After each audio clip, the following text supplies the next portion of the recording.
Yeah. Everything's so vain. Your mental capacity isn't there. Exactly. When you talk to each other, y'all can't communicate. You know, you're totally missing each other.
When you're like, oh my gosh.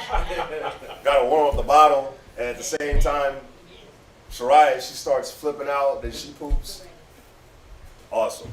Yeah, and she poops, and it's like, oh my gosh, man. Then I got thirsty, so I had to go, I had to go downstairs and get some water. Getting hit by all kinds of spirits, huh? Oh, bro. It was a point where I was like, man, I'm gonna just stay up. I'm gonna just stay up all night. All right, we're live? Alrighty. Shalom Yasharala. Sorry for the technical difficulties. We are back. We are back live. Sorry for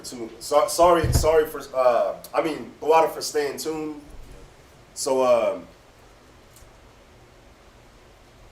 go back. Just go back to you left off at Numbers chapter 6, right?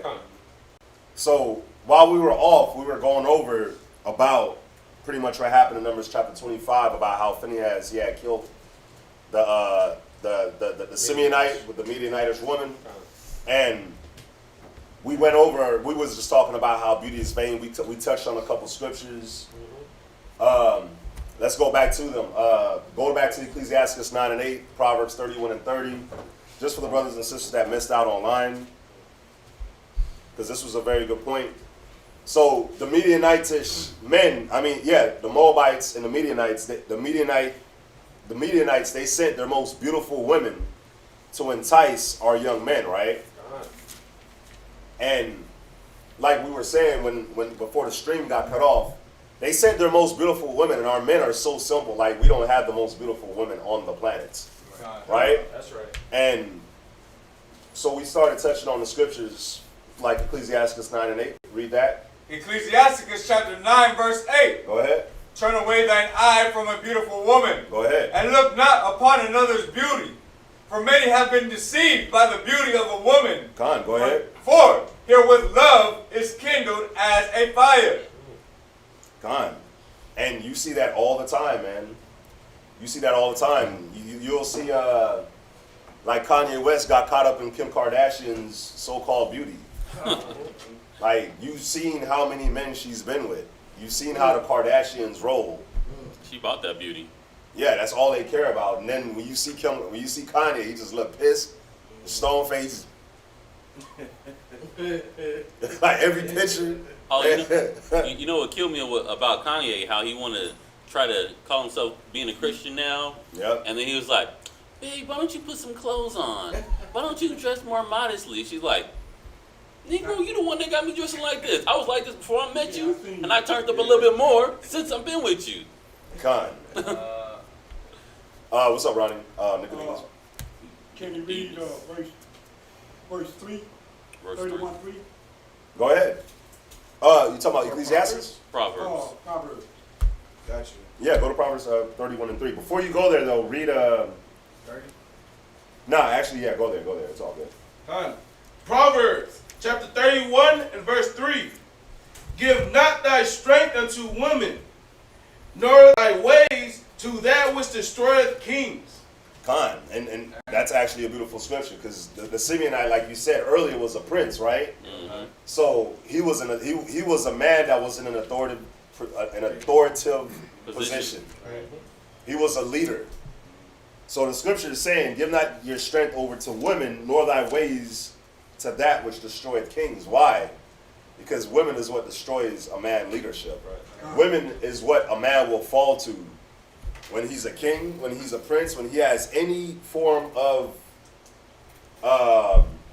leadership or status. That woman is what destroys you. If you got money, like Dr. Dre is the perfect example. He's $800 million up, and half of it is gone. On divorce? Yeah, and she's not even an Israelite woman. Half of it is gone. I didn't know that. Yeah, man. So you'll give your strength over to these women, and you go out of your wits for them. It's like King Ahab, right? And Jezebel. Ahab was the king. Jezebel was from a whole nother nation. But this guy let Jezebel run everything. He let Jezebel kill all the prophets. Yep. Oh yeah. She killed all the prophets, man.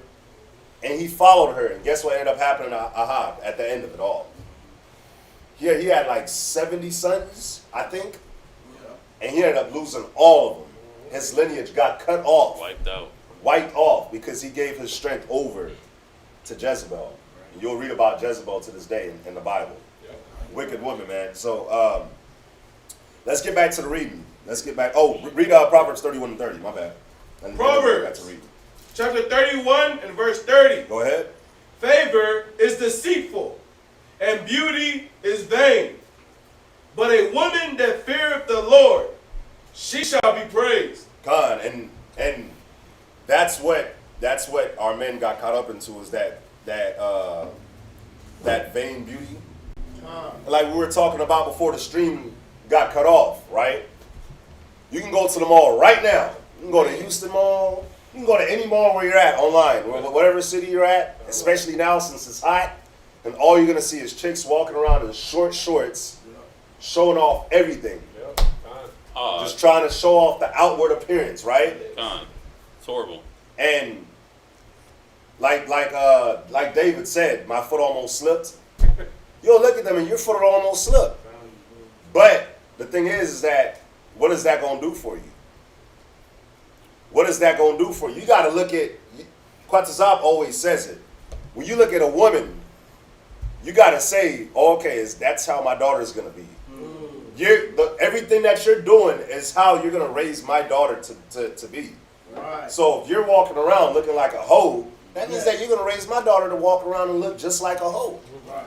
If all you got to offer is your beauty, that means that that's all you're going to teach my daughter, is to offer her beauty. If you're going to the club Tuesday, Wednesday, Thursday twice, and then on a Friday, and then on Saturday, that's what you're going to teach my daughter.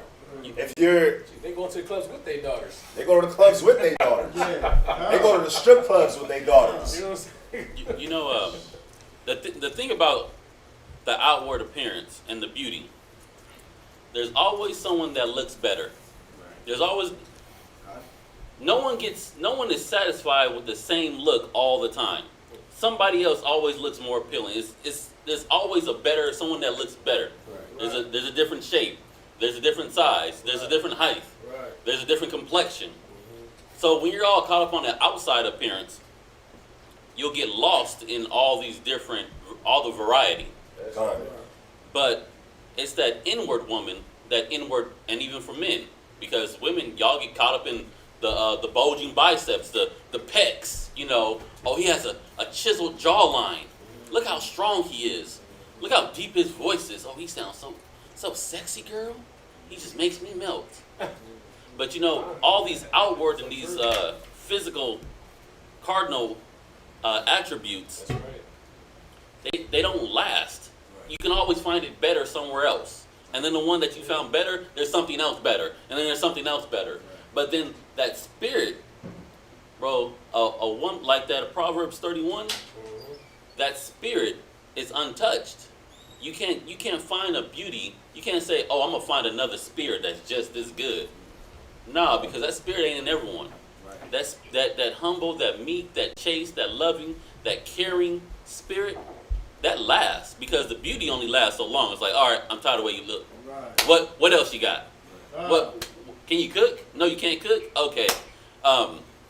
Is there any meekness in your voice? No, you're loud, you're boisterous, you're stubborn, you're hard-headed. Okay, so all the looks that you had because of your attitude just went out the window. Right. You now look uglier than any of the ugliest women on planet Earth.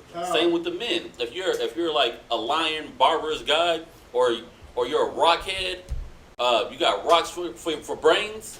Man, all your dreads, your muscles, your locks, whatever sharp clothes you're wearing, your chains, that's gonna go out the window with a woman. She'll be appeased with that only from the beginning of first meeting you. But outside of that, she wants to know what you got to offer. What kind of wisdom can you offer? What kind of guidance can you provide? Can you hold down the job too? Can you hold down a job? What can you do?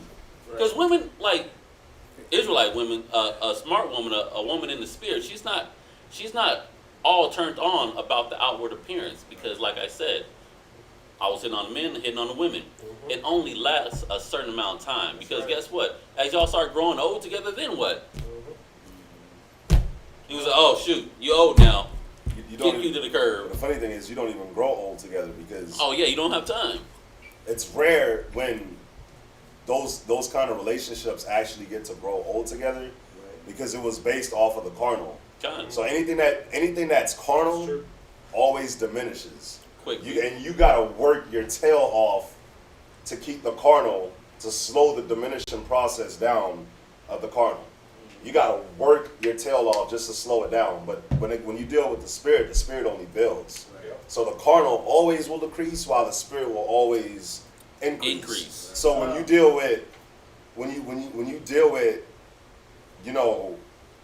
looking at a spouse off of looks, and you know what? I'm gonna use this time to throw out. There's an awesome video. On the 5 minutes of wisdom, Kazakia did it. There's an awesome 5 minutes of wisdom video where Kazakia put out how to choose a spouse. Kind. And he touched Very on good. some of these things, and it's just 5 minutes. So you can send it out to people. It's a very tremendous video. But yeah, man, if you going off of that vein, if you're going off of vanity, it's gonna fade. So then what are you gonna have after that? So Ronnie, what's up? Just like when you meet somebody that's in the world, most of the time the first impression is a false impression. Yep. That's why the Bible says prove a friend first. That's right. Because if you meet somebody out there, when you first meet them, they're all sweet and dandy. They probably have a little money, nice clothes. But once you move in with them, Oh, that's when the demons that's come when out. you find out you made a mistake. Ricardo. God. There's Wisdom from the wise. piggybacking off of what Ronnie said. There's this article of these Muslims, right? A man and a woman. This man marries this woman, right? And she's all beautied out and everything like that. He did not prove her. So after being married, when he woke up to her, she was out of there, to where he divorced her and sued her for falsifying her beauty. God. Oh, you talking about that Asian dude? Asian? There was an Asian dude. Yeah, it's an old article. The woman, she did the plastic surgery and everything and made herself look a certain way. Really? And then they had kids, and the kids came out ugly to him. Oh, And so he was like, I didn't hear that one. he was like, nah, how come they don't look like you? And he divorced her. I got one more thing. Wow. And another thing, that's why America is #1 in divorce rate. You know what I'm saying? Because people just get married on beauty, looks, on that first impression. Right. That's why the marriage don't last no more than 5-6 years. Status. Because they didn't really get to know nobody. The God. person that they married. Because you got to prove when they can't wait, they'll hit the gate. If they can't wait, Can't wait, hit the gate. Oh, what's up, Sister Mary? You get married for, some people get married for just reason too. God. Reason. Ricardo? We went over Esther, right? And how Vashti got kicked to the curb and everything like that, but also she that fears the Lord, she shall be praised. You know what I mean? So in Esther, he was like, he favored Esther because she feared the Most High. So That's beautiful. I'm glad you brought that out. You know, we're going to get back to the reading. But before we get back to the reading, I wanted to say one more thing on this. You know, these men, they didn't go through a betrothal period with these women. You can tell. They came and they were just all enamored, and that's why you can see why the Most High set that betrothal period for us. So while we go through the betrothal period, that little game that they're playing can only last so long. And while you go through the betrothal period, the cracks will start to show. The intentions will start to come out, and you can start seeing certain things, and you could be like, oh yeah, you trash. Oh yeah, you ain't really about it. What do you want? You just want the cheese. Yep. You just want the money. You use a rat, and you just want the cheese. So that all that stuff starts to come out during the betrothal period. So yeah, man, everything that the Most High has set up for us, it's in our benefit. Let's go back to the reading, man. So now we're going to be at Numbers chapter 26 and verse 1. Numbers chapter 26 and verse 1. And it came to pass, after the plague, that the Lord spake unto Moses and to Eleazar, the son of Aaron, the priest, saying, Take the sum of all the congregation of the children of Israel from 20 years old and upward, throughout their father's house, all that are able to go to war in Israel. And Moses and Eleazar the priest spake with them in the plains of Moab by Jordan near Jericho, saying, Take the sum of the people from 20 years old and upward, as the Lord commanded Moses and the children of Israel, which went forth out of the land of Egypt, Reuben, the eldest son of Israel, the children of Reuben, Hanak, of whom cometh the family of Hanachites, of Palu, the family of Paluites, of Hezron, the family of Hezronites, of Camri, the family of Carmites. These are the families of the Reubenites, and they that are numbered of them were 43,730. The sons of Palu, Eliab. The sons of Eliab, Nemuel, the son of Dathan, and Abiram. That is that Dathan and Abiram, which were famous in the congregation, who strove against Moses and against Aaron in the company of Korah, when they strove against the Lord. And the earth opened her mouth and swallowed them up with Korah. With that company died. That time the fire devoured 250 men, and they came, and they became a sign. Notwithstanding, the children of Korah died not.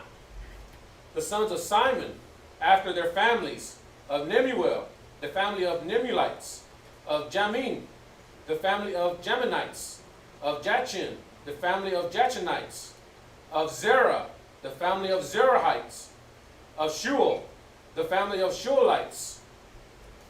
These are the families of Simeonites, 2,200. The children of Gad, after their families, of Zephon, the family of Zephonites, of Haggai, the family of Haggites, of Shani, the family of Shanites, of Ozni, the family of Oznites, of the family of Erites, of Arad, the family of Aradites, of Arali, the family of Aralites. These are the families of the children of Gad, according to those that were numbered of them, 40,500. Nice. That's it for Lewis. I wanted to make a quick point real quick. Can you read verse 10? Numbers chapter 26, verse 10. And the earth opened up her mouth and swallowed them up together with Korah, when the company died. What time the fire devoured 250 men. They became a sign. When the Most High, when the Most High opened the earth up and these people died, they became a sign, right? You got to think about it. You got to look at your family members. You got to look at your friends. And you got to see how they died. Why the Most High made them go out that way. It was a scripture I'm trying to find, man. It talks about how the Most High, on your day of death, it gets revealed to you like how you live, pretty much. Right. If you died in your sleep, if you died the common way, then yeah, you died the common way of man. The Most High, he showed favor to you. But if you died like you got shot, a tire hit you in the head, then the Most High, he was making a sign out of you. So you got to look at your families and your friends, and you got to see how these people died. And then if they died a certain type of way, then you got to look and be like, man, how was this person? You got to really evaluate them. Like, what kind of person were they? Why would the Most High make them go out like this? How were they? Because the Most High the Most High literally used them as a sign to everybody that was around them. So however way they were acting, then you got to make sure you ain't acting like that, because the scripture says that a man shall cleave unto his own like. So if that was your friend, that was your family member, and you was close to them, and some of their ways might have been in you, and you seen how they died, then the Most High is using them as an example. You got to look at yourself and check yourself and see, man, how am I living? Right. So you had your hand up, Ricardo? Yeah, one of my homeboys was old school. He passed away like 2 days ago, and it was all over Facebook, right, over there in the valley. And he died because of the cirrhosis of the liver. You know what I mean? Yeah. And what's crazy about it was, you know, some family members of mine, they're like, oh, let's go drink in his honor. You know what I mean? Mm-hmm. Pour some liquor out. Go drink in his honor after he just died. From drinking. God. He just died from drinking, and let's go and drink in his honor, right? Yeah. That's crazy. It's Ecclesiasticus 11 and 26. Ecclesiasticus 11 and 26, and then we're gonna jump to the next reader. Go ahead. Ecclesiasticus chapter 11, verse 26. For it is an easy thing unto the Most High in the day of death to reward a man according to his ways. So on the day of death, the Most High, he's gonna reward you according to your ways. Wow. So when you read about David died awesomely. When you read about Abraham, Isaac, Jacob, look at how they died. Joseph, Right. look at how our forefathers died. He died in their bed. Right. Family surrounded you. So their family surrounded them. They were able to to set their house in order before they died. Right. But you know, when you see somebody, man, like you got swallowed up by a hole. Mm-hmm. You ever see like the on videos like people dying in like just crazy ways? And it's like, golly, like the Most High made a sign out of you. That's right. He made a sign out of you so that people could watch these videos and laugh. Or be like, golly, that actually happened? What's up? Steve Irwin. Boy got hit by the stingray. Oh, yeah. Out of all the crocodiles, he just stuck his head in their mouth. Yep. And he got killed by a stingray. He got killed by, when he died, everybody thought he died of a crocodile. I thought he died of a crocodile. I was disappointed. Y'all can't tell me y'all weren't disappointed when y'all seen he died from a stingray. Because when you heard he died from a crocodile, when you heard he died from an animal, you was like, man, I cannot wait to see this video. Yeah. I know it's a crocodile. I know that crocodile got him. Yeah. But crocodile didn't get him. You know, I was actually watching a video. It popped up on my YouTube, like 10 ways that he actually got hurt by an animal. The first one, he got bit by a snake. The second one, you know that little box he puts the crocodiles in? Yeah, kind of. He went to go get some in the box of crocodiles, but the crocodile bit his leg. That crocodile could have just went in there and finished him. Yeah. Because he couldn't get out of the box. But the Most High was like, nah, I got a stingray for you. God. Oh, my bad.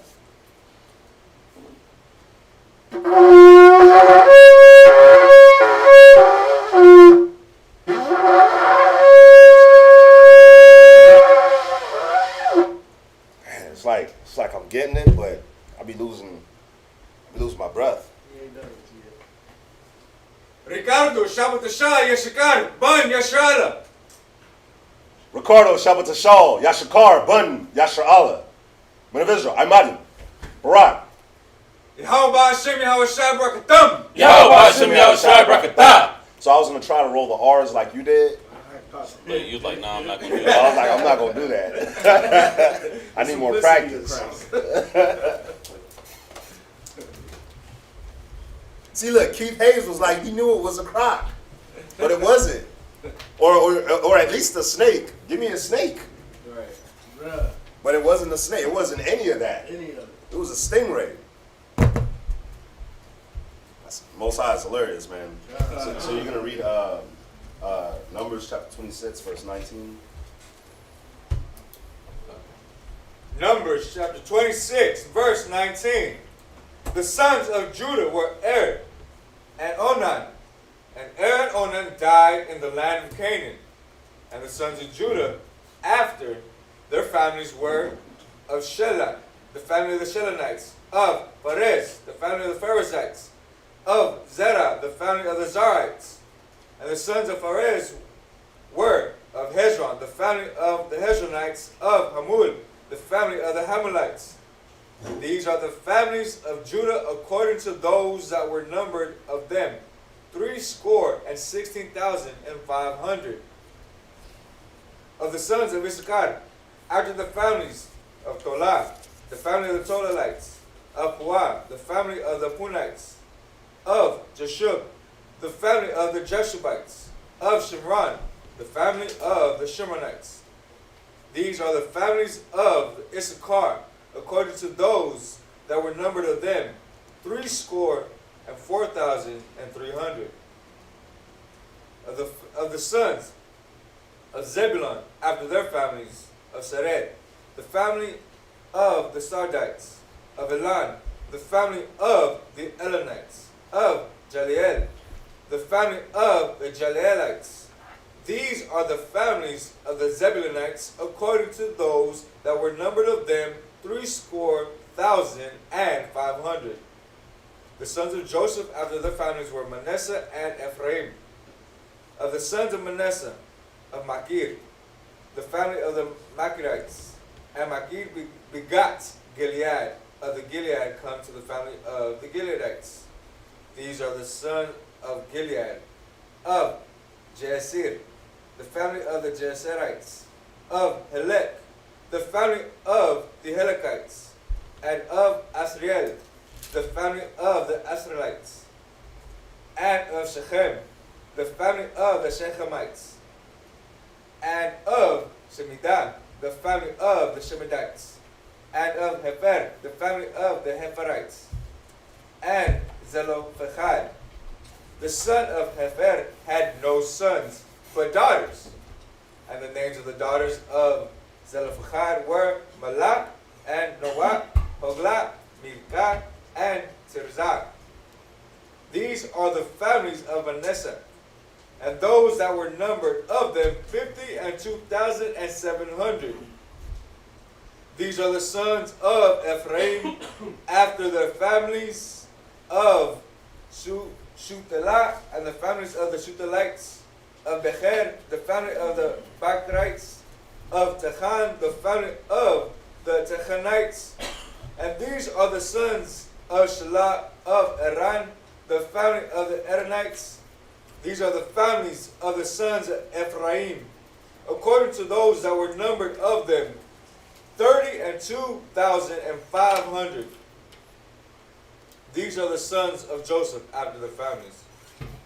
The sons of Benjamin after their families, of Bela, the family of the Belaites, of Ashbel, the family of the Ashbelites, of Ahiram, the family of the Ahiramites, of Shupam, the family of the Shupanites, of Hupam, the family of the Hupanites.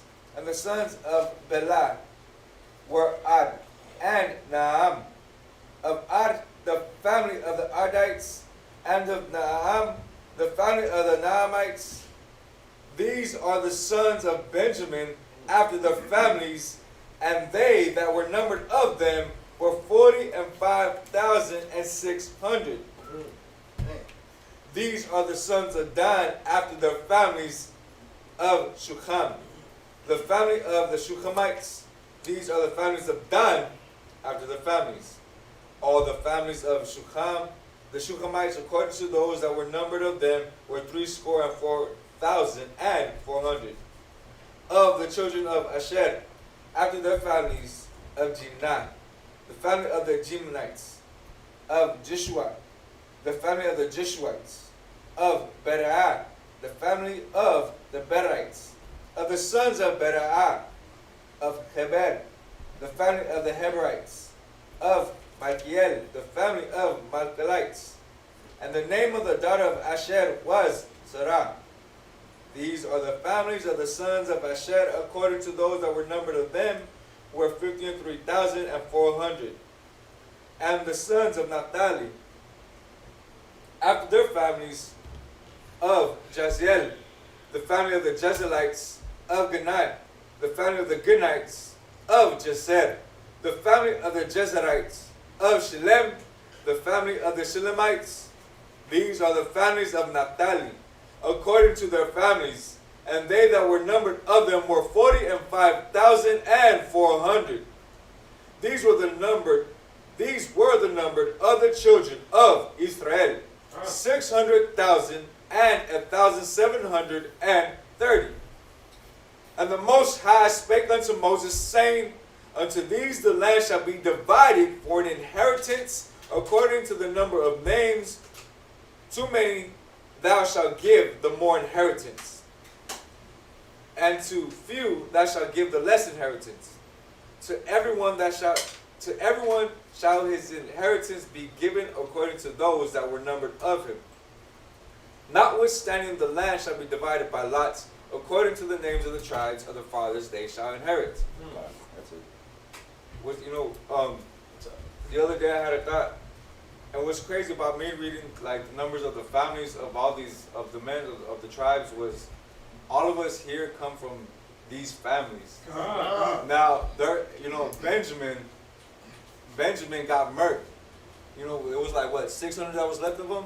So a lot of these family members got, and a lot of these families of these sons got wiped out. But I mean, there's a Benjamin right next to me, so he's a descendant of the Benjamins that live. You know what I mean? But what's so dope? And right here too, in verse 54, we're talking about the inheritance. One of the curses in Deuteronomy 28 is like which one's one that says discontinue from the heritage? That's Jeremiah 17:4. Jeremiah 17:4. So the heritage actually means inheritance. So I mean, we're here in America right now. You know what I mean? We're in Mexico, Jamaica. It's crazy. It's crazy. What's beautiful about what you said is somebody find me in Deuteronomy 28 when it said that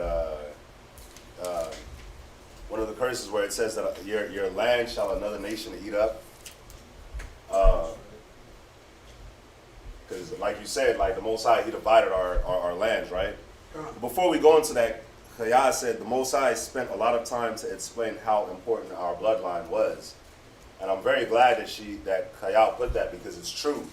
Like, the Most High, he made sure that it was detailed in the scriptures, the bloodline, right? Yeah. But the big thing now on the internet is Deshaun Jackson. He had posted what he posted about the Jews being black, right? And you got Max Kellerman on First Take. He was all pissed off. Right. But it's like, bro. That Jewish guy, right? Yeah, it's that Jewish guy. Yep. And he was all pissed off. And the funny thing is that, bro, your own people did the DNA and said that y'all are not Israelites. Your own people did DNA and said y'all are not Israelites. So what are you mad about? Right. You know what he's mad about? The truth came out. The truth came out. Yep. And he knows he's done. He knows he's done, because when they hear remember, man, the Jews seek a sign, the Greeks seek knowledge. So they hear that and they're like, they might mock in front of a street speaking. They might walk by and act like they ain't here. They might drive by and act like they ain't here, but they go home and they research. Whereas our people, they don't. Yeah. They go home and they research. And when they research and they see, and they're like, oh man, it's real. Listen, I was working at the mall and I had a brother that knew he was an Israelite. He came up and he said that he was at the gun range. He said he was at the gun range and it was Edomites at the gun range, of course. And he said that the Edomites, they was just talking. They was like, bro, they're the Jews. The curses of Deuteronomy, it fits them. I don't even know why our people act like they're a part of it. Like, the Bible is not our book. And I was like, wow, like, it's crazy how you came up and you're telling me what you just experienced at the gun range. But What's you up? You got to think about it because, you know, just like when we woke up to the truth, we're living a lie of being a Christian and all this and that. They're waking up knowing, realize that they lived a lie their whole life themselves. God. So you just gotta think about it. You know what I mean? That pisses them off even more. Oh yeah. Yeah. Did you hear about how that receiver from the Patriots, Edelman, wants to take Deshaun Jackson to a Holocaust museum? I was like, my mama, when I read that, I was like, man, bring him to the hood, bro. Yeah. Like, you see that, you go into a museum, a fictitious place. Bring him to the hood, you're going to see the curses. You can see what we live like. The Israelites, you know what I mean? God. Somebody, hold that. Somebody give me Jeremiah 16:9. What's up, Ronnie? I mean, I like to ask you, but a lot of them already know. oh yeah, They're not the people of the Bible. Because when you ask a bunch of them, they believe in God, they say, yeah. they already know. They already know. They just still living their life, that's all. Yeah, Yep. the Edomites didn't want to be vampires and werewolves. That's all they go about. That's why they call themselves marching rulers. Go read Jeremiah 16:19. Jeremiah chapter 16 and verse 19. O Lord, my strength and my fortress, Go ahead. and my refuge in the day of affliction. Oh, please go on.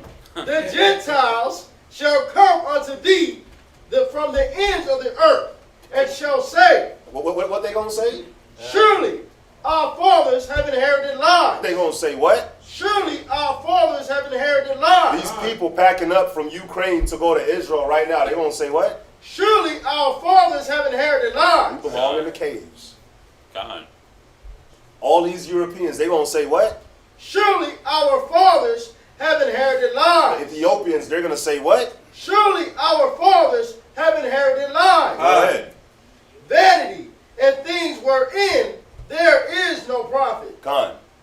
That's what they're gonna say, and that's what they're saying now. That's what they're saying now. And Max Kellerman, thank you. You caused a lot more Israelites to go and actually research, and they're gonna wake up. Yep. A lot of people waking up. Thank you for letting the Most High use you, bro. Thank you so much from the bottom of my heart. Thank you. You can't do nothing against the truth but for the truth. Can't. Thank you, bro. The Most High used you like He used Balaam. Right. Like what we read about last week. It's funny. We read that last week, and it literally happened. It literally happened. They tried to curse us. Stop. Read this Deuteronomy. Just to go back on what we were talking about the land being divided. You was gonna say something? Deuteronomy. Read that Deuteronomy. Chapter 28 and verse 33. The fruit of thy land and all thy labors shall a nation which thou knowest not eat up, Go ahead. and thou shalt be only oppressed and crushed away. And crush always. Oh, well, it says always. I'm bringing this out because last night, the brother Kawaka, man, he was going in on, bro, he was going in about some history about the land grab that happened here in America. So, bruh, so this land grab that happened here in America, bro, this was a perfect Deuteronomy 28 and 33 scripture. So this is what happened. Y'all ever heard about the phrase a $5 Indian?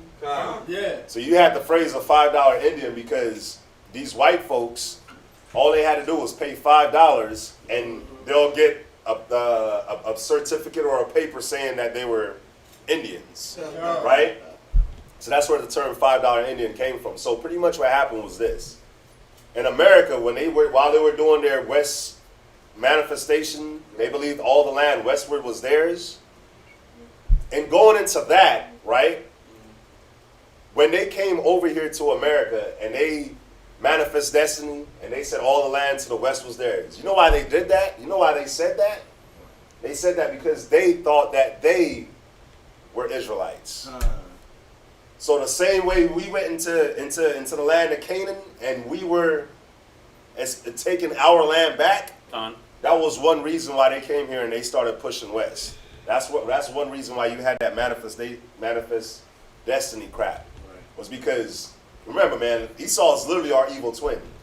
So they tried to do the same thing that we were doing. So they did this little, they had this little project called nation building that they were doing back then, right? Where people in Europe would hear, man, if you go to America, this new land, they're just giving out free land.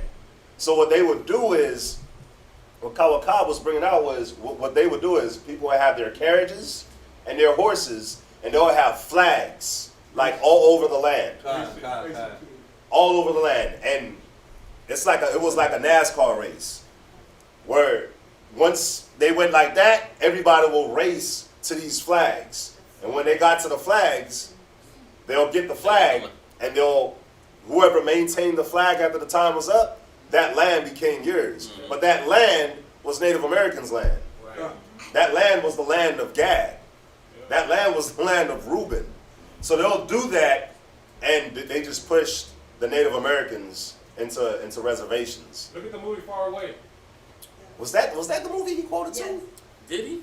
Well, that's what you were just talking about. That whole thing is there's a scene where they're I think doing that. I think he quoted that. He talked about that movie. Who was the actress in that movie?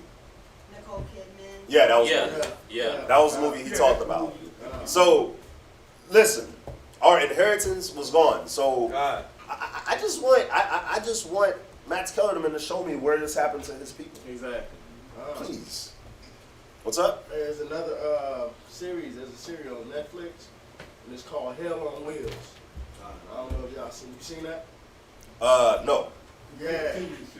Yeah, it's a series. So they show Gad, right? He's sitting down with Esau, and Esau was like, "Well, look, we got this proposition for you. You know, we're gonna take this part of the land. This is ours." He was like, "How is it yours? What you did? Did you trade for it?" He was like, "No." He was like, "Did you buy it?" He was like, "No." He was like, "Then how is it yours?" Right. And he's like, "Man, I don't think you understand what I'm trying to tell you." And they tried to run Gad off the land. Yeah, and they built the first thing they built was train tracks with the railroad, so the trains can run back and forth through these different lands and stuff. It's deep though.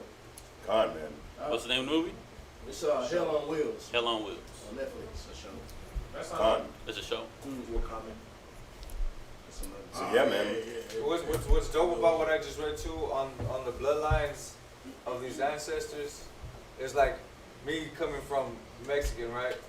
We would be like, man, I'm an Aztec descendant, and I would rock that. I would ride that hard and heavy.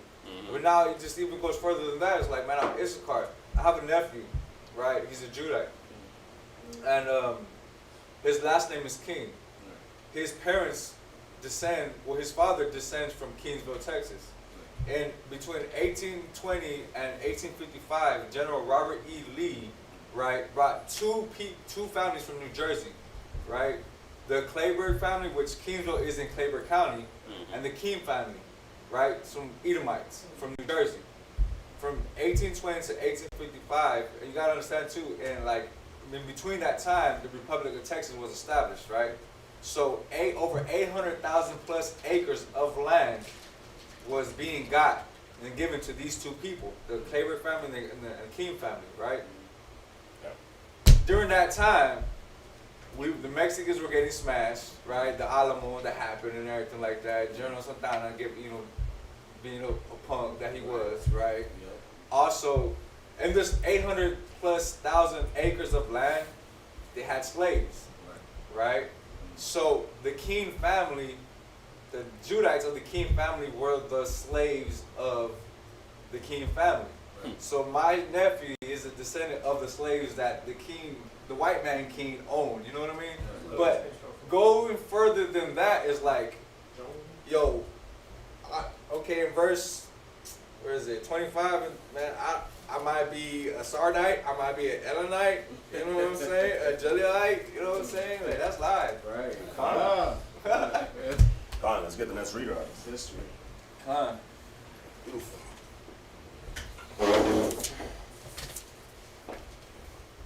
Yeah, this is a very straightforward reading, very to the point.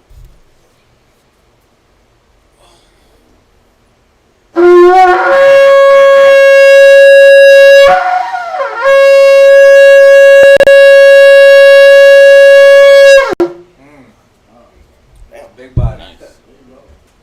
Song, Shabbat Shah, Yehoda, Ban Yasharallah. Song Shabbat Shah, Yehoda, Ban Yasharallah. Imagine. Barak.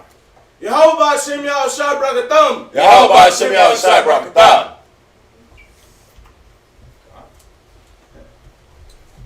Real quick. This is an awesome garment right here. They were saying it was nice online. So, Nice. yeah, to turn around real quick. Uh-huh. You can see, man, the sisters do a great job. Done. They do a very good job. Water, sisters. Water. Yes, sir. So definitely, Like got cake. you know, if you haven't, hit up Fringed Up. Israel wearing Fringed Up. Get you a nice garment made, man. You're gonna pick up at verse 56. Yes, sir. Numbers, chapter 26 and verse 56. According to the lot shall the possession thereof be divided between many and few. And these are they that were numbered of the Levites after their families. Of Gershon, the family of the Gershonites. Of Kohath, the family of the Kohathites. Of Merari, the family of the Merarites. These are the families of the Levites, the family of the Lebanites, the family of the Herbanites, and the family of the Milanites, the family of the Mushanites, the family of the Korathites, and Kohath begat Amram. And the name of Amram's wife was Jozbed, the daughter of Levi, whom her mother bare to Levi in Egypt. And she bore unto Amram Aaron and Moses, and Miriam their sister. Yep. And unto Aaron was born Nadab, and Abihu, Eleazar, and Ithamar. And Nadab and Abihu died when they offered strange fire before the Lord. And those that were numbered of them were 23,000, all males from a month old and upward. For they were not numbered among the children of Israel, because there were no inheritance given them among the children of Israel. These are they that were numbered by Moses and Eleazar the priest, who numbered the children of Israel in the plains of Moab by Jordan near Jericho. But among these there was not a man of them whom Moses and Aaron the priest numbered, when they numbered the children of Israel in the wilderness of Sinai. For the Lord has said of them, they shall surely die in the wilderness. And there was not left a man of them, save Caleb the son of Jephunneh, and Joshua the son of Nun. Go ahead. Chapter 27, verse 1. Then came the daughters of Zephahad, the son of Hepher, the son of Gilead, the son of Machir, the son of Manasseh, of the families of Manasseh, the son of Joseph. And these are the names of his daughters: Mahlah, Noah, and Haglah, and Milcah, and Tarzah. And they stood before Moses, and before Eleazar the priest, and before the princes, and all the congregation, by the door of the tabernacle of the congregation, saying, Our father died in the wilderness, and he was not in the company of them that gathered themselves together against the Lord, in the company of Korah, but died in his own sin, and had no sons. Why should the name of our father be done away from among his family? Because he hath no son? Give unto us therefore a possession among the brethren of our father. Because the land, right? The land was going to go through the father to the son, but Zelophehad, he had no sons. All he had was daughters. When you read in 26 and 33, read verse 26 and 33. 26 and 33. Mm-hmm. Chapter 26, verse 33. And Zelophehad, the son of Hefer, had no sons, but daughters. So he had no sons, he only had daughters. So where would his inheritance go? So remember, as a daughter, when you do marry a husband, you pretty much pretty much go into his family. Right. And then his lineage is the one, you bear his lineage, right?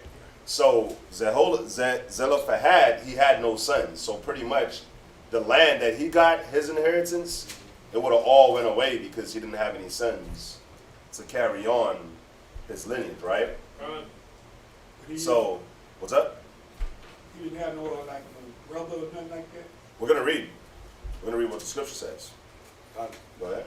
Verse 4. Why should the name of our father be done away from among his family, because he have no son? Give unto us therefore a possession among the brethren of our father. And Moses brought their cause before the Lord. And the Lord spake unto Moses, saying, the daughters of Zelophehad speak right. Thou shalt surely give them a possession of an inheritance among their father's brethren. And thou shalt cause the inheritance of their father to pass unto them. So now it's going to go into the law. Now it's going to go into a law, speaking of when a man dies and he has no sons, only daughters, it's going to go into a law, speaking of how that inheritance works. Go ahead. And thou shalt speak unto the children of Israel, saying, if a man die and have no son, then ye shall cause his inheritance to pass unto his daughter. Go ahead. And if he have no daughter, then ye shall give his inheritance unto his brethren. And if he have no brethren, then ye shall give his inheritance unto his father's brethren. Go ahead. And if his father have no brethren, then ye shall give his inheritance unto his kinsman that is next to him of his family. You got to have somebody now. You came from somewhere. Should give it Like to somebody. yeah, you got to have somebody around you. Something. What's up? I like how the Most High put this in the scripture because it obviously happened at least once or twice. Yeah, definitely. And this is the point. You know, like when a lot of people talk about like the scriptures, the do's and the don'ts of the scriptures, right? Right. Like we were speaking of the detail, like how the Most High goes into detail naming all these names. Look at how into detail he went just on this. Right. So if you have, if not to take it there, but if we're doing something today that we do all the time, and you can't really find that in the scriptures, then we probably wasn't doing that. We probably weren't doing it because the Most High, he's very detailed. And he, like, they say the devil is in the detail, right? So the Most High, he's very detailed. So you know how to avoid him. Right. So that there's no confusion.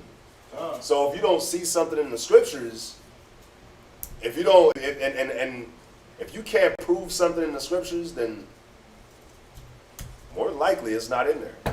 More than likely it's not something that we did. More than likely it's not our custom. Because the Most High, the Most High is very detailed in everything that we do or everything that we took part in. The Most High was detailed in it. Come on, man, look how detailed he was with washing the temple. You got to sprinkle the blood 7 times. You got to do this. You got to do that. Like super detailed. So, yeah, if you don't see, if you can't prove, if you feel like we did something, if you can't prove that in the scriptures, then, bro, we didn't do it. Right. So, yeah, go on. And it shall be unto the children of Israel a statute of judgment, as the Lord commanded Moses. And the Lord said unto Moses, Get thee up into this Mount Abraham, and see the land which I have given unto the children of Israel. And when thou hast seen it, thou also shalt be gathered unto thy people, as Aaron thy brother was gathered. For ye rebelled against my commandment in the desert of Zin, in the strife of the congregation, to sanctify me at the water before their eyes, that is, the water of Meribah and Kadesh in the wilderness of Zin. And Moses spake unto the Lord, saying, Let the Lord, the power of the spirits of all flesh, set a man over the congregation, which may go out before them. Oh, 1 second. So the brother asks, is this in addition to the law?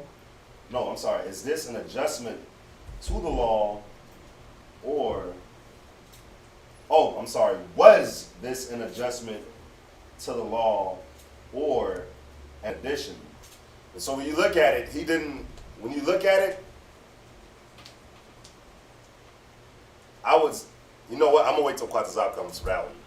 I'll wait till Quatazop comes for that one, because I'm not 100% sure on that. But I'll wait for Quatazop to come to answer that one. Quatazop's on his way.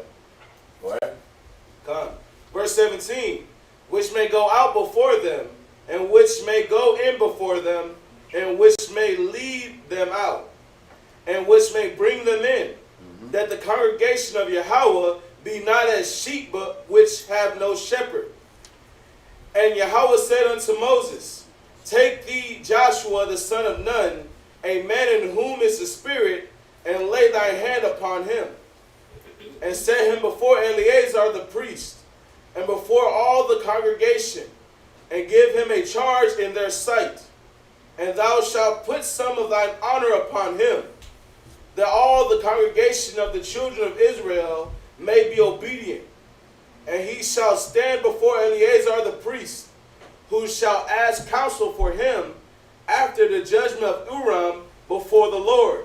At his word shall they go out, and at his word they shall come in, both he and all the children of Israel with him, even all the congregation. Yep. And Moses did as the Lord commanded him. And he took Joshua and set him before Eleazar the priest, and before all the congregation. And he laid his hand upon him, and gave him a charge, as the Lord commanded by the hand of Moses. Chapter 28, verse 1. All right, so what was happening here, Joshua became anointed, right?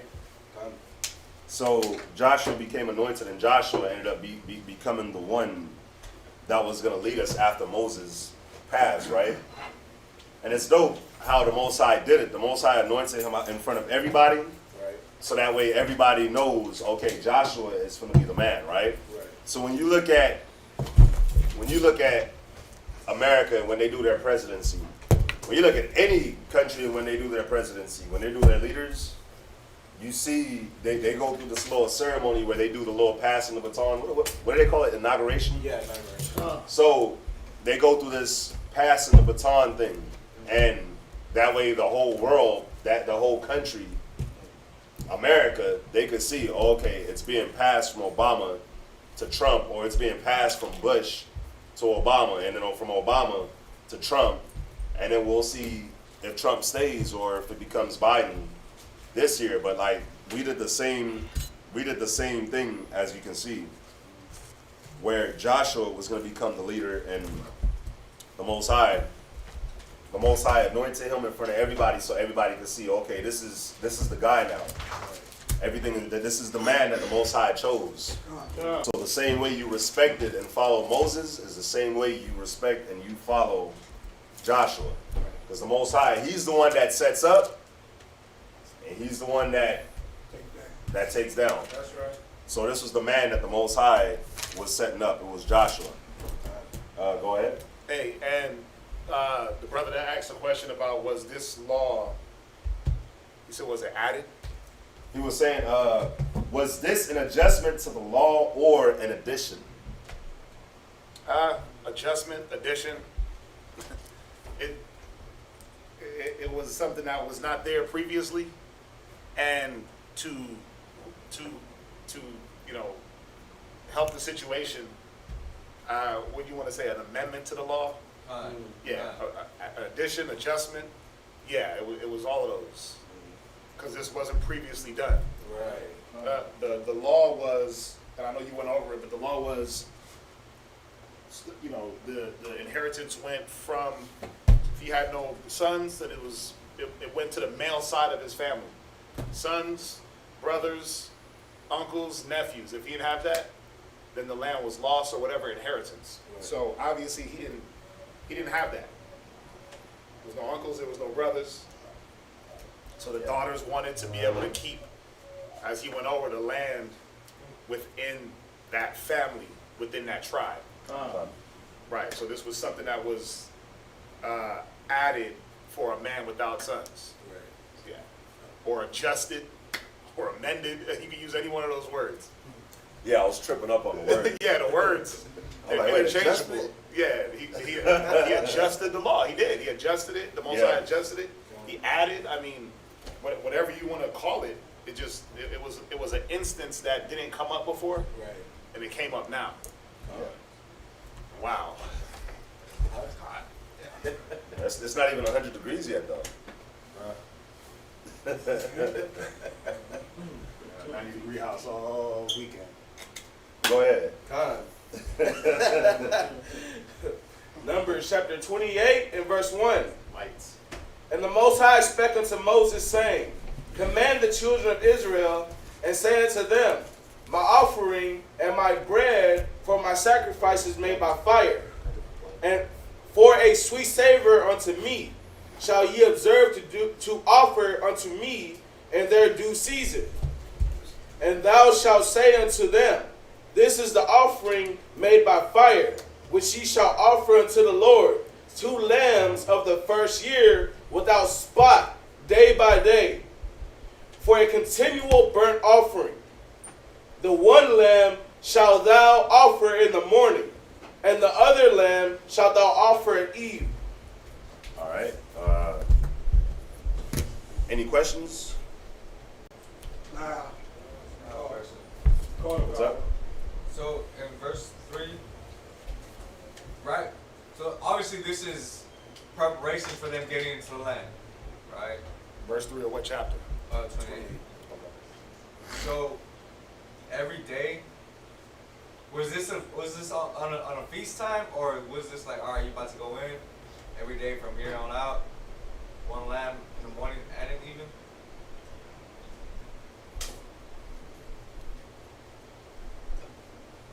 Wait, what's the question again? Since day by day. What's the question again? Are you asking, was it done daily? Yeah. Yeah, this was a daily offering. Where we at? Verse 3. And thou shalt say unto them, This is the offering made by fire, which you shall offer unto the Lord. Yeah, 2 lambs of the first year without spot, day by day. This was the daily burnt offering. Yeah. So y'all gotta see how rich we were. God. 2 rams a day. Every day on the first year. Yeah, These bro. lambs were just popping out. Well, you know what's funny? It seems hard to fathom this, right? Like, it seems hard to fathom, like, offering, just giving up 2 rams every day, first year rams at that. It seems very hard to fathom it, but because of how America, how the white man's system is, the white man's system is trash. And when you look at the way the white man has done things, you can see how this wasn't gonna last. Like, he built this where it was gonna fail. It's so like how they say that this nation it's iron and it's clay, right? This place is literally clay. Like, it's easy for anything to fall. The way the white man has it set up, if a disaster happens, like say something happens with the gas, ain't no oil flowing, right? So now something happens with the gas where you can't, ain't no 18-wheelers coming to the grocery stores, ain't no 18-wheelers driving from state to state with meat from these different meat states and produce coming from California and from all these different places. Right. If that doesn't happen, then people are going to starve. The way the white man has constructed this place. Right. But when you look at how the Most High had it constructed for us, the white man has it where he's the one that owns everything. That's right. But we have to go to him for the water, for the produce, for the meat, for all that. But for clothes, I'm going to get to you, and for house, for everything, right? So if his system was to fall or if something goes wrong in his system, then everybody's going to suffer. But the way the Most High had it set up was, well, it was self-sufficient. We had the land, we had our animals, we had our produce.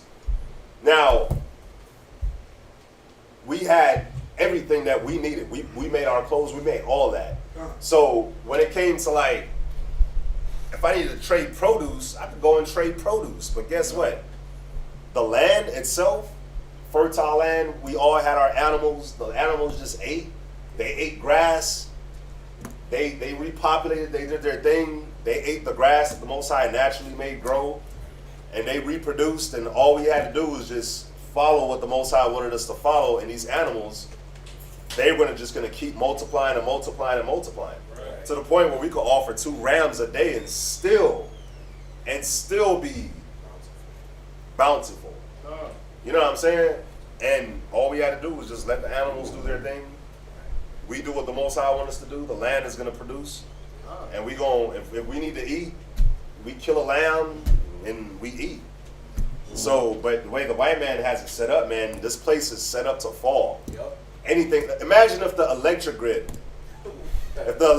goes out, this country's done. Yep. This country's done. Like all they have to do is drop. All the country would have to do is drop one bomb, one EMP bomb over America.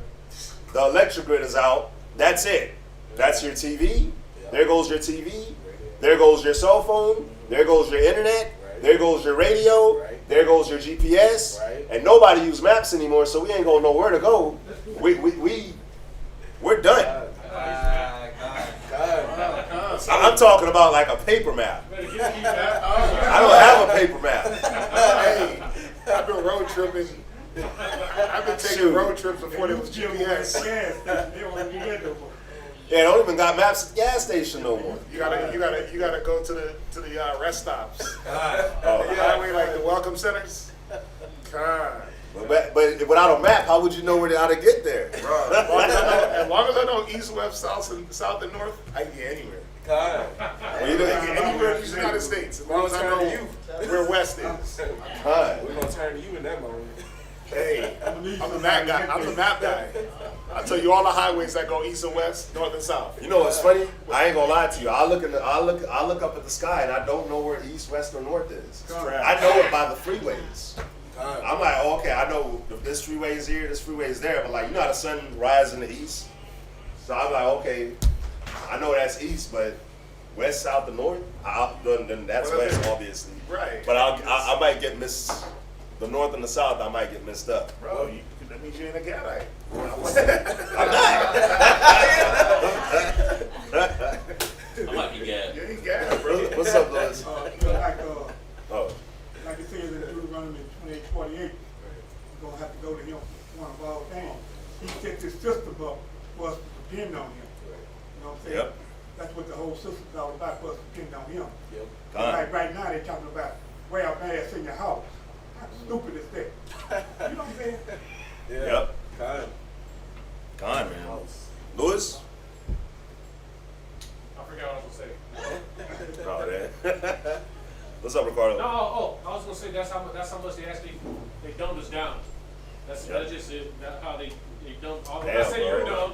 Not now, bro. It's too late. The nation, all of us. That's how much we don't know anything. We don't know they keep us from knowing. Con. You know? Absolutely, bro. Ricardo?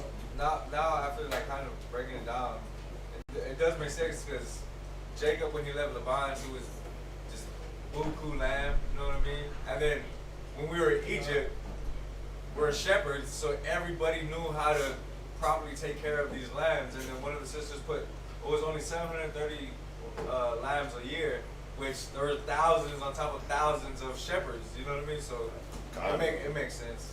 But think about it now, like if you in the South, when we drive down I-10, you might see like cows grazing.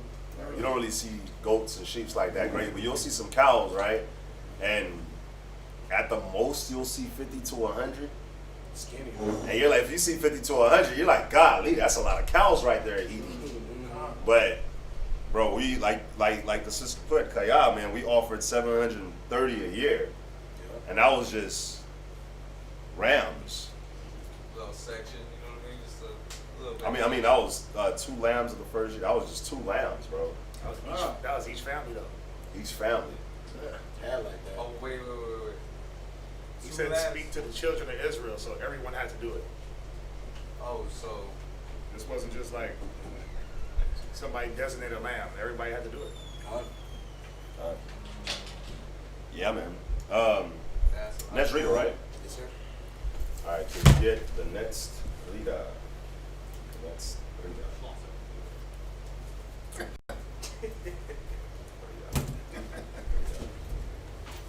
That's how you feel?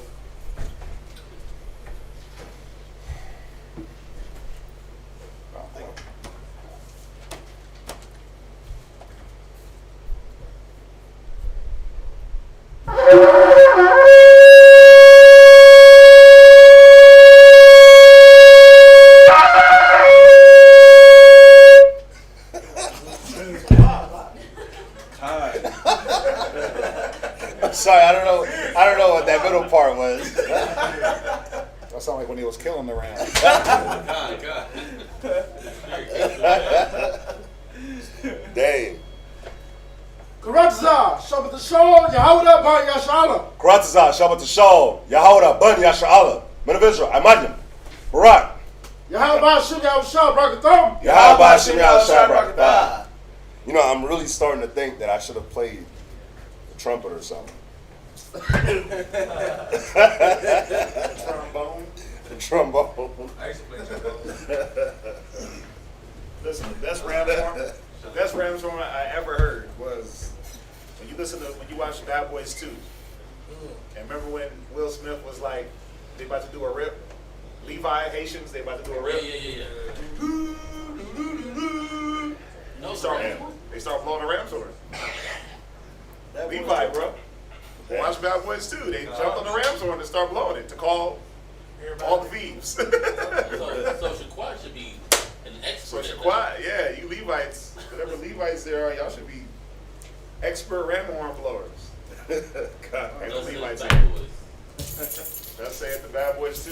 Alright, I'm gonna start with verse 5 to 29. Oh, so then you gonna salute him up in the message? Okay. We've just been reading names. Right? Read. Numbers chapter 28, verse 5. And a tenth part of an ephah of flour for a meat offering, mingled with the flour part of an hin of beaten oil. It is a continual burnt offering, which was ordained in Mount Sinai for a sweet Savior, a sacrifice made by fire unto the Lord. And the drink offering thereof shall be put forth part of an hin for the one lamb. In the holy place shalt thou cause the strong wine to be poured unto the Lord for a drink offering. And the other lamb shalt thou offer at even, as the meat offering of the morning, and as the drink offering thereof. Thou shalt offer it, a sacrifice made by fire, of a sweet Savior unto the Lord. And on the Sabbath day, 2 lambs of the first year without spot, and 2 tenth deals of flour for a meat offering, mingled with oil, and the drink offering thereof. This is the burnt offering of every Sabbath, beside the continual burnt offering, and his drink offering.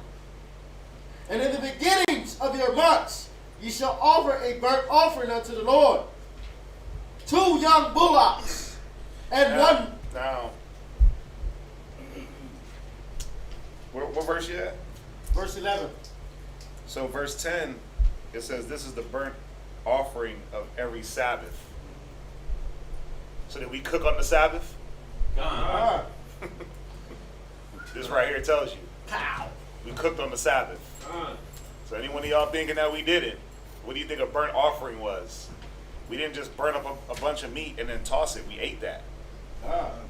We sat down with the priests and we ate.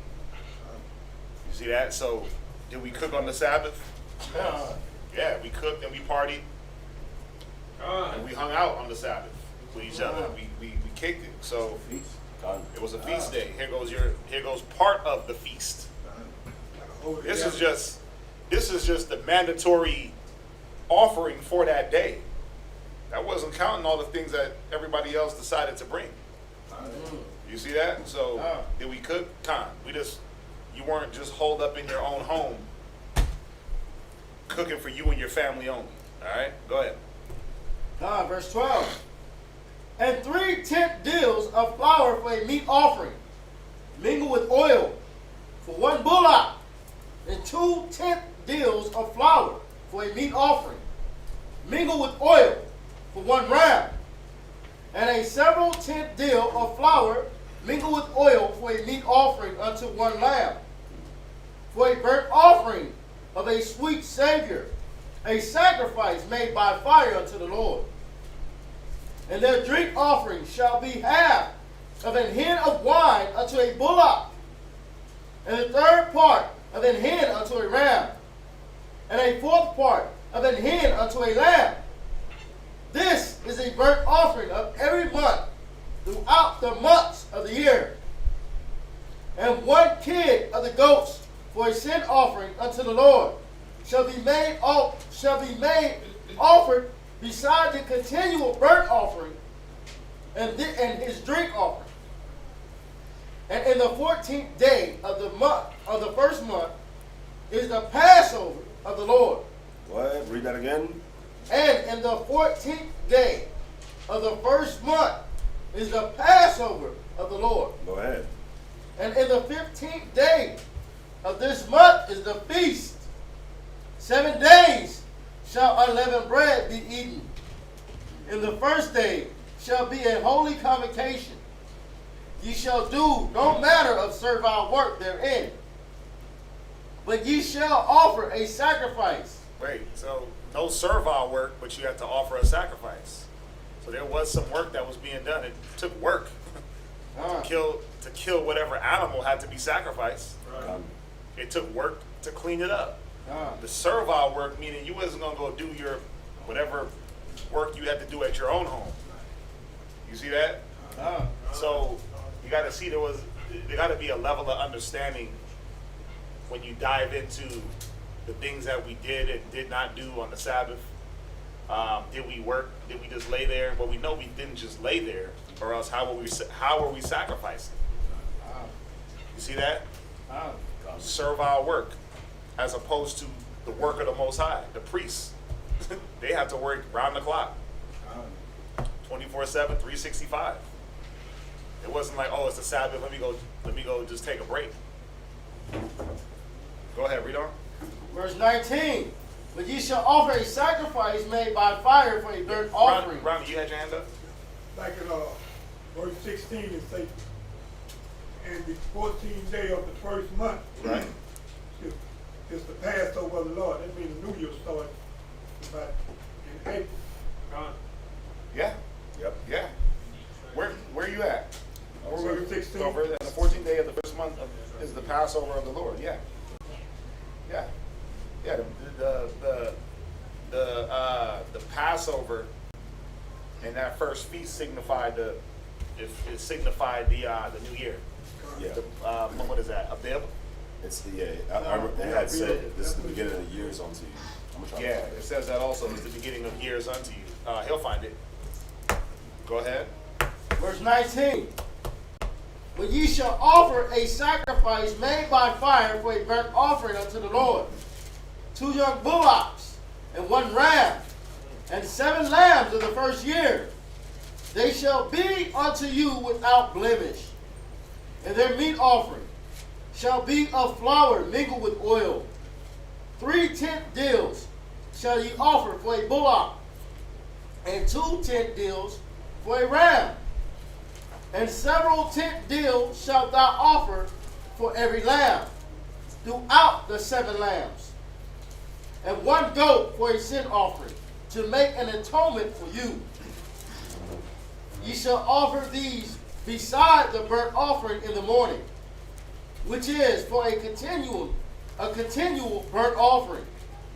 After this manner ye shall offer daily throughout the 7 days the meat of the sacrifice made by fire, of a sweet Savior unto the Lord.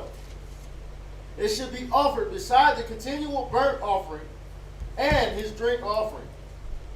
And on the 7th day ye shall have a holy convocation. Ye shall do no servile work.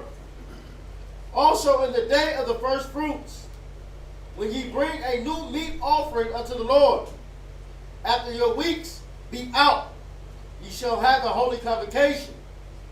Ye shall do no servile work. But ye shall offer the burnt offering for a sweet Savior unto the Lord. 2 young bullocks, 1 ram, 7 lambs of the first year, and their meat offering of flour mingled with oil. 3 tenth deals unto 1 bullock, 2 tenth deals unto 1 ram, a several tenth deal unto 1 lamb, throughout the 7 lambs. Oh, yeah. Perfect. All right. Let's try to find this scripture. Go to Deuteronomy 16:1. 16. Yeah, 16:1. Just on what you were talking about, Ronnie. Deuteronomy chapter 16, verse 1. Observe the month of Abib, Right? and keep the Passover unto the Most High thy power. For in the month of Abib, the Most High thy power brought thee forth out of Egypt by night. Right. So, the month of Abib, which we know when you go into the Zondervan, when you go through the scriptures, that's the first month. That was the first month of the years for us. Most High said to observe that, and then observe the Passover. Did you find another one? Yeah. Exodus 12:1.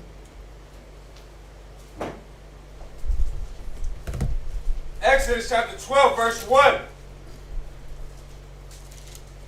And the Most High spake unto Moses and Aaron in the land of Egypt, saying, This month shall be unto you the beginning of months. There it is. It shall be the first month of the year to you. Fine. Speaking of the month of Abib, Yep. because as you jump to verse 5. Verse 5. Your lamb shall be without blemish, a male of the first year.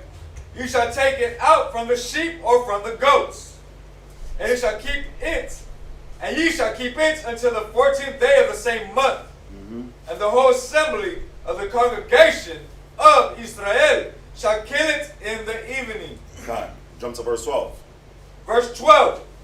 For I will pass through the land of Egypt this night, and will smite all the firstborn in the land of Egypt, both man and beast, and against all the gods of Egypt I will execute judgments. I am the Most High. So this was going into the Passover. So jump to verse 43. 43. Yes, sir. What's up? Say verse 14. Verse 14. Wow. Something just hit me. Go ahead. Oh, yeah? Something just hit me. That was Yeah, go ahead. Verse 14. Verse 14. And this day shall be unto you for a memorial, Go ahead. and you shall keep it a feast to the Most High throughout your generations. You shall keep it a feast by an ordinance forever. Fine. So this is going into the Passover, verse 12. Most High is telling us what we need to do to prepare for it. Right. So that's why we were jumping, where it talks about the lamb and all that, and even verse 14, which is perfect. It's going to be a memorial. It's going to be an ordinance. Speaking of the Passover, jump to verse 43. Verse 43. And the Most High said unto Moses and Aaron, this is the ordinance of the Passover. So this is the ordinance of the what? The Passover. So the Passover is kept in the month of Abib. And when you read back in verse 2, it tells you that this month shall be the beginning of months and shall be the first month of the year unto you. Right. So, Nicodemus, you're absolutely right. It's the first, this is the beginning of the year. April, around Passover, which is when April happens, that's when the year starts. What's up? The water called him a name, man. He's still on that old man over there. Ooh. Bro, Nicodemus, save us, remember? On the boat. You forgot that. You forgot. I was giving you props. Yeah, it was. Nicodemus, get the lifeboats. Get the life vests. I was with you. I'm with you. God. Louis? Is this basically the month of Abib, the first month of April, is actually synonymous with Yahushua's birthday around that time, right? Because he was crucified around the same time. He was born at the same time, crucified at the same time, and this also the month of Abib. Yeah, you gotta look at the time signifies what? Everything's about him. No. What does the time signify? Seasons. Yeah, but what does that season signify? Coming out of Egypt. No. Well, coming out of Egypt was part of it. But what is that time? Beginning of the new year. Right? What happens in the beginning? What happens? Everything starts coming alive. Right. Gone. Everything's new. Spring. Right? So that's what it all. Yahushua. What did he say? He said the Son of Man came not to destroy man's life, but to give life. Right. Right? So it all signified everything that was done at this time. A lot of things were done at this time. Israel coming out of Egypt, that signified us. It was like the rebirth of the nation, right? Or the springing up of the nation. Yahushua being born at that time. The giver of life is here on the earth. Crucified at that time. But then rose at that time. Like, it all signified life and a renewing. You see that? That's what April is about. April showers bring May flowers, but it's all about that renewing of life. That's why we know it couldn't be the dead of winter. Everything's dead. Right? And when you go through the scriptures, obviously the shepherds were out, so they were watering their animals, shepherding their animals. Right. You can't do that in the wintertime in Israel. It's too cold. And it's the rainy season, and when it's wintertime here, it's rainy there. David prophesied. He said he was birthed under an apple tree.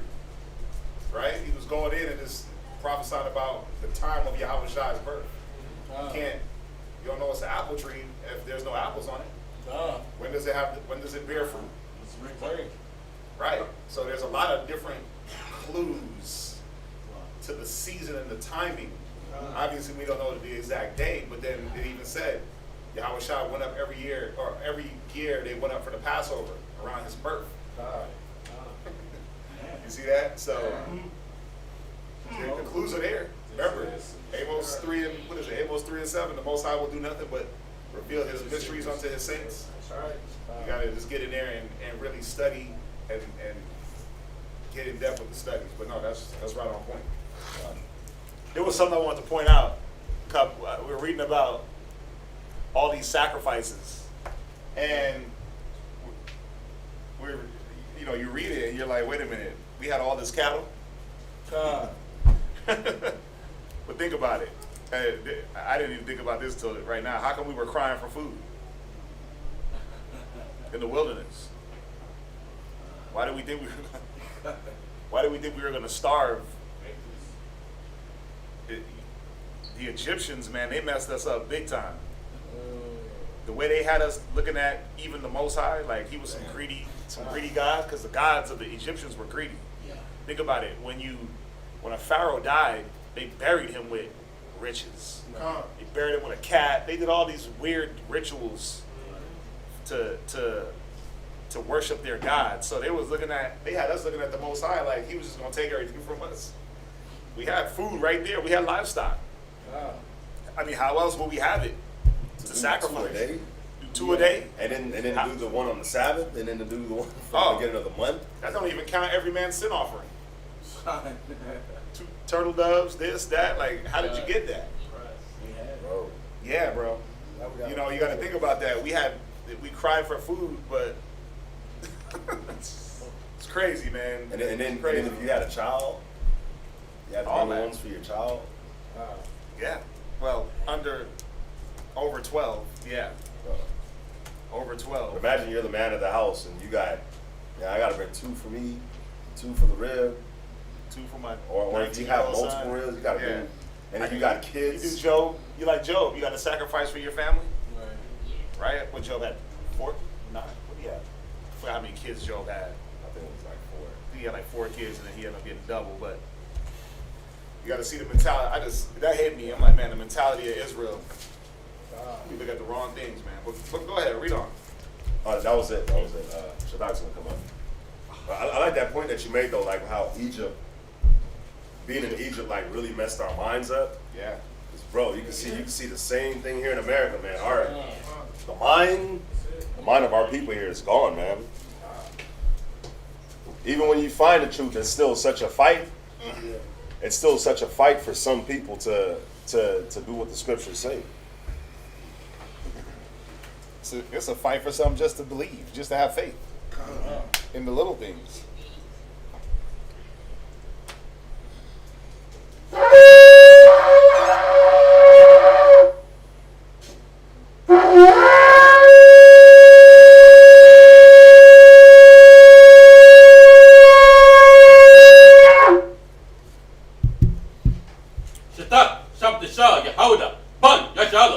Shatak, Shabbat Shal, Yahweh, Bun, Yasha'Allah, Amadi, Barak.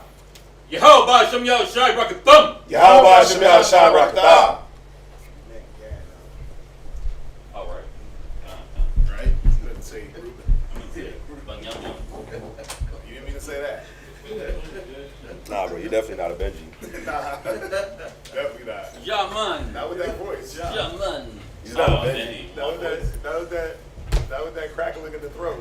Benjamin's loud. Benjamin is a ravening wolf. He howls, baby. Oh! That's what a wolf does. That's what. But we're not beasts here. We're men. God, hey, I didn't say it. Thus saith the Lord.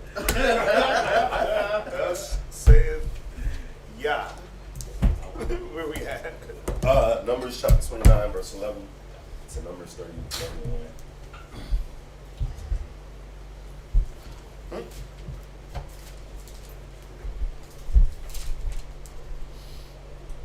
Numbers chapter 29 and verse 11. But you said 11, right? 29 and verse 11. Yeah. 29 11. Yeah. You ready? You ready for that?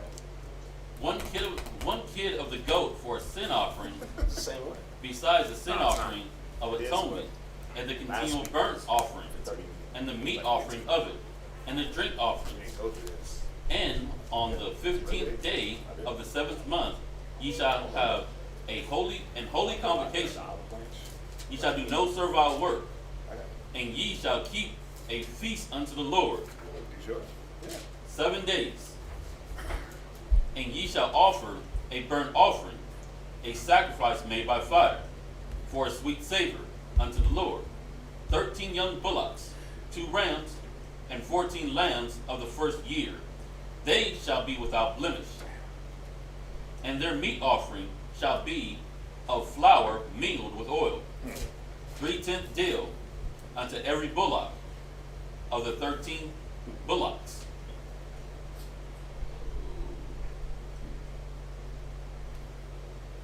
Good. Sorry, my eyes. 2/10 dill to each ram of the 2 rams, and several tenth till to each lamb of the 14th year.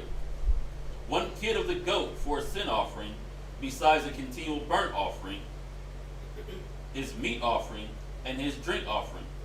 And on the 2nd day he shall offer 12 young bullocks, 2 rams, 14 lambs of the first year without spot. And their meat offering and their drink offering for the bullock, for the ram, and for the lambs shall be according to their number after the matter. And 1 kid of the goat for a sin offering, besides a continual burnt offering, besides the continual burnt offering, and the meat offering thereof, and their drink offering.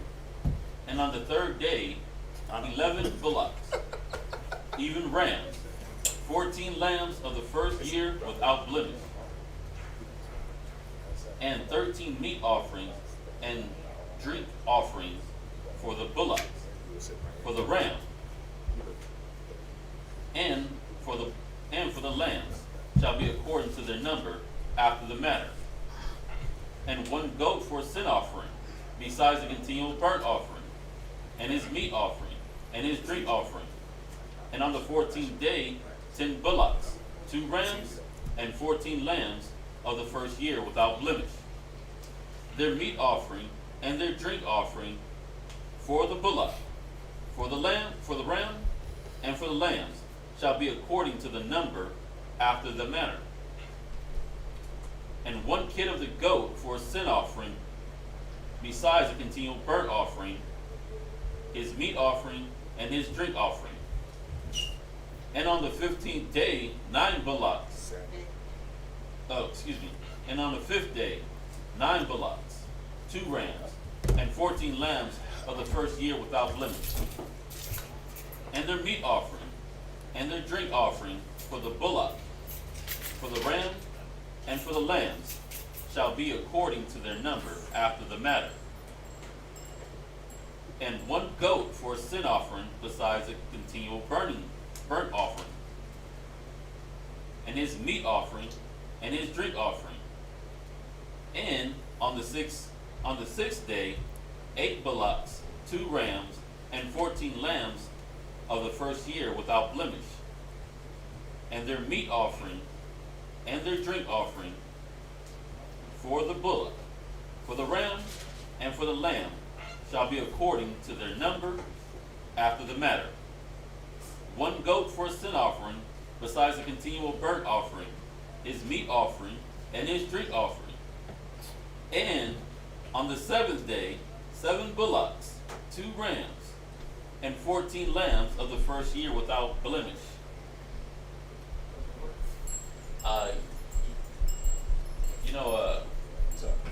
Just reading this, and it's the same like every day.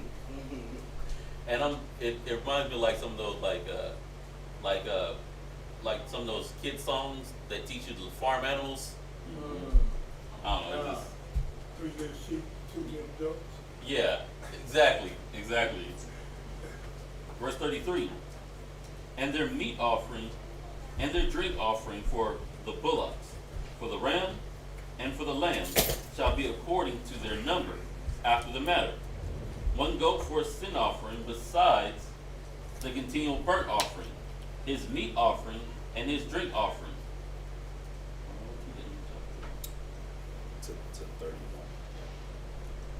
Oh. On the 8th day, ye shall have a solemn assembly. Ye shall do no servile work therein, but ye shall offer a burnt offering, a sacrifice made by fire, for a sweet savor unto the Lord. 1 bullock, 1 ram, 7 lambs of the first year without blemish. Their meat offering and their drink offering for the bullock, for the ram, and for the lamb shall be according to their number after the matter. And 1 goat for a sin offering, besides a continual burnt offering, and his meat offering, and his drink offering. These things ye shall do unto the Lord in your feast day. In your feast, besides your vows and your free will offerings. for your burnt offerings, and for your meat offerings, and for your drink offerings, and for your peace offerings. And Moses told the children of Israel according to all that the Lord had commanded Moses. Numbers chapter 30 and verse 1. And Moses spake unto the heads of the tribes concerning the children of Israel, saying, This is the thing which the Most High hath commanded.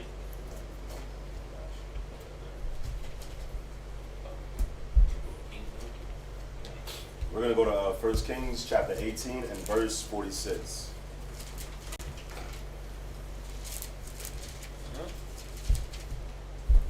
First Kings chapter 18 and verse 46.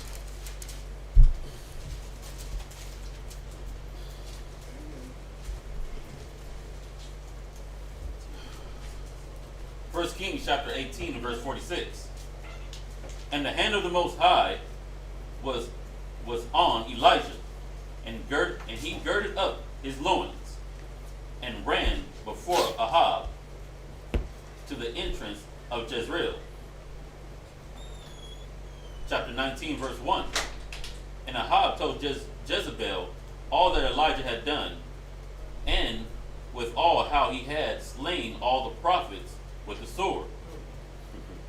And Jezebel sent a messenger unto Elijah, saying, So let the gods do to me, and more also, if I make not thy life as the life of one of them by tomorrow about this time.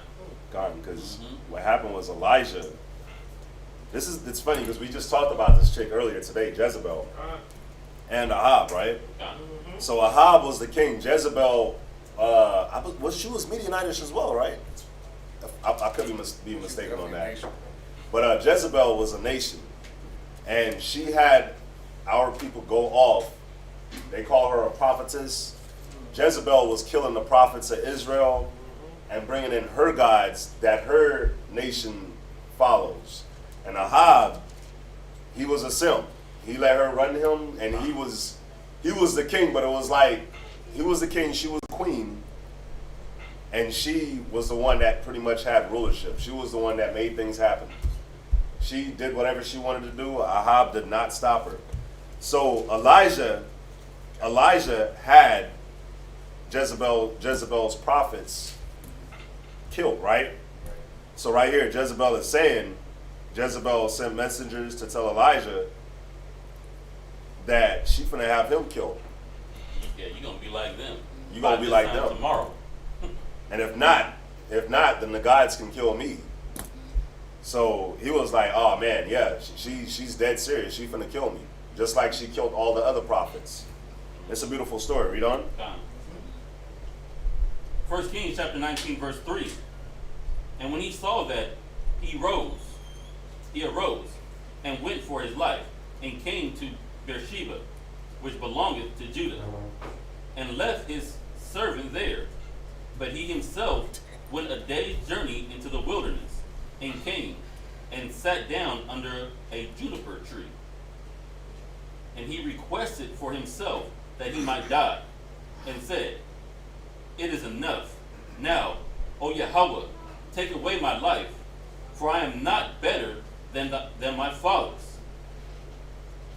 And as he lay and slept under the juniper tree, behold, then an angel touched him, and said unto him, Arise and eat. And he looked, and behold, there was a cake baking on the coals, and a cruse of water at his head. And he did eat and drink, and laid him down again. And the angel, She was a. That was it. Yeah, that was it. Yeah, Jezebel was the daughter of the king of the Zidonians. That's right. So, Zidonians, that's Zidon, Tyrian Zidon, Sidonians, Tyrian Sidon, the borders of Israel. They would be like, they would damn. forget who they are today. I'm having a brain fart. But yeah, she was.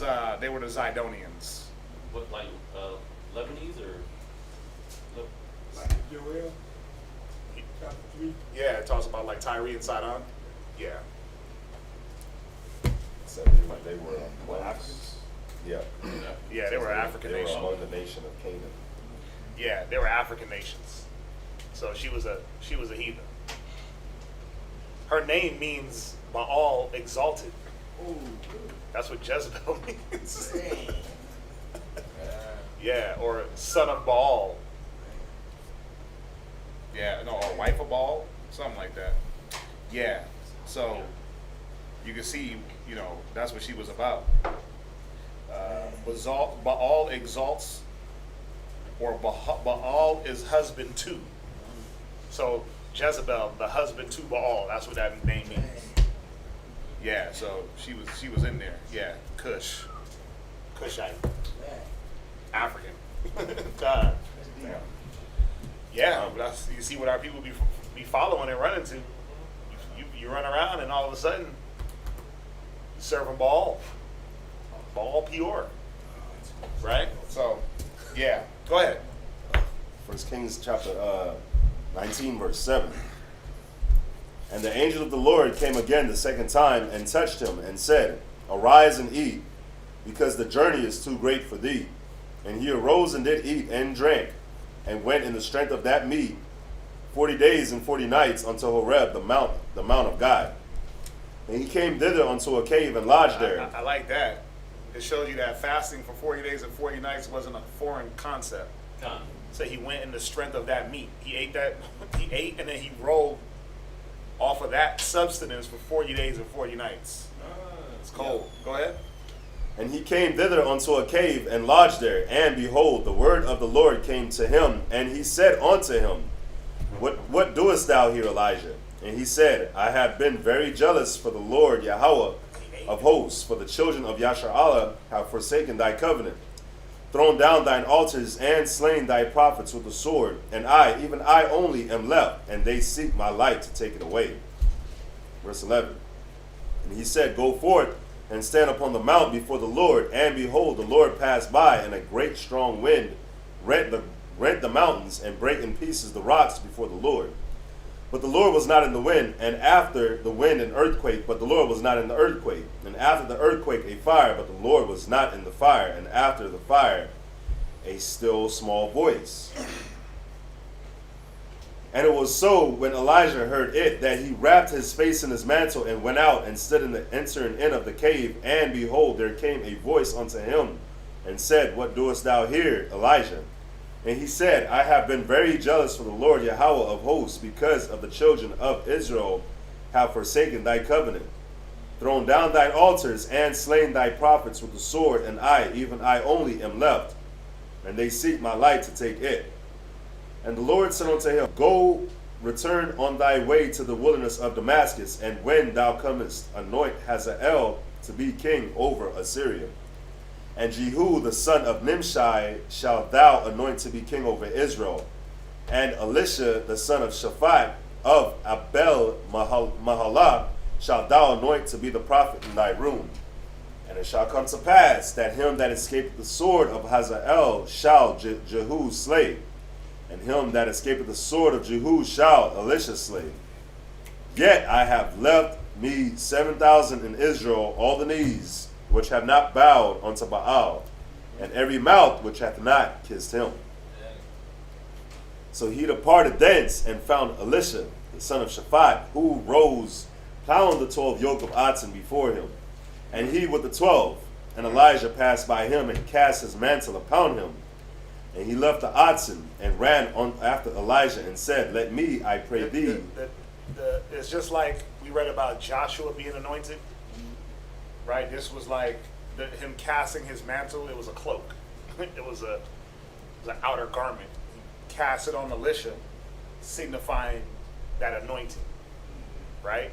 Go ahead. Go on. And he left the oxen and ran after Elijah and said, Let me, I pray thee, kiss my father and my mother, and then I will follow thee. And he said unto him, Go back again. And he said unto him, Go back again? For what have I done to thee? And he returned back from him and took a yoke of oxen. You know, you got to see that from whenever there was a need for whenever there was a leader and someone had to follow, you got to see that it had to be willing. Right? Elijah had to be willing to do this, and he was. And you know, when you look at this story, when you look at the way that Yahushua chose the 12, and he was just like, drop what you're doing, follow me. And they just straight away dropped their nets. I make you fish. You know, you got to see that that's still significant today. Where, let me make sure I say this right. Where you got to be willing to give something up. You got to be willing to think about it. If your hands are occupied with my net, and I'm trying to catch fish, and Yahushua rolls up and says, put down that net, I'm going to show you how to catch men. You got to be willing to open your hands and drop what you're doing. Pick up a different tool, right? Now, that's where a lot of the conflict comes, where I don't want to drop this net, so I'm gonna hold it in this hand. It's my weak hand. It's my weak hand, right? It's my lefty. It's my weak hand. So, but I'm gonna put Yahweh's net in my weak hand. And I'm gonna keep my own net in my strong hand. Does that make sense? No. Does it make sense what I'm saying? But does the concept make sense to do? No. That's where you get the conflicts of interest. And that's where you get the contention and the clashing and the, why do I got to do it this way when I could still do it this way? Like, this ain't working for me. Well, yeah, you got it in your weak hand. What man can hold a fishing net with one hand and pull up fish? You might grab one or two and you pulling that net. You ever see somebody net fish? Oh, yeah, that's a big They're net. throwing nets with both hands and pulling them in with both hands. These guys were net fishers, right? So they're throwing in a net, casting a net, letting it fall. It does what it does. They pull it in. You can't do that with one hand. You can't throw two nets and pull two nets. You can't fish two different ways, right? But you got to see here, like, I love this story because he was like, let me go back, kiss my family. He's like, what'd I do to you? Go back for what? He did it anyway. But his intention wasn't to make an excuse like, oh, let me go chill with my family real quick and find a reason. Well, I didn't dedicate my house. Man, It's not a good time for me. It's not a good time. I still got them to go hang out with. He was like, nah, let me go show some respect to my family. And I'm going to follow you. And that's what he did. Yahushua, follow me. Well, I got to go to this funeral. Let the dead bury the dead. Right? I think that's one of the coolest stories, man, because he was showing you what type of people were you going to try to chase after. If I'm here to bring, it said the Son of Man came in the world not to condemn the world, but to give the world life. So if you got life right here and you got to go bury the dead, what were you going to be chasing? Yeah, you chase it. He was showing you that you're chasing after things that had no profit. You've been doing that, right? So once you do something different now, step into the light. But again, to pick up one net, you got to drop the other net. The apostles have to drop that carnal net and pick up that spiritual net. That's all it was. You know how to fish. They made a living out of that. But I'm going to show you how to draw men in to this word. But there had to be a guiding. There had to be a close walking together, step by step. Right? We're going to walk together. Can two walk together, at least they be in agreement? No. So you had to walk together to see, do I agree? Then, I agree, I'm going to do what was taught. Learn the ins and outs and the nuances. A lot of important little nuances are missed because there's a reluctance to walk. There's a reluctance to, and not that you can't walk, but there's a reluctance to drop your net and walk with the spiritual net. There's a reluctance there. And that's why it's hard for brothers and sisters, some brothers and sisters, to grasp even the littlest concepts of just how to keep your house afloat. Because you're not walking and picking up the small little, it's the little detail. You talked about the devil's in the details earlier. These are little details that it's unspoken. You got to just see it to understand it. Circumspect, yeah, but meaning what I'm saying is not everything is, hey, sit down and let's read. Or, hey, the scriptures say. Some things are, you have to see it in action. And brothers miss the action part, the doing of the word, because there's a reluctance to walk with the examples, right? The scriptures say your elders whose faith follow. There's a reluctance to follow the faithful works, the faith that's already, and the things that have already been established through the word, through the spirit. And, everyone just got to ask themselves, at what level am I trying to achieve and how quickly? And then that'll tell you what pace you got to walk and who you got to walk by, who you got to walk next to, Go ahead, read on. Verse 21. And he returned back from him and took a yoke of oxen and slew him and boiled their flesh with the instruments of the oxen. Yoke of oxen is 2. These are like half-ton animals, right? Yep. Yeah, Elisha was a strong dude. He was a young man, but he was a strong dude. I mean, come on, how you even kill an ox? You ever thought about that? Like, that, it was killing ox. Now, an ox, like, you got to get him by the throat. What? Yeah, like, he ain't just going to give it up. Right. Right? He going to fight. What happens when you put that knife and you start cutting and he start kicking? You got to wrangle that ox, man. Strong dude. We were strong people. Go ahead. And gave unto the people, and they did eat. Then he arose and went after Elijah and ministered unto him. We're going to jump to... Wait, and he did what? And ministered unto him. No, he was looking to be ministered to. And ministered unto him. Nah, nigga, you going to have to teach me. And ministered unto him. He went and ministered unto him. Yep. He fell into a submissive, obedient, what's the word I'm looking for? Servile? He went into submissive mode, servile modes, ministering, right? He went into that mode. He didn't do the, well, I'm younger than you. I got it, right? He respected the wisdom. Go ahead. This is Jeremiah chapter 1 and verse 1. Jeremiah chapter 1 and verse 1. It says, the words of Jeremiah, the son of Hilkiah, of the priests that were in Anathoth in the land of Benjamin, to whom the word of the Lord came in the days of Josiah, the son of Ammon, king of Judah, in the 13th year of his reign. It came also in the days of Jehoiakim, the son of Josiah, king of Judah, unto the end of the 11th year of Zedekiah, the son of Josiah, king of Judah, and unto the carrying away of Jerusalem captive in the 5th month.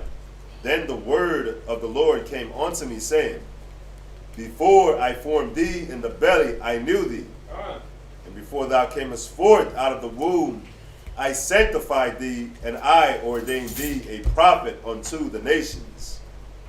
Then said I, our Lord God, behold, I cannot speak, for I am a child.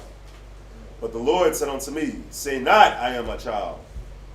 For thou shalt go to all that I shall send thee, and whatsoever I command thee, thou shalt speak. And what that sound like? Sound like Moses, right? But see, Moses, when they asked who ordained you a king over us, Most High ordained Moses a king and a leader right? No. Not because he was eloquent in speech, not because of money or his rank or anything like that. It was because of the character that he held, that he was gonna hold. Go ahead. I got a question. Verse 8. Roddy, what's up? Like, that mean Most High knowed all us before we entered into the womb? Oh, Con. You said what? Most High knowed all of us before we entered into the womb. We wasn't Before we entered into the womb? Yes, you already know Yeah, that. he said he ordained us before the womb. Yep. Get that. He'll get it. There's I think I went through a whole class on that. And I was going in it about, he'll find it. Talking about Isaiah 49? Watch. No, there's some in Psalms. Yeah. Let's see here. There's quite a few. The womb, right?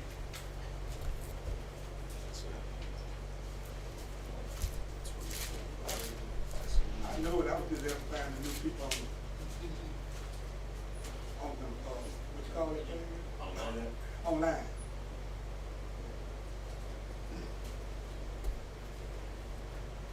You said, so what was your question again? You know this before we entered into it.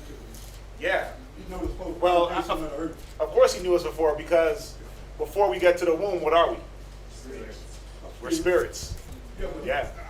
like I said, I already know that. Uh-huh. I was just there finding people online. Oh, yeah. Because new people on there. Yeah, Because he knew us before the foundation of the earth. Right. He knew us before the foundation of the earth. Why? Because he's the father of spirits. That's right. So, yeah, he knew us before the womb. Watch. Let's see here.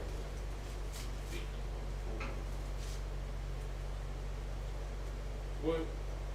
Go to Go to Psalms. Go to Psalms 22:10. Say what? Psalms 22:10. Psalms chapter 22, verse 10. Right. I was cast upon thee from the womb. Right. Thou art my power from my mother's belly. Right. You see that? Now, obviously, yes, he knew us before we got into our mother's belly, because he knows our spirit. Come. Sister Mary. He knows if he didn't already prove you because he knows the way you can live your life. He knows the way he knows the way we should live our life. Now, the one thing about just because you were chosen, remember, there's still free will. So think about it. And all you gotta do is look at yourselves. What were you doing before you got in the truth? Man. You were doing what you wanted to do. Come. Does that neglect the fact that you were chosen? No. All right. You just have free will to do what you wanted. You see that? So it's no different for, let's say, I'll have my kid tomorrow, right? And I raise him in the truth. He's chosen, right? Because all Israel will be saved. But think about this. Don't you got a choice? Even if I raise him in the truth all the way till he's 30 years old to go do whatever the hell he wants? Come. Yeah. So being chosen and free will, remember, those are two different things. The Most High knows how we should live, and he has a plan for the way he wants us to live. But that's for us to choose. Come. And it does still stand that, yes, he chose us from the foundation. He chose the whole nation. It wasn't just each, like, oh, I just chose him to be righteous and you to be wicked. He chose us all. That's why he said you're a nation of kings and priests. So what's going to be married to a king and a priest? Well, it shouldn't be a Jezebel, right? So the righteous, like Ahab, he was a simp. He knew the laws. He knew the laws. He knew what he was not supposed to be, who he was supposed to be with, and who he wasn't supposed to be with. It's no different than Rehoboam, Jeroboam. It's no different than Solomon. It's no different than David. They knew the laws. It's no different than you had Hezekiah, righteous. And you had the next king that came after, wicked. And the next king was righteous. Then the next king was wicked. They knew the law, because to be a king, you had to go through the laws. The laws had to be recited to you. You had to write it out. You had to write it out. So they knew the law. But pride is a thing where, oh no, I ain't gonna never fall to that. You think Solomon when he was marrying all them women outside the nation, what you think was in his head? Well, I got wisdom, so I ain't gonna fall to their nonsense. But he forgot. You was gonna get old and weak, and they were gonna wear you down. And a nagging woman, babe, that'll wear any man down, any strong man. The Bible tells you about it. A woman with many words. Yeah, it's like the climbing up of a sandy ways to an aged man is like a woman with many words. They'll wear your ass down. So, of course, Solomon, Hezekiah, all the Ahab, they knew. And there was something in them that they felt, well, I'm not going to be susceptible to the evils. Well, you should have just followed what the Most High said and not even call the evil to you. Solomon wouldn't have fell to those women if he wasn't so closely attached to them. Right? But there was something in his mind that was telling him, nah, I'm good. Which, that's pride. Ahab, he knew he wasn't supposed to marry Jezebel.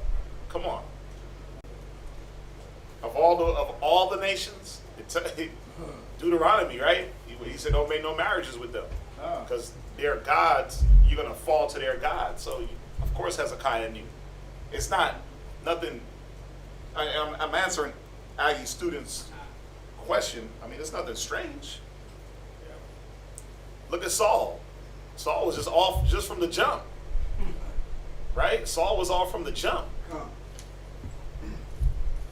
I mean, it's about what's in every man. Yep.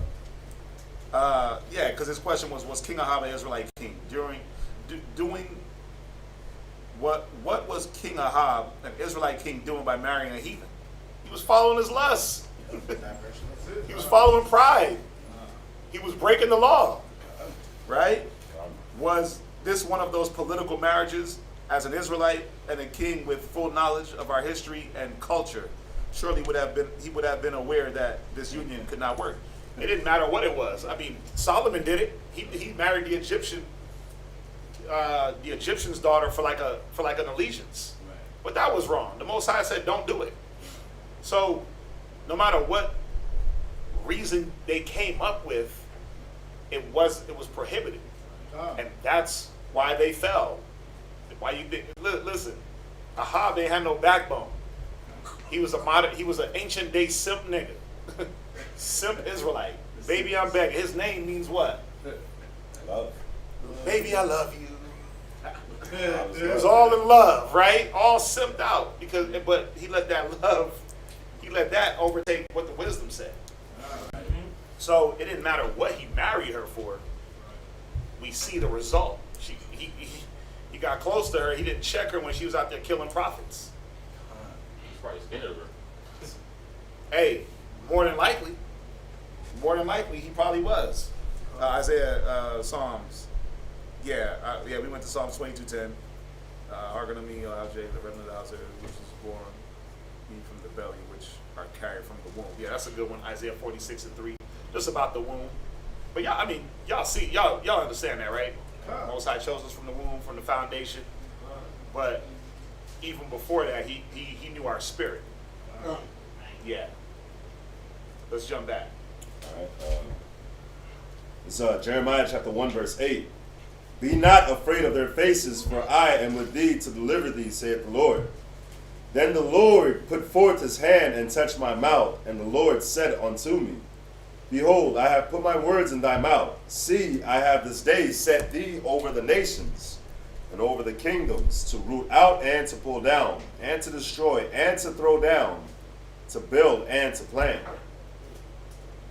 Moreover, the word of the Lord came unto me, saying, Jeremiah, what seest thou? And I said, I see a rod of an almond tree.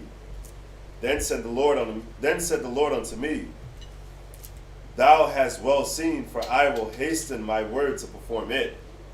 And the word of the Lord came unto me the second time, saying, What seest thou? And I said, I see a seething pot, and the face thereof is toward the north. Then the Lord said unto me, Out of the north an evil shall break forth upon all the inhabitants of the land. For lo, I will call all the families of the earth of the north, saith the Lord. And they shall come, and they shall set every one his throne at the entering of the gates of Jerusalem, and against the walls thereof round about, and against all the cities of Judah. And I will utter my judgments against them, touching all their wickedness, who have forsaken me, and have burned incense unto their gods, and worship the works of their own hands. Thou therefore gird up thy loins, and arise, and speak unto them all that I commanded thee. Be not dismayed at their faces, lest I confound thee before them. For behold, I have made thee this day a defenced city, and an iron pillar, and brazen walls against the whole land, against the kings of Judah, against the princes thereof, against the priests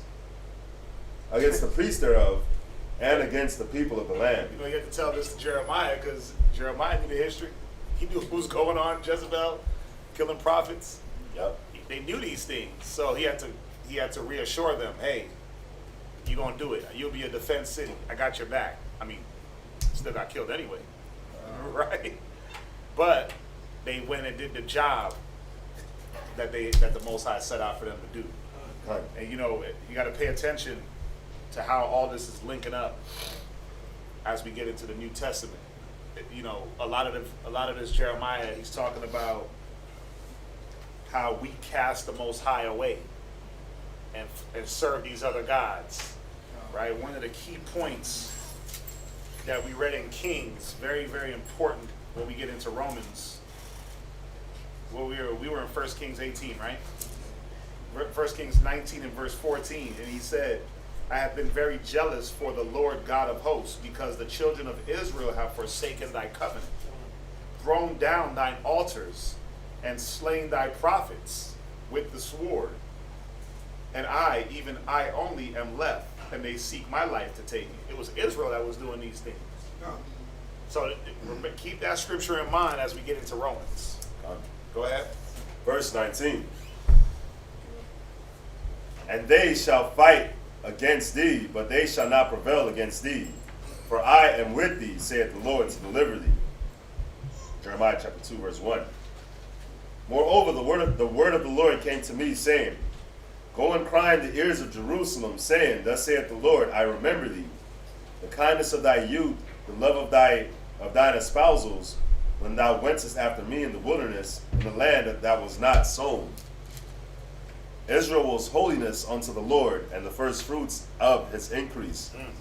All that devour him shall offend. Evil shall come upon them, saith the Lord. Remember verse 3. Remember verse 3 as we go into this Romans. Now, we read it, part of it last week. We were in Romans 11, and I think we started at like 15. And we went into, was it 15? Last week we read Romans, and I'm going to take over reading now. We're going to go to Romans chapter 11. And this is a chapter, again, that the churches love to use. See, everybody's Israelite, spiritual Israel, grafted in. You even got, you got some Israelites that use this chapter wrong to try to get everybody in there.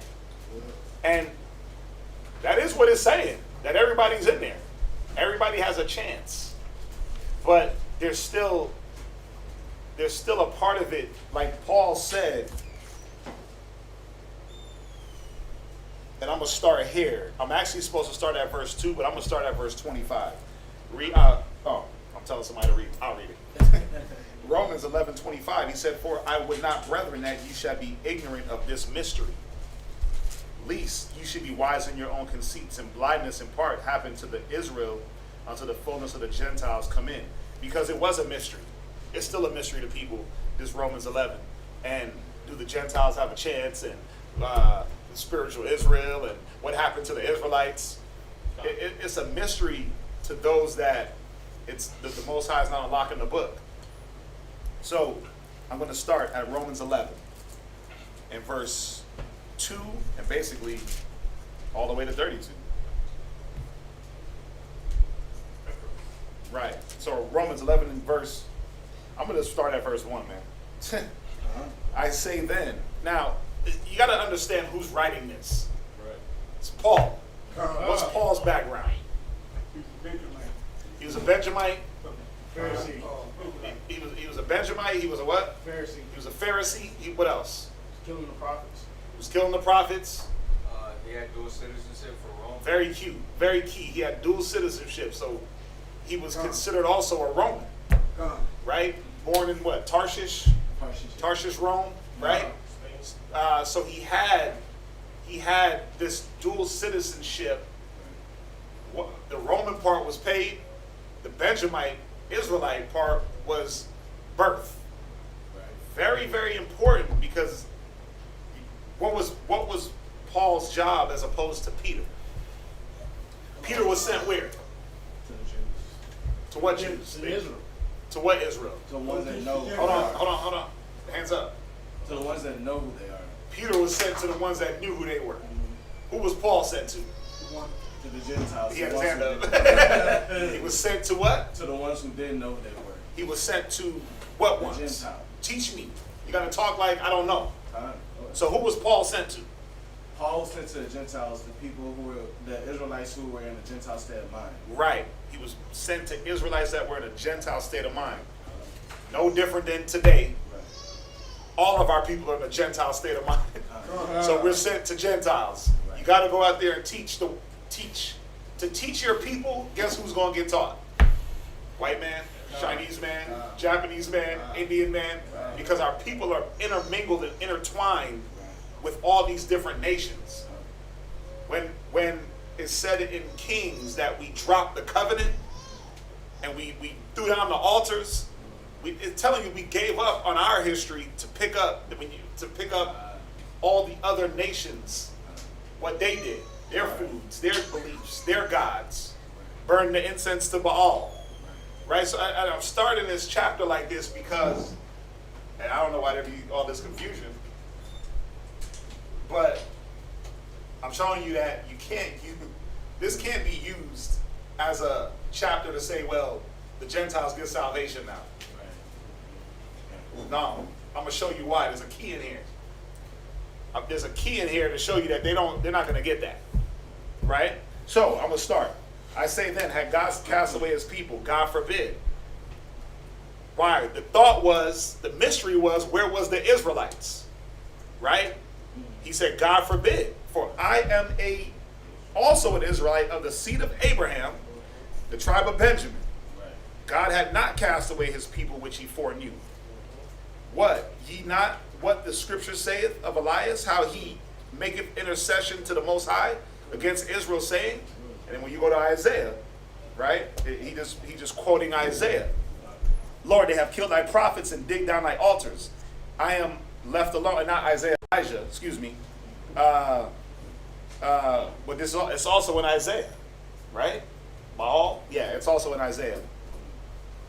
Lord, they have digged down their altars, and I am left alone, and they seek my life.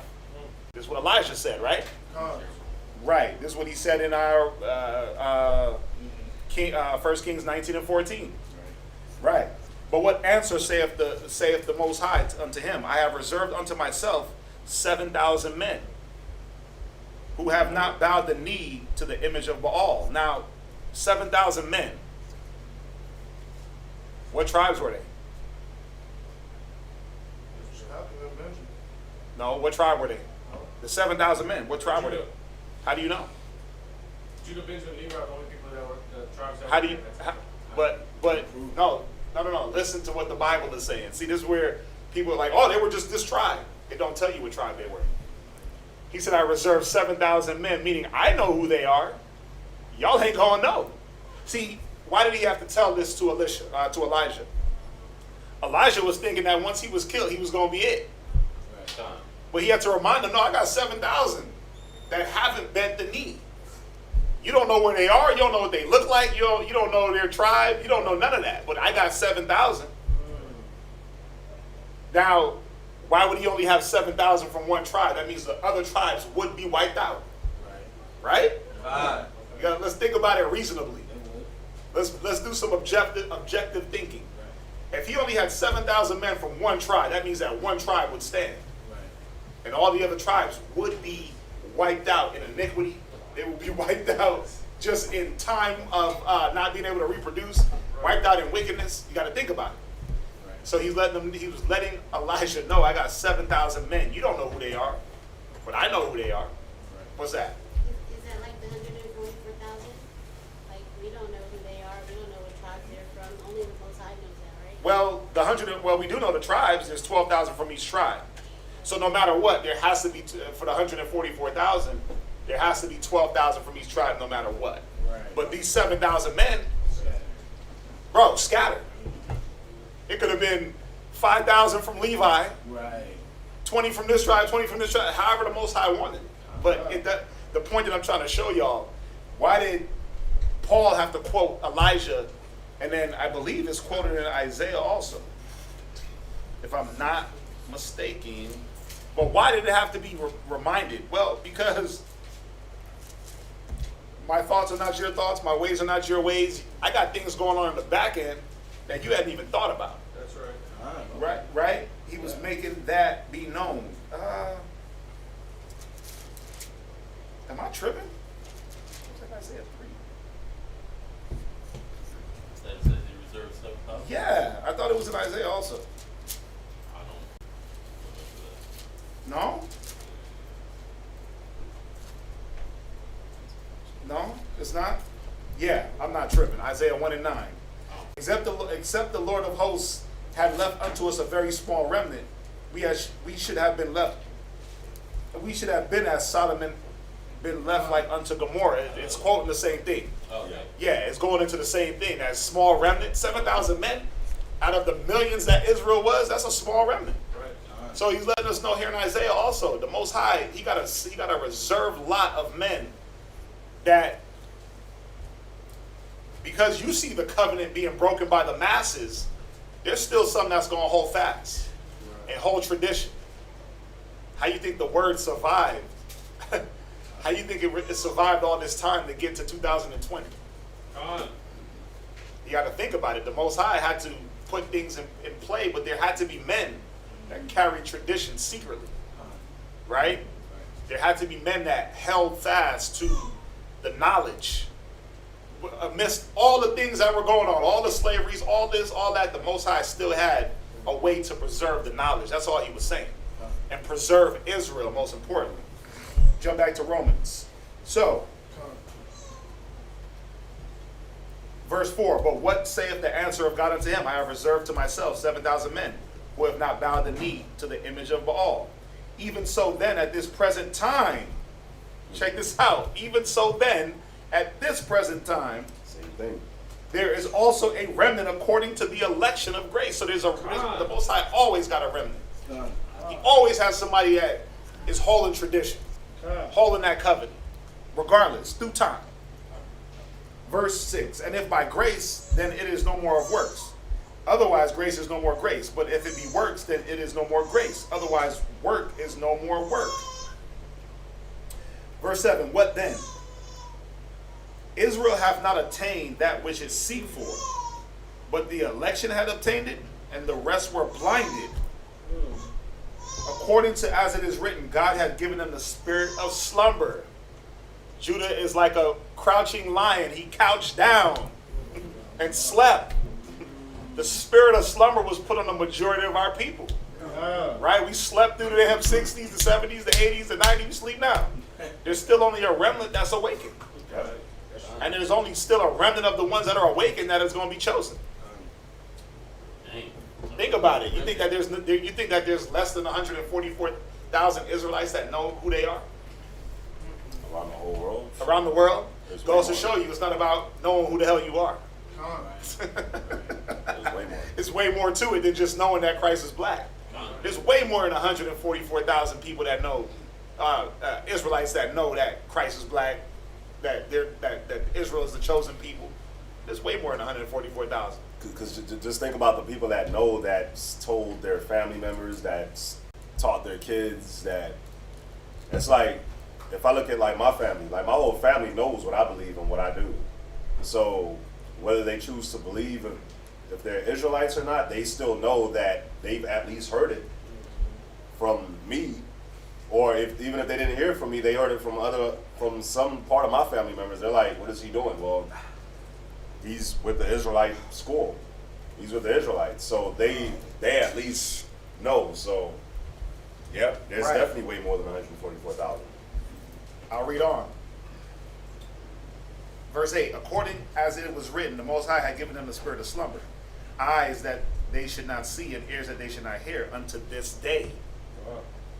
Scriptures talk about being blinded by the God of this world.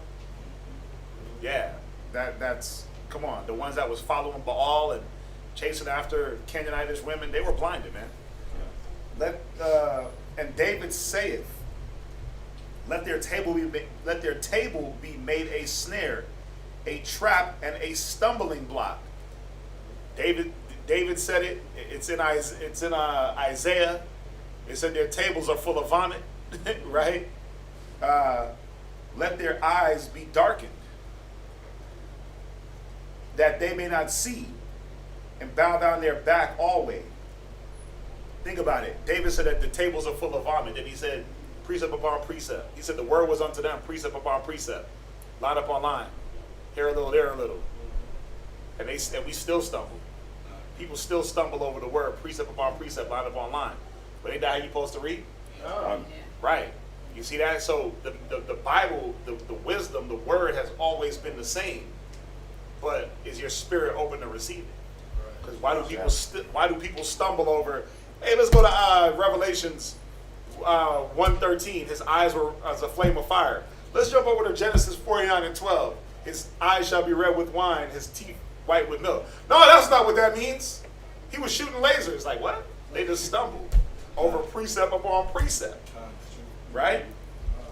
It says, why? Because let their eyes be darkened that they may see not, and bow down their back always. But think about it. If you read up, he said the ones that were reserved was because of grace. It wasn't about works. It was the Most High's will that this reserving, this little reservation of people, they weren't blinded. That was the Most High's doing. You see that? Very, very important. Even now, when you try to force a person to learn the Bible, and you try to force them to, you're supposed to be sitting down and studying with me, and da-da-da-da. Nah, that ain't up to you. For them to get it, they could stumble over the word. They could stumble line upon line, here a little, there a little. Because it's not up to us to make anybody understand. Lewis. With the precept go with this, I'm just going out. Colossians 1:25-26. It says Colossians 1:26. What does it say? It says, even the mystery which had been hid from ages and from generations, but now is made manifest to his saints. Yeah, it can go with it. It just depends on how you're bringing it. Okay. But it's not a direct precept. But if let's say you're putting together a class, yeah, you could put that inside the class. Just like when Dr. Rob was talking about this morning, I was telling him how I woke up to the truth. I ain't even have a Bible. You know what I'm saying? See? I ain't have a Bible. I didn't care about no Bible. That's crazy. I told him. Hey, me too. I told him when I used to read when I get the news back in the day when they had the newspaper. Just read the sports page, right? Sports magazine. That's the only thing I read. It was ironic. I mean, it was great how I woke up to the truth. Because when I heard it speak, it didn't take no 1, 2, 3 times. All it took was one time. So I knew it had to be up the Most High. Yeah. He used some people to wake me up because it wasn't even that many cats they got now. You know what I'm saying? Yep. Yeah, man. I ain't had no Bible when I didn't have no Bible. That's funny. My whole life done a 360. Yeah. I'll read on. Ricardo. Yesterday, in class when we were speaking on does the Most High hear the prayers of unbelievers, and then piggybacking off of whatever we're saying right now, my first Bible was given to me in the hood by an Edomite. You know what I'm saying? And I was in the barbershop, and in the barbershop, I had a skittle bag of recreational drugs, just whatever. You know what I mean? And it just this Edomite just came in. It's like he sat in my chair, and obviously I couldn't talk to him like a cholo, so I had to kind of like be articulate with him, and then he was like, do you believe anything could happen? And I was like, well, sure, yeah, like, I'll put you in my chair. He's like, oh, you believe in God? And I was like, I mean, I guess. And then he said, do you read the Bible? And I said, and then I laughed. I said, nah, I don't. But in the sense of the remnant and everything like that, like, it was a Edomite who brought me my first Bible. It was crazy. Yeah. I was 19 at that time too. Yeah, because it's all about this. First, it's the grace of the Most High. That's what that is. But then, now that you understand, you still got to put in that work. So I'll read on. Verse 11. I say then, have they stumbled that they should fall? God forbid, but rather, now you got to pay attention here. Have they stumbled, talking about Israel, that they should fall? God forbid. Has God cast away his people? God forbid. Right? So Romans 11:1 and 11:11, it's talking about Israel. Right. I say then, have they stumbled that they should fall? God forbid. But rather through their fall, speaking of us dropping the covenants, like we read in Kings, us stepping away from the Most High, us serving other gods, through our fall, salvation has come unto the Gentiles. Which ones? Other nations. Every single one of them. They all got the Bible. They all got the Bible. Right? Now, when it says salvation has come to the Gentiles, obviously, we know the end of the story is they're not getting salvation the way we are. But what it's showing us is that they had the opportunity to pick up the mantle and run the right way with it. Right? Salvation has come to the Gentiles, but why? Well, was it like the Most High was like, oh yeah, I need them? No. Prove it.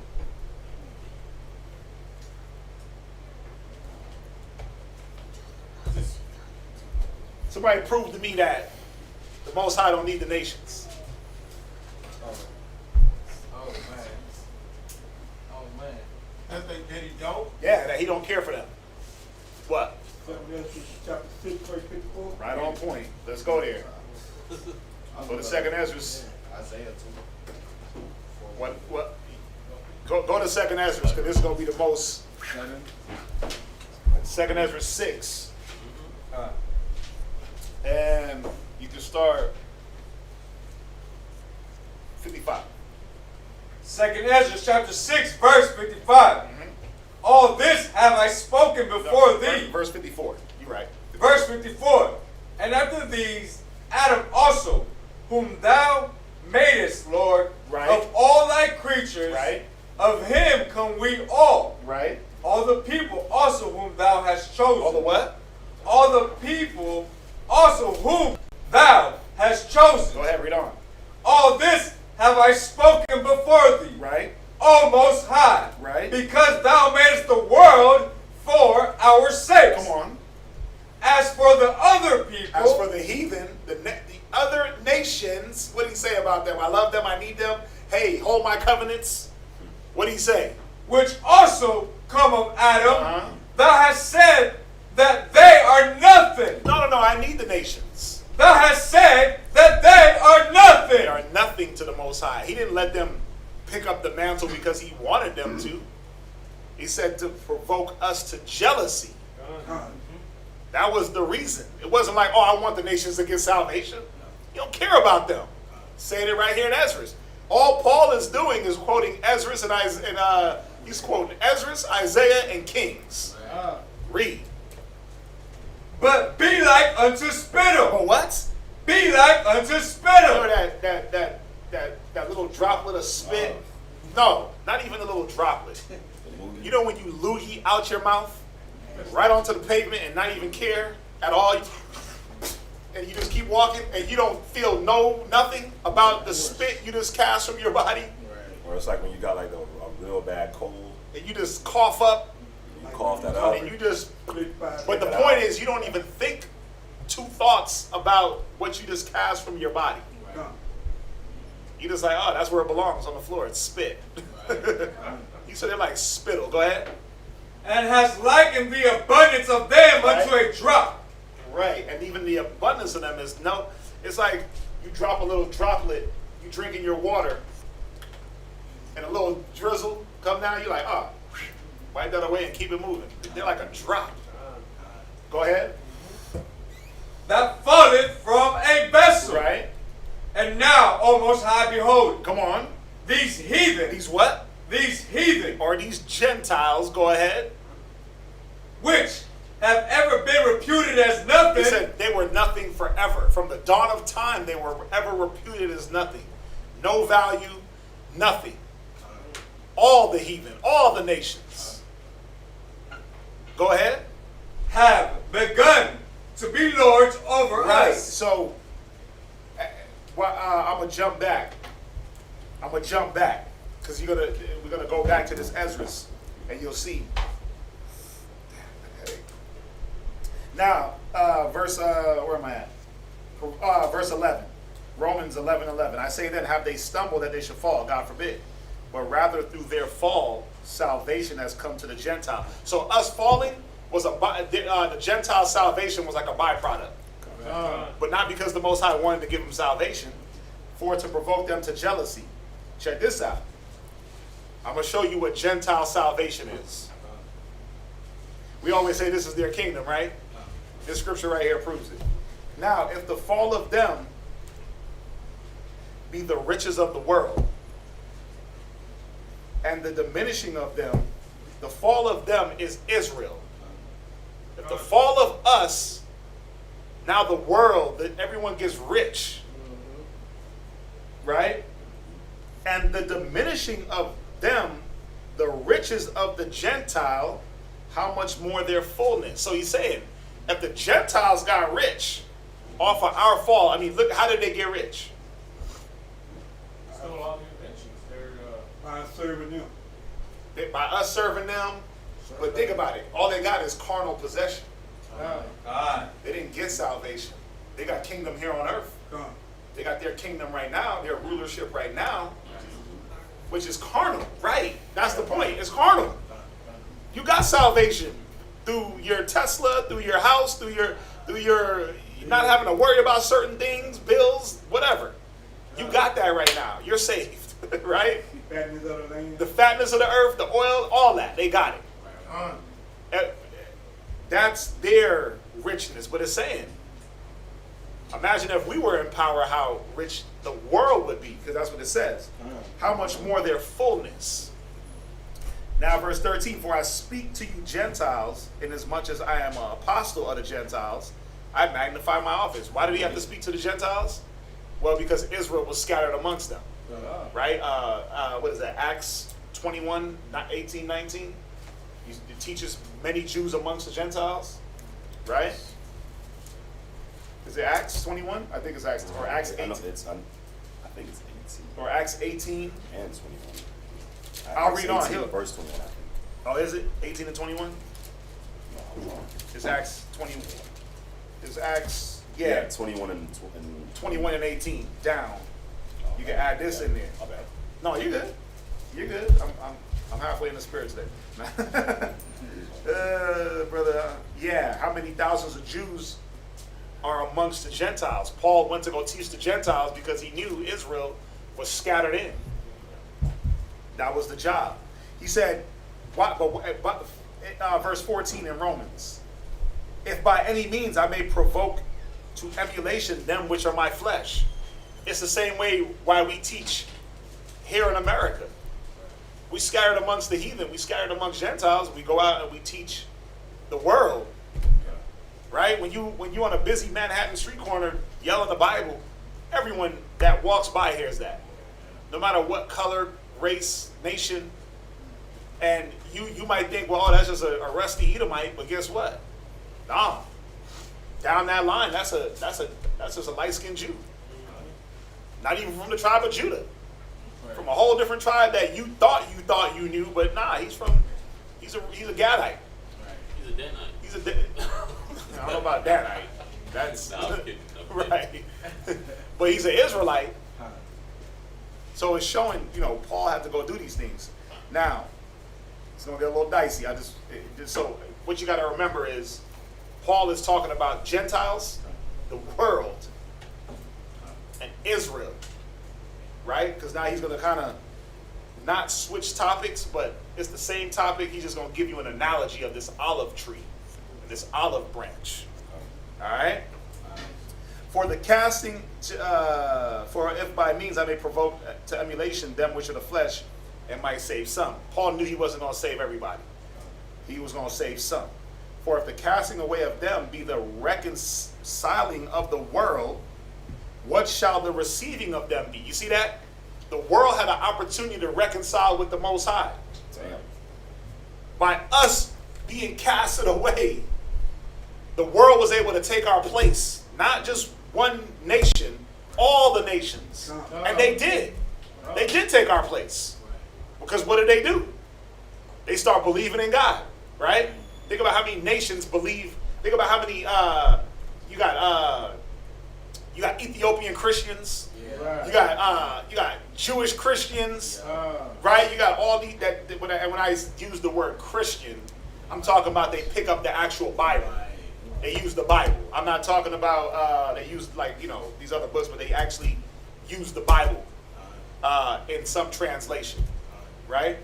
They had the opportunity to be reconciled to the Most High and learn who they were. No, you're a Cushite. No, you're an Edomite. No, you a Amalekite, right? No, you're a Canaanite. You're not. No, they're the Israelites. They had that chance. They didn't take it. A lot of them already, they know their nationality. It's biblical nationality. Yeah, they know, because they never left off it. But as far as where they fall on the totem pole of salvation and rulership and leadership, they never stood up to that plate. Like, oh, we gotta be y'all slaves? Oh, okay. Well, we ain't gonna talk about that. Actually, they did the opposite. I'm gonna show you. So, verse 15, for if the casting away of them be the reconciliation of the world, what shall the receiving of them be but life from the dead? The whole world is going to be in peace and life. Right, now, and we read this, see, Paul was quoting you went to Jeremiah, right? Paul was quoting Jeremiah. Watch. Go back to Jeremiah 1 real quick. I think it was Jeremiah 1.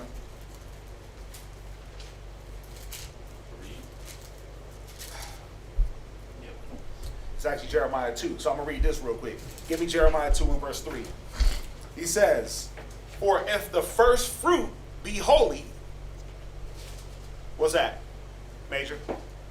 So like when you just read Romans 11:15, right? You said the last precept, but life from the dead. Right.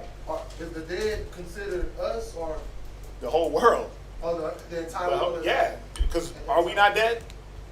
It's just showing you that everything is going to go back to its right form. So, if the casting away of them be the reconciliation of the world, what shall the receiving of them? Them is us.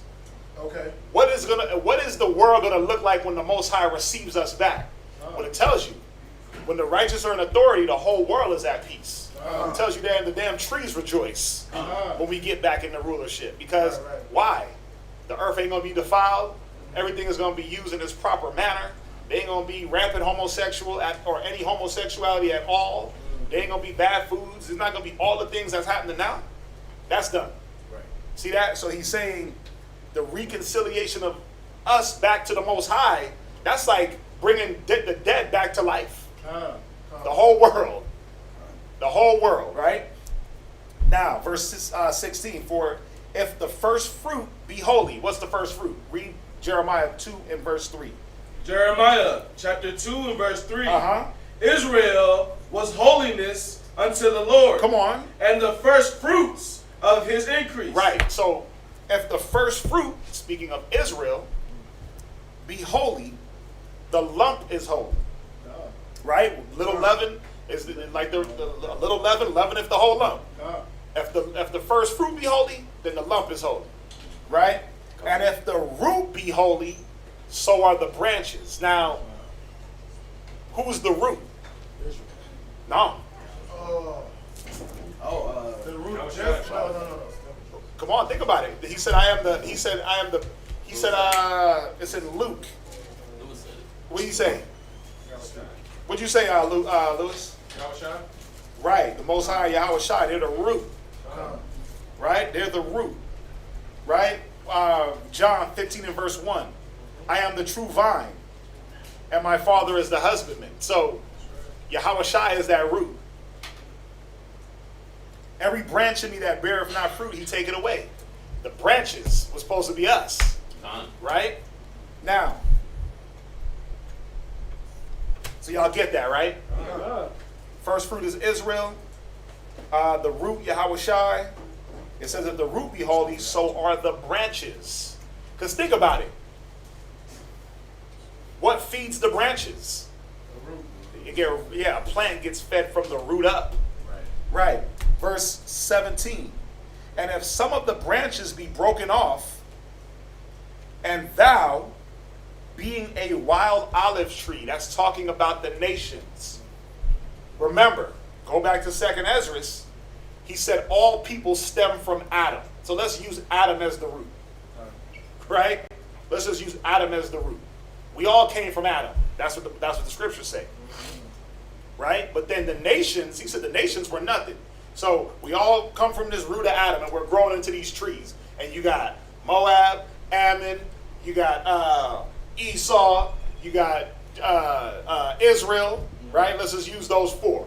Oh, you got Ham, right? Right. You got Ishmael, right? But he says, okay, I don't want those branches. Broke all them branches off. And we're still attached to the root, being Israel. Y'all get this? You with me? Okay. You looking like, just making sure you with me. Right. He said, and if some of the branches being broken off, and thou being a wild olive tree, speaking of the nations, the wild olive tree, the nations, were grafted in among them, and with them partookest of the root and the fatness of the olive tree. So, you ever see when they take, I don't know what it's called, I should have looked it up, but they will take a tree, they'll take a branch from another tree, they'll carve out like a little carving into the stem of the tree, they'll put that little branch in, they'll tie it, and it'll graft on. Yeah. This is what he's talking about, how you can grow two different trees on one root, because all that branch, oh yeah, you gotta watch like gardening. The Chinese trees. That make Talking about the bonsai? Yeah, those. They do that? Yeah. See? They cut the branch. They grow over there. Right. They do it because think about all the nourishment that's coming from a root that's established and grounded. You see that? So they just cut a branch, they attach it to the stem, they tie it, and it'll start to grow. It'll start to grow. This is what he was talking about. He was equating the nations to these branches that were wild by nature, and they attached themselves to the root. They weren't originally there. They attached themselves to the root, being Yahweh Shai. We were already there, being the natural branches. We were the natural branches.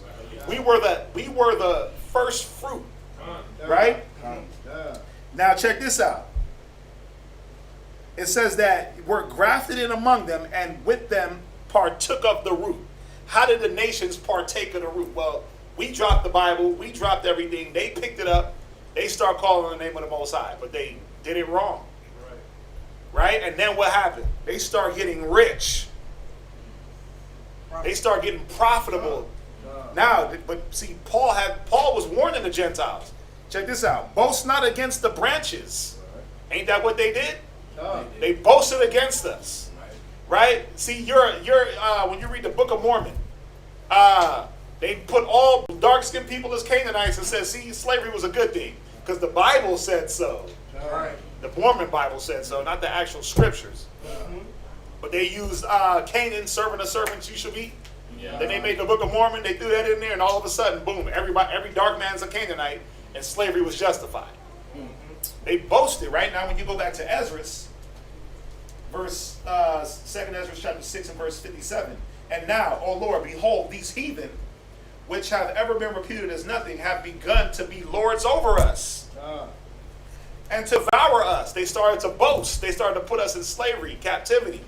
Y'all see this? Right.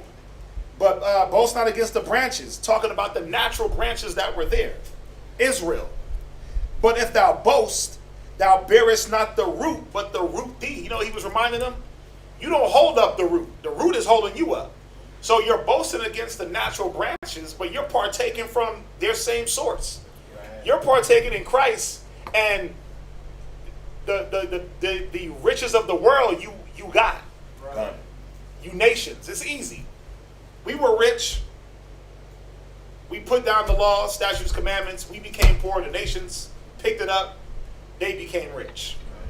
Then they boast against us. Like, see, that's why you in slavery. See, pick yourself up by your bootstraps. Yeah. See, you belong in the barrios and the hoods. Right. But you took but you're sucking from our source. Right. You taking our power. Nation, Israel, Elamite, Cushite. You taking from our root. So he's reminding them, don't boast. Right. Because at any time, that source can get cut off. But it is. Yep. Watch. Yep. And he's reminding them, you can't boast because you're not upholding the root or yourself. The root is upholding you. Right? So we talked about it earlier, about the Most High. Think about it. Did the Most High not put Trump in power? Yeah. Did he not put the white man over us? Right. So the root bears up the wild branches. Not the opposite way around, but what does the nations do? They get prideful. Oh yeah, see, we did this. We're gods. We put ourselves in power. No, the Most High put you in power for what? For our punishment, not to just give you power. Right. You see that? He didn't put you in power because he wanted you to be in power and rulership, or else he would have never gave Adam dominion. He would have gave it to the nations. But isn't that because they don't truly believe in the Most High, right? They don't. Otherwise they wouldn't think that they put themselves where they are. Well, this is the thing. It's like one of those catch-22 type things where they don't believe, but they know.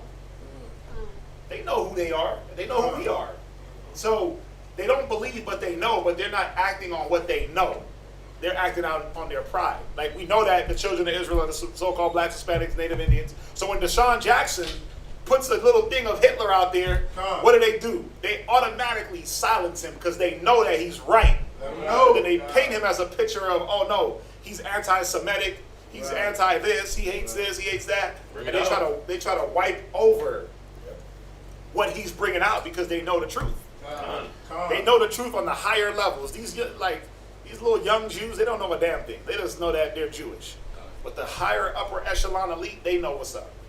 So they know, their knowing and belief is two different things.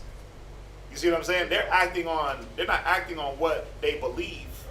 They are acting on what they believe, on what they want to do. They want to keep rulership and power. So us being in power, that doesn't benefit them. So they're not gonna act on what the scriptures say and say, well, put them back in rulership. Because then they would lose everything. So they're going off of what they want. So their belief and knowing, they're not hand in hand, because I could know one thing and believe something else. You see what I'm saying? And then act on something totally different. That's what they're doing. I was gonna say, like Rob said earlier, about the Deshaun Jackson incident with Kellerman, Max Kellerman. Yeah. Basically, fake Jew. Yeah, he basically a young Jew, you know what I mean, young Jewish guy, but also Shadak said it. You're gonna say something, you can't destroy the truth, but you only can You can't do anything against the truth before the truth. There you go. Can't do nothing against it but for it. Right. That's right. Yeah. It's called splicing. Right. That's what it is. They splice the plants, and you got to see the way they do it. They actually make like, you ever see when they when they chop down a tree with an axe, they'll hit it, then they'll hit it, and it makes like that little indentation. But they do it at an angle this way. Right. Then they take that branch and they angle it so it just fits right in. And they wrap it. They do it with the bamboo, and they wrap it, and it just starts to feed off of that root. It's the same way the Most High was showing that the nations are feeding off of our root. They were grafted on, not because he wanted to. That's very important. Because we decided that we didn't want to follow no more. Right?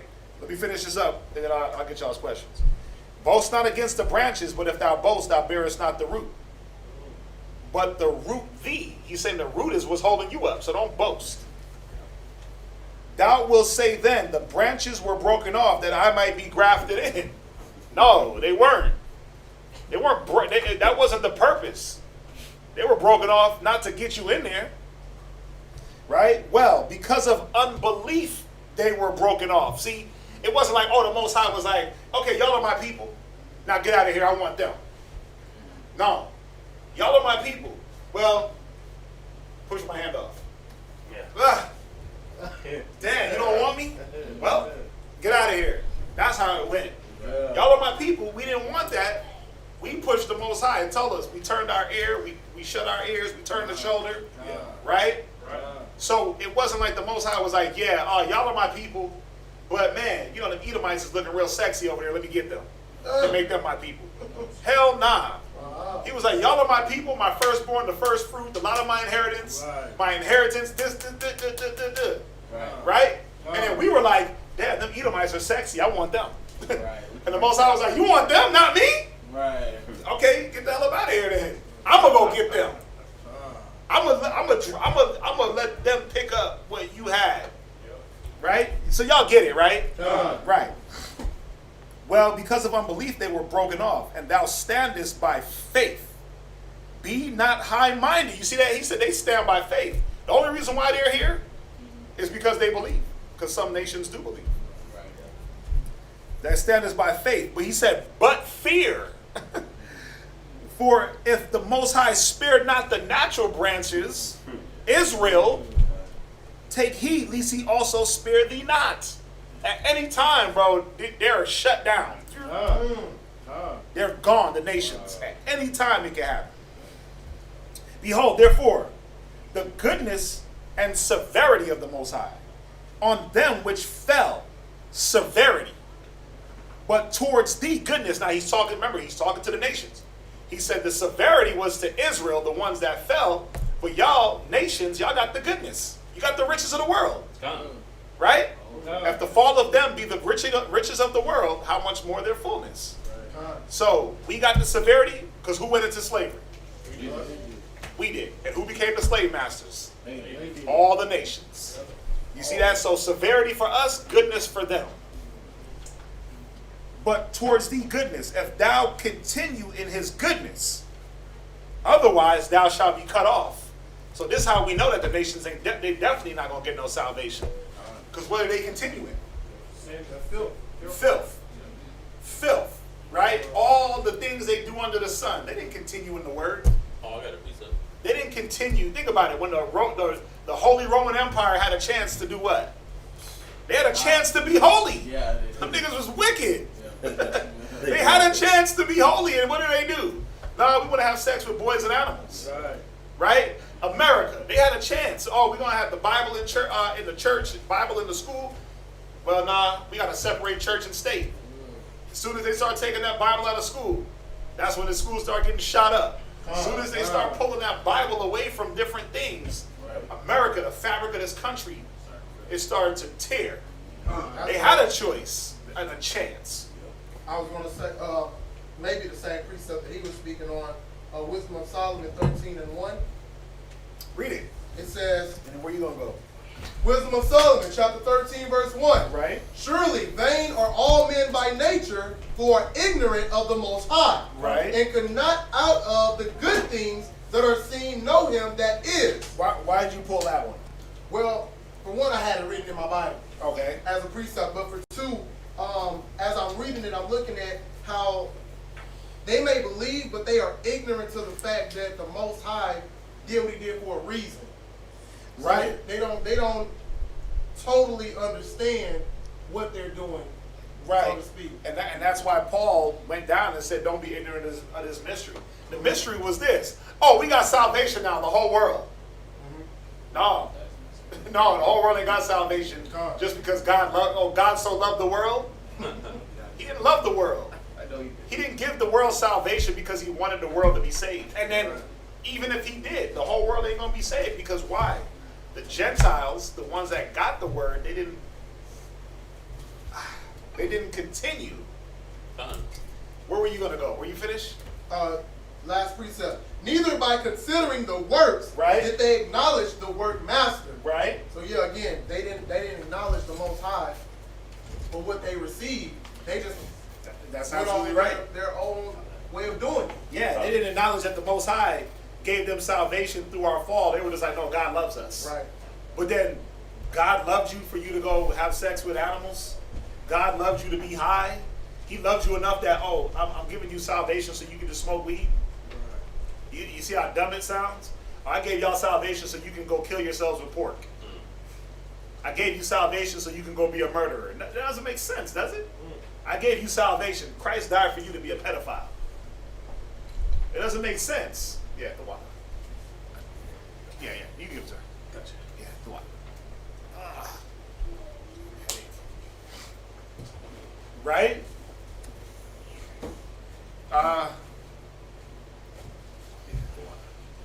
I'll read on. Where am I at? Oh, yeah. Oh, you got something? Ecclesiasticus chapter 10 and verse 31.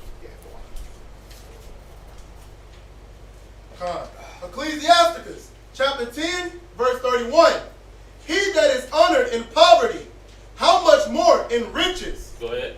And he that is dishonorable in riches, how much more in poverty? Man, so them boasting because they got it and them being lifted up in this position, they're but they're still defiled and detestable. Most High said, man, this that I'm letting you hold, which is not really yours, you're doing foul things with it. You're manipulating people. You're trying to control and defame and make the word of the Most High abominable. You lied on it. You done turned my son to a white boy. They transgressed all the laws. They've done everything counter the Bible. It's yeah, we got the Bible just so we can know exactly what to go against. And then we gonna hold it up and say that we follow it. How much someone that's rich, someone that's got it, and they're detestable while they got it, how much more detestable are they without it? And then us, just now starting to come back into the knowledge, and we're in this poor state, and we still have a standard. I mean, us that's waking up, we're still trying to gather our brothers and sisters, but we have a standard in our poor state. Right. How much more when we actually become what we're supposed to be, or at that higher level? That's right. What's up, Ronnie? Yeah, it was just a precept, but I forgot what scripture it is. Yeah. Who can make that straight, which the Most High made. Con, exactly. Con, because they're wicked. They were born to be wicked. It says the wicked are estranged from the womb. But yeah, just adding on to that Romans. I'm gonna jump back. Romans 11:23. 23. And they also, if they abide not still in unbelief, shall be grafted in, for God is able to graft them in again.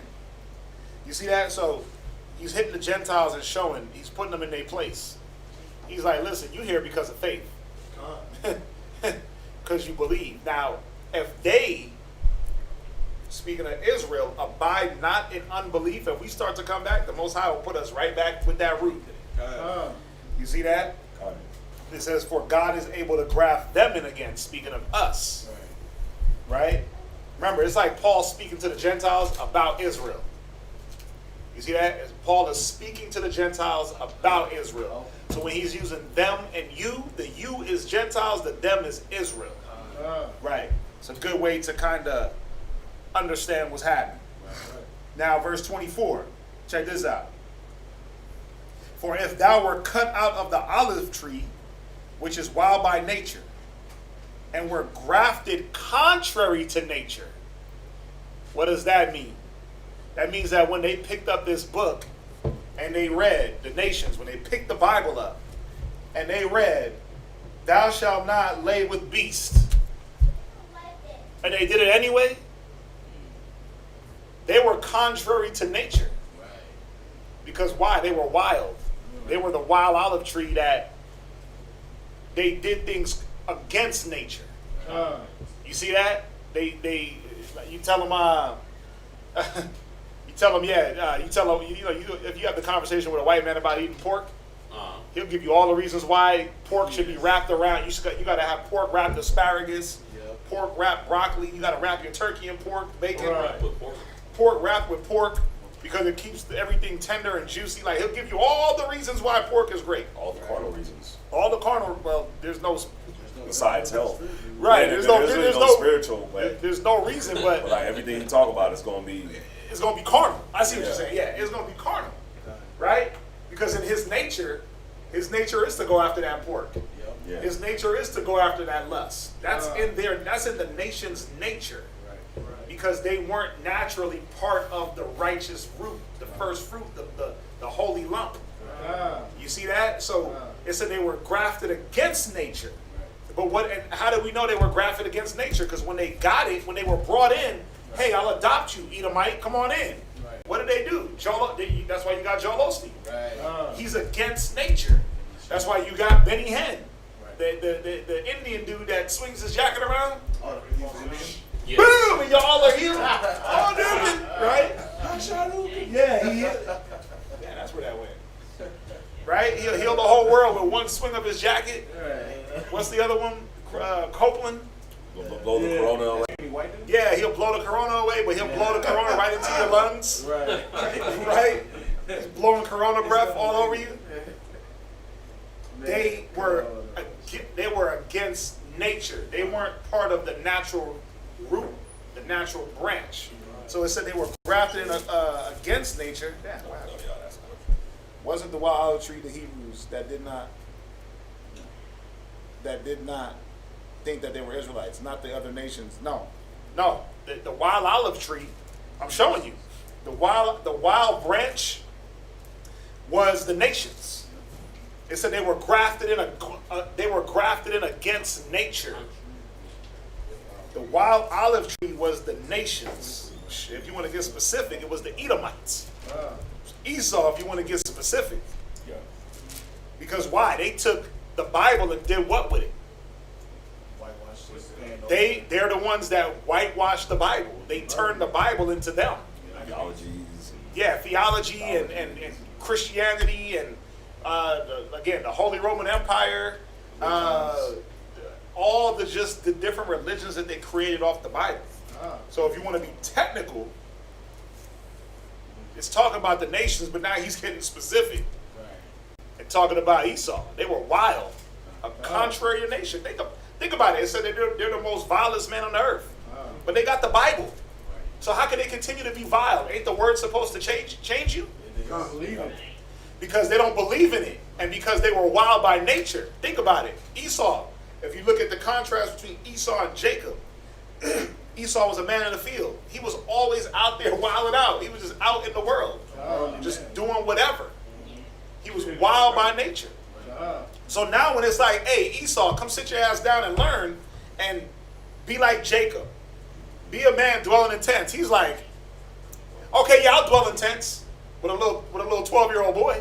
I'll dwell in tents and have sex with my dog. Yeah, right. You know, I'll sit at home, right, and do something strange for a piece of watching porn all day. Yeah. They'll do it, but then they'll add some twisted, sick filth that's contrary to nature in the mix. Right? So, Dawiyah, hopefully I'm helping you out with that. But, yeah, the wild olive tree, that's talking about the nations, man. Watch, verse 17. And if some of the branches be broken off, and thou, being a wild olive tree, were grafted in among them.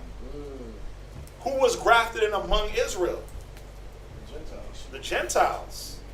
But yes, it was the Gentiles, but also Gentiles in a state of mind, Israelites in a Gentile state of mind, but he's checking the Gentiles. He's checking the Gentiles here. Because why? They started to boast against Israel. They're the ones that put us into slavery. It wasn't Israelites in a Gentile state of mind doing that. Because you know why? The other Gentiles knew who they were. They knew who Paul was. They knew who Paul was when he said he was a Roman. Remember, they were about to beat Paul? Yeah. And he said, you going to put your head on a Roman? And he was like, what, huh? You a Roman? Right? You a Roman? Hold up. That nationality held weight, but what did they look at him as at first? What he truly was. They looked at him as a damn nigger. You a nigga about to get beat. Right. Then when he was like, nah, I'm a Roman. Look, I can prove it. He was like, whoa, wait a minute.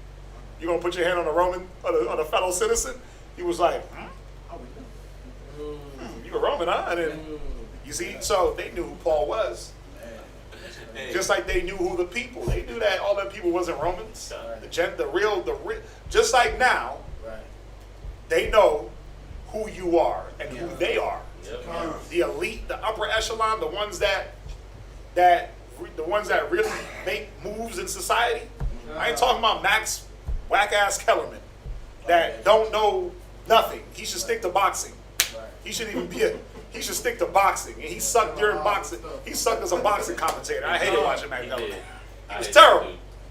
But my point is, I'm not worried about Max Kellerman. You got the upper echelon rabbis that know we just here for a time. We adopted this belief. We were grafted in because the true believers were out of the land and out of the belief. So we picked it up. But what did they do? They picked it up and they made Judaism. Then they confounded you with that. They picked it up and made the cabal and made all these exoteric knowledge that does what? What does it do? It took them out of the running for salvation. That's what it's talking about.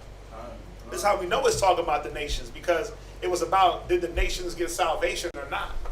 We know all Israel is going to be saved, so why would he have to say this? To show. Why would he have to say this if he came back and said all Israel is going to be saved? It is my hope and prayer that all Israel shall be saved. Right?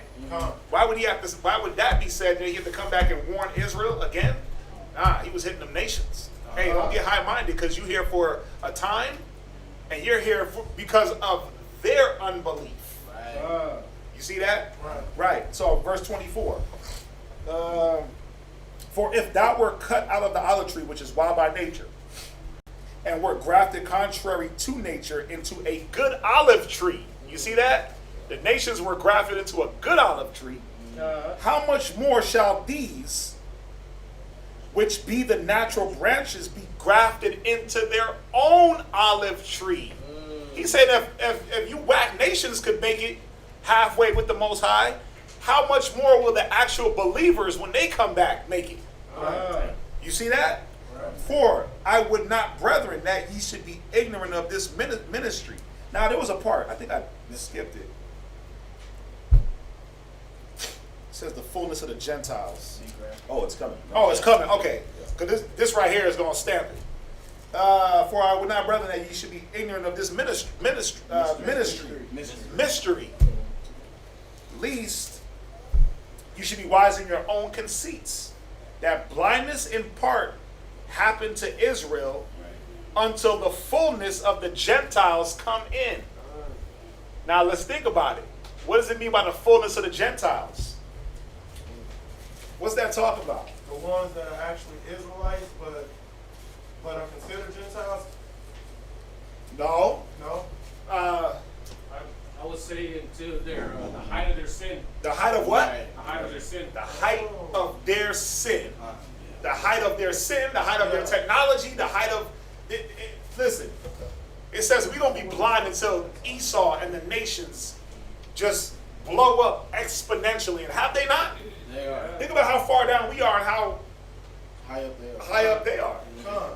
They ain't done yet. Right. They're not done. You see it every election. You see another cat that just... It's like, damn, he must be a space cadet because he's going to the moon. Trump, right? First we thought Bush was the epitome of just Edomite foolishness. And then Trump, but then, what's this guy, Biden? Oh, he about to win. Y'all gonna wish y'all had Trump. Watch. Oh yeah, I know that. Y'all gonna wish y'all had Trump. Because Biden is about to come in and he, bro, he is gonna wreck America. You already talked about police reform. He talked about already dumping money back into the police and, bruh. That man is he's gonna take even Esau to the fullness of their pride. And let me not say it like that, like he's gonna be the one. But each and every time they elect a new leader, he takes them just another step higher into the fullness of what though? Not righteousness, wickedness, pride, hate, anger, maliciousness, violence against thy brother Jacob. Like you would think, like, okay, what else more can you do to us? But now they'll handcuff you, shoot you in the back, and say you committed suicide. Like, dang. Yeah, hang you and everything. I killed myself handcuffed and shot myself 30 times? That's crazy. Before it was like, yeah, we killed him. Now it's like, oh yeah, he killed himself. But he was handcuffed the whole time. You see, like, they keep just going further and further and pushing the bar. They're letting their fullness, the Most High, is just like Pharaoh. He let Pharaoh's pride, he let the fullness of his pride reach the heavens. Why? So when he dropped his ass, there was no like, oh, well, the Most High was undressed for killing Pharaoh and all his men. No, I let you get to the height of your filth. Right. America is going to get to the height. Babylon is going to get to the height. It ain't there yet. We climbing. You know, like that one ride that goes up real slow, and it gets to, it's called like the Tower of Doom or something. And you sitting there with your legs hanging, and you just sitting in the chair, and you like, man, we're getting real high. Yeah. It just keeps going up and up and up, and you're like, wow. And you know it's going to fall. Right. And the whole time your guts are bubbling. Yeah. Because of the anticipation, and you just farting. Yeah. You're like, oh, man. I know. And then what happens? It goes, and it stops. No, it stops. It does. It stops, and you're sitting there waiting, and you're talking to the person next to you. Yeah.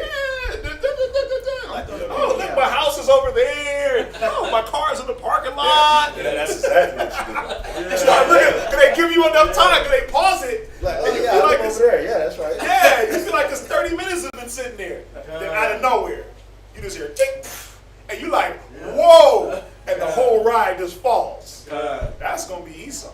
That's going to be these nations. So it's going to hit the ground. It's going to hit the ground and crumble. It's just going up slow.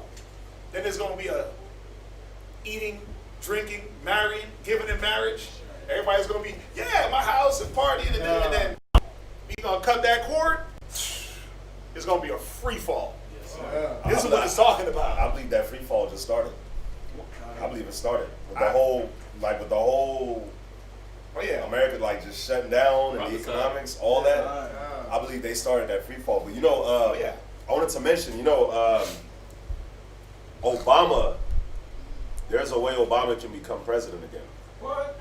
And that's vice president, right? If Biden becomes vice president and he elects Obama to be his vice president, don't be surprised if Biden's like, I'm stepping down. Yeah, and then Obama and then gives it to Obama, and Obama come right back. Yeah, there's many ways around it. Or Biden gets killed or something. Hey. They do on purpose. I wouldn't be surprised. I mean, you see Putin. He just made himself like lifetime president of Russia. Yeah, he did. He stepped down, took another job. The dude stepped up. He stepped down. He stepped back in there. This dude's gonna be president of Russia for till he dies. God. They got an 8-year presidency, right? Yeah. Yeah. Another guy just did that too. Was it? It wasn't. Somebody. The mayor of Korea just died, but another leader just made himself a lifetime president. Again, he like broke the rules and bent them. I forgot what it was. It was Putin and it was somebody else, man. Forgot. But anyway, Who's been in control for a while too. he already been rocking for like, he already been rocking for almost 20 years. He ain't playing. Flatty. Anyway, let me finish this. So I mean, Dawiyad, hopefully you're seeing that. This is talking about the nations. The nations. Remember, there was no time in history where Israelites in a Gentile state of mind boasted against Israelites that were just Israelites. There was no time that, yes, they were probably a part of it because they didn't know no better, but the majority was the nations boasting against us. We got God on our side. You're a Gentile. You see that? Be not wise in your own conceits, that blindness in part has happened unto Israel. So we're going to be blinded until the fullness of the Gentiles become in. And so, why did he have to say this? All Israel shall be saved. Right? As it is written, there shall come out of Zion a deliverer, and shall turn away ungodliness from Jacob. For this is my covenant unto them, when I shall take away their sins. As concerning the gospel, they are enemies for your sakes, but as touching the election, they are beloved for the Father's sake. For the gifts and calling of the Most High are without repentance. For as ye in time past, speaking of the Gentiles, have not believed in God. So now he's coming back like, remember y'all didn't believe Sodom and Gomorrah? You didn't care about God. Remember Egypt? Y'all didn't care about the Most High. Remember Roman Holy Empire? Well, he couldn't say remember because that didn't happen yet. But he was showing through history that nations didn't care about the Most High. Remember Jezebel killing off all the prophets? Remember? You guys didn't care in times past. Yet have now obtained mercy through their unbelief. They obtained mercy through Israel's unbelief. The Gentiles did. This is talking about Gentiles. How did they get mercy? Well, they were afforded the chance to pick up the Bible and read it. And do the right thing with it. You don't have to go through so many. Listen, you don't need to crack a code to understand who this Bible is talking about. It say Israel, and almost them every damn passage. Right? You don't need a mystery book and a code decipher to break down Deuteronomy 4 and 6. Or 2nd Ezra 6 that we just read. Right? You don't need to decipher anything where it says that Jacob is a lot of the Most High's inheritance. That's why they took it out. That's why they took it out, because they didn't want to deal with what it was talking about. They didn't want to deal with the code, right? They had their chance. They did not fulfill. They did not pick up the book in good conscience. It said they laid open the law to do what? And we went over this last week. They didn't lay open the law to learn the law. They laid open the law so they could paint over the law. Read it. First Maccabees, chapter 3, verse 48. Right? And laid open the book of the law. Go ahead. Wherein the heathen has sought to paint. Sought to learn? Has sought to paint. They wanted to know how the Most High was operating. Has sought to paint. They sought to get salvation. Has sought to paint. Go ahead. The likeness of their images. Yeah, they sought to change the Most High's truth. Who turned Romans 1, right? Who changed the truth of the Most High into a lie? The nations did. That's Paul going in on the nations. Going in on the Romans. Going in on the ones that went through that book. Because all you have to do is ask yourself, are we looking at the image of Christ as a Gentile, an Israelite in a Gentile state of mind? Is that the image of Christ? Or is that a full-blown white boy? Full-blown Edomite, right? Caesar Borgia. Caesar Borgia wasn't an Israelite in a Gentile state of mind. Nope. He was a straight-up Gentile. You see that? So when you read this chapter and you read these select verses it's really from 16 down to about 24, he's going on the Gentiles, man. The actual Gentiles. The nations. Esau. Cush. Ham. Basically, anyone that comes from Japhet and anyone that comes from Ham. And then Ishmael, that comes from Jacob, right? You got Ishmael, you got Esau. Ishmael comes from Abraham. Well, I'm talking about Shemitic. I'm sorry, Shemitic line. Right. Yeah, Moab, Ammon. He's basically saying they all had a chance. Everyone outside of Israel had a chance to pick this Bible up and read Romans chapter 11 and verse 26. And so all Israel shall be saved. That is written. So if all Israel is going to be saved, where do I stand? Oh, well, let me go to Isaiah 14. Let me go to Isaiah 60. Let me go to Isaiah 63. Oh, wait, we going to get stomped out? Well, we ain't going to teach that part. Listen, where's that watchtower at? We're going to put the Bible down. Where's the watchtower? right? Oh, we're going to take out those scriptures of homosexuality and make the gay Bible. Right. We're going to take out, just and change whatever you want to change to fit our agenda. Right. You see that? So nobody did that but the nations. Yep. Nobody did that but the nations. Even so have these also now not believed. You see that? That through your mercy they also may obtain mercy. For God hath concluded them all, even though, watch, even so have these also now not believed. Who's he talking about? Israel, still faithless. Yep. Still like, oh no, Buddha. Oh no, Ra, Krishna. Yeah. Hotep, my nigga. Right? Right. Hotep in it. That's real. Right? Even now we still don't believe. Right? Even so, also now, even so have these also now not believed, that through your mercy they may also obtain mercy. For God had concluded them all in unbelief, that he might have mercy upon all. You see that? I mean, y'all understand that, right? That wild olive tree, that's talking about the nations. The first fruit is Israel. The root, Yahushai. Basically, all Paul was showing was that the nations dropped, or the nations picked up what we dropped, benefited off of it, and he was warning them, don't get high-minded. But they did already. They went to the point of, I am God. Come. I will move on. Revelations 1. Revelations 1 and 5.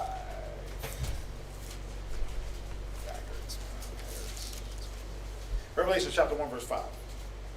And from Yahushai, who is the faithful witness and the first begotten of the dead and the prince of the kings of the earth, unto him that loved us.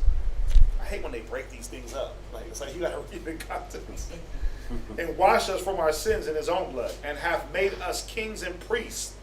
Who did he make kings and priests? The world? No, Israel. He said you're a nation of kings and priests.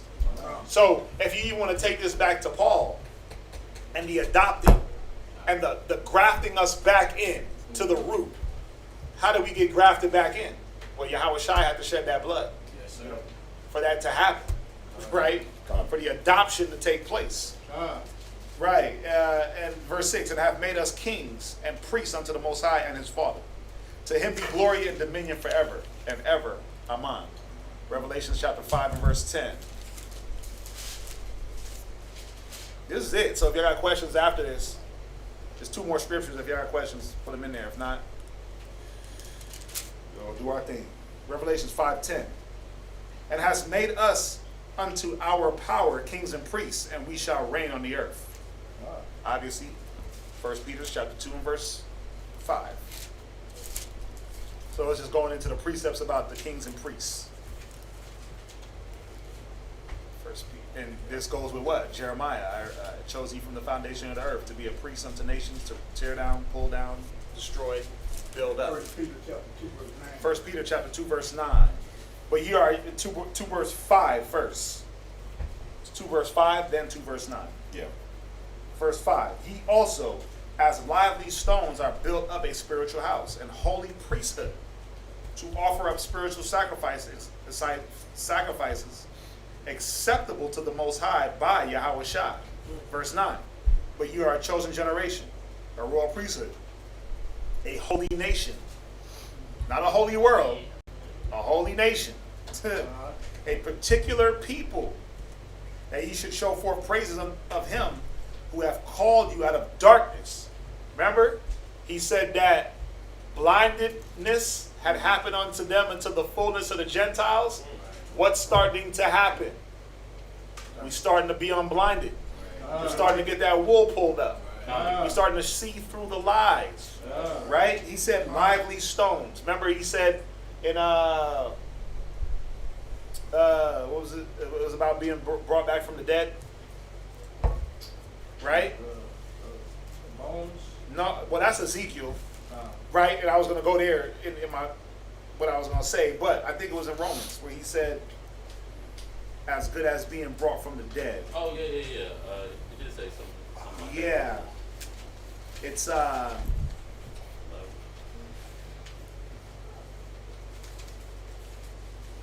right, you asked about it, Major. What was it? It was 15. Verse 15? Right, and then for the casting away of them be the reconciling of the world. What shall the receiving of them be? But life from the dead. Right?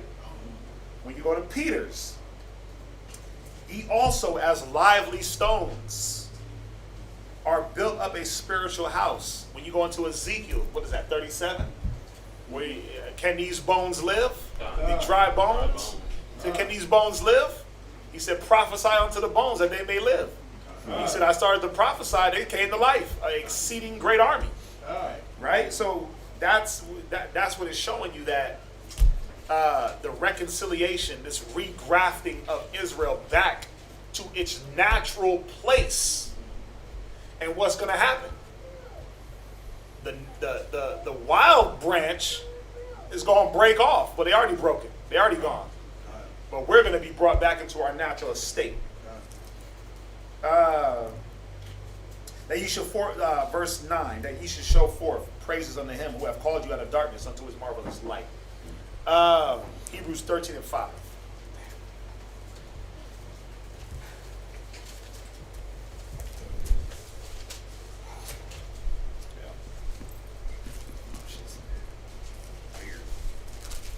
Hebrews 13 and 5. It's weird. Let your conversation be without covetousness, and be content with such things as you have. For he hath said, I will never leave thee nor forsake thee. Yeah. He hasn't cast off his Bahasham Yahushua. Right. Any questions?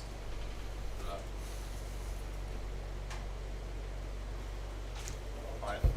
Any questions on the reading? I have a question about the reading. Okay, so let's give them a little second. Yes, sir. If we got nothing on the reading, then we can do questions off the reading. Yes, sir. Real quick. Man, 2:30. I'm telling you. I got a question on that. Breaking records. Sir.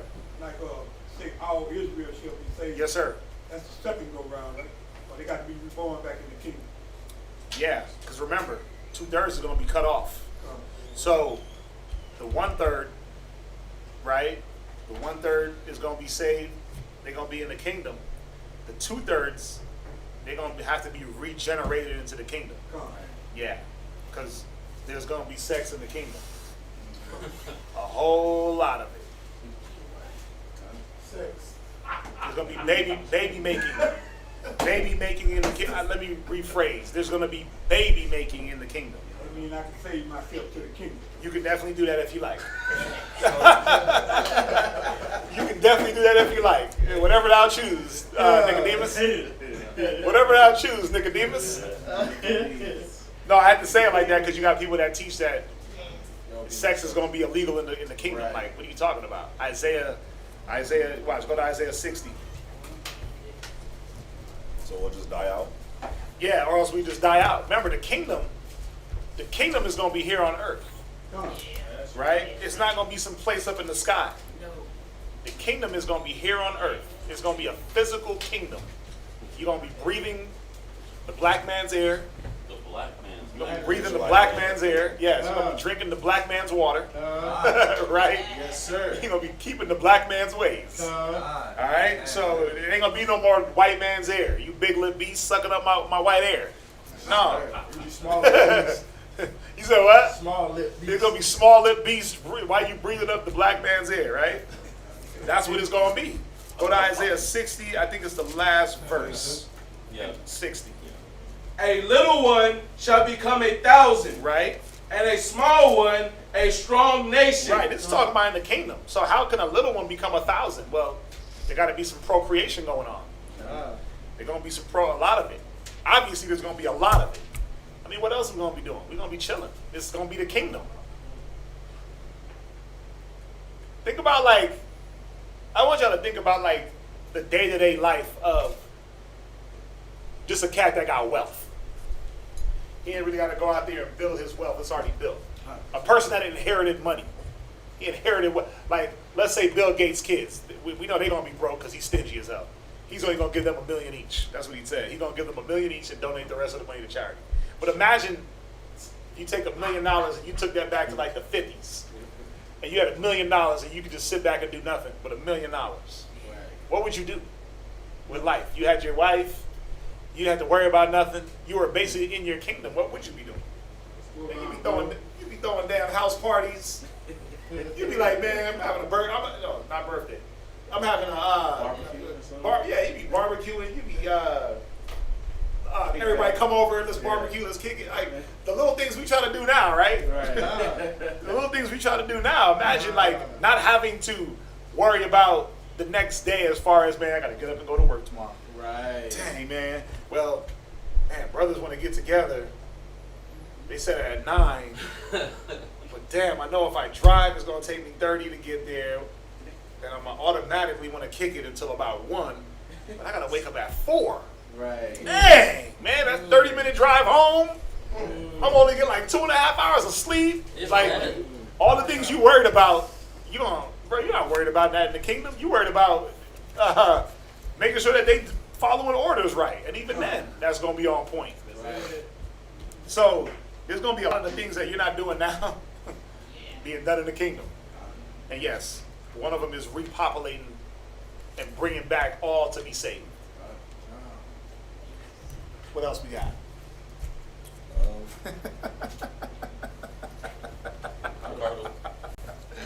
Oh man, Ricardo, what's up?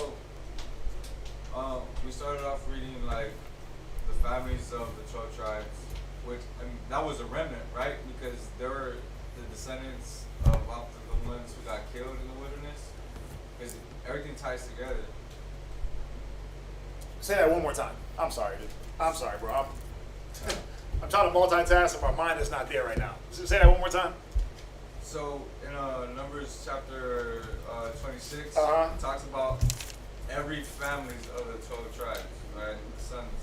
So that they themselves were the remnant. Wait, Numbers 26. Let's go there real quick. The remnant of what? Oh, you're talking about like how it's... Oh, you talking about who made it into the promised land? Well, like, because that's what we started off with. Right. I wasn't here for that part of it. Let me see. Numbers 26 and what? Well, the whole chapter just talks about the sons. And it came to pass after the plague, the Lord spake unto Moses, Eleazar. Oh, it's going into... Like all the families of each tribe. Okay, take the sum of the people from the 20 years old and upward, as the Lord commanded Moses, and the children of Israel which went forth out of Egypt. Reuben, the eldest son, right, which come from this family, right? So basically the Most High, he took a census. He told Moses to take a census.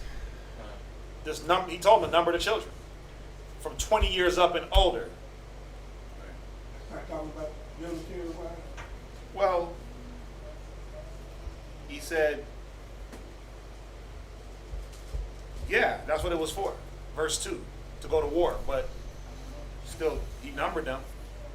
Yeah, verse 2, 26 and verse 2 in Numbers.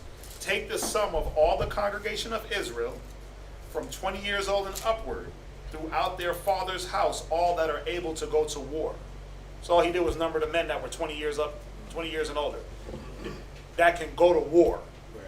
Because if you were 70, you might not be swinging that sword, maybe not. Moses died at 120. It said his eyes didn't even dim. So, but what? So I mean, you got clarity on that, or was there something else? Okay. What was the question again, though? Well, like the conclusion of the books was talking about like now the remnant is going to be saved and everything like that. Right. Because of these people dropping themselves in. Well, the Most High, because we were wicked. Right. Oh, I got what you're saying. No, this wasn't going into that. He was just saying number the children for the war, for number of men to be able to go out to war. Yeah, that's what that was going into. You know, as you read what was happening, because you're looking for where it ties in.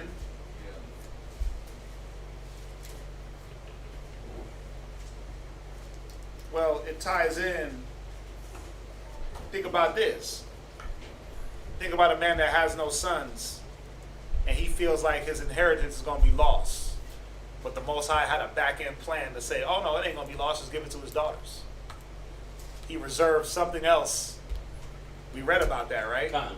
Yeah, so, you know, there's little nuances in the stories, in the way that the stories tie into each other. But that part, he was just saying number them for war. Right, there was a few times. He took 2 censuses. He took 2. What was the first one? Who remembers? Numbers 18. Why was it? Why did he do it? You remember? You want me to go to it? No, just tell me why. Numbers 18 and 1, I want to say it was due to They can't see us. okay. Not grafting, but man, I'm having a brain fart here now. What he had us number them. He had us take a census because remember, at first he said everything that breaks the matrix is mine. All the males, the firstborn of every tribe, is going to be priests. Then he came back and said, okay, we're going to just take Levi, but take a census and pay basically pay some coin for each soul. That's what that was about. Basically, the trade-off for you not to have to give your son up as a Judite was that the Levites became the priesthood. Right. But he had to take a census, and then there was money that was given in exchange for that. Y'all get that? Con. Whoa, wait a minute. Oh, what? This says. Hold on. No, I seen the kingdom in Esau. Let's see here. I need to reach Aisha White's side. Okay. Let's see here. Why were we so moved by the lust of the flesh? Our power is so merciful towards his children. Yeah, I mean, every man is, when he's drawn away, is drawn away by his lust. Every man's lust is different. There's different levels of lust. And it's different for every man. That's one of those questions where it's like, why were we drawn away? Well, Deuteronomy 32, it says we lightly esteem the rock of our salvation. Yeah, he made us fat. He fattened us up and got us nice and healthy, and we was like, we don't need you no more. Ain't that like just something that's in man? That's in man. I call it the new car syndrome. You get a brand new car, right? Car smells like a new car. You get that new car smell. You walk in, smells like the showroom. Everything's crispy and clean. And you're like, I'll never eat in this car. 6 months later, you got Whataburger stains. You got this, you got that. And you're like, man, I need a new car. No, you don't. Just clean the one you got. And make it smell new again. Right? But we do the same thing with the Most High. It's like, you get lazy and lax and jaded. You're like, I need a new God. No, you don't. Just rely on the same one that's been there with you the whole time. Don't go look for a new God. Stay with the Most High. Right? Just renew that passion and that love. Go back to that first love. That's the problem. If you want to know why we chased our lust, well, go to Revelations real quick. I mean, there's so many ways I can go about saying why did we chase our lust. I mean, there's a lot. But I'm going to go here real quick. Revelations.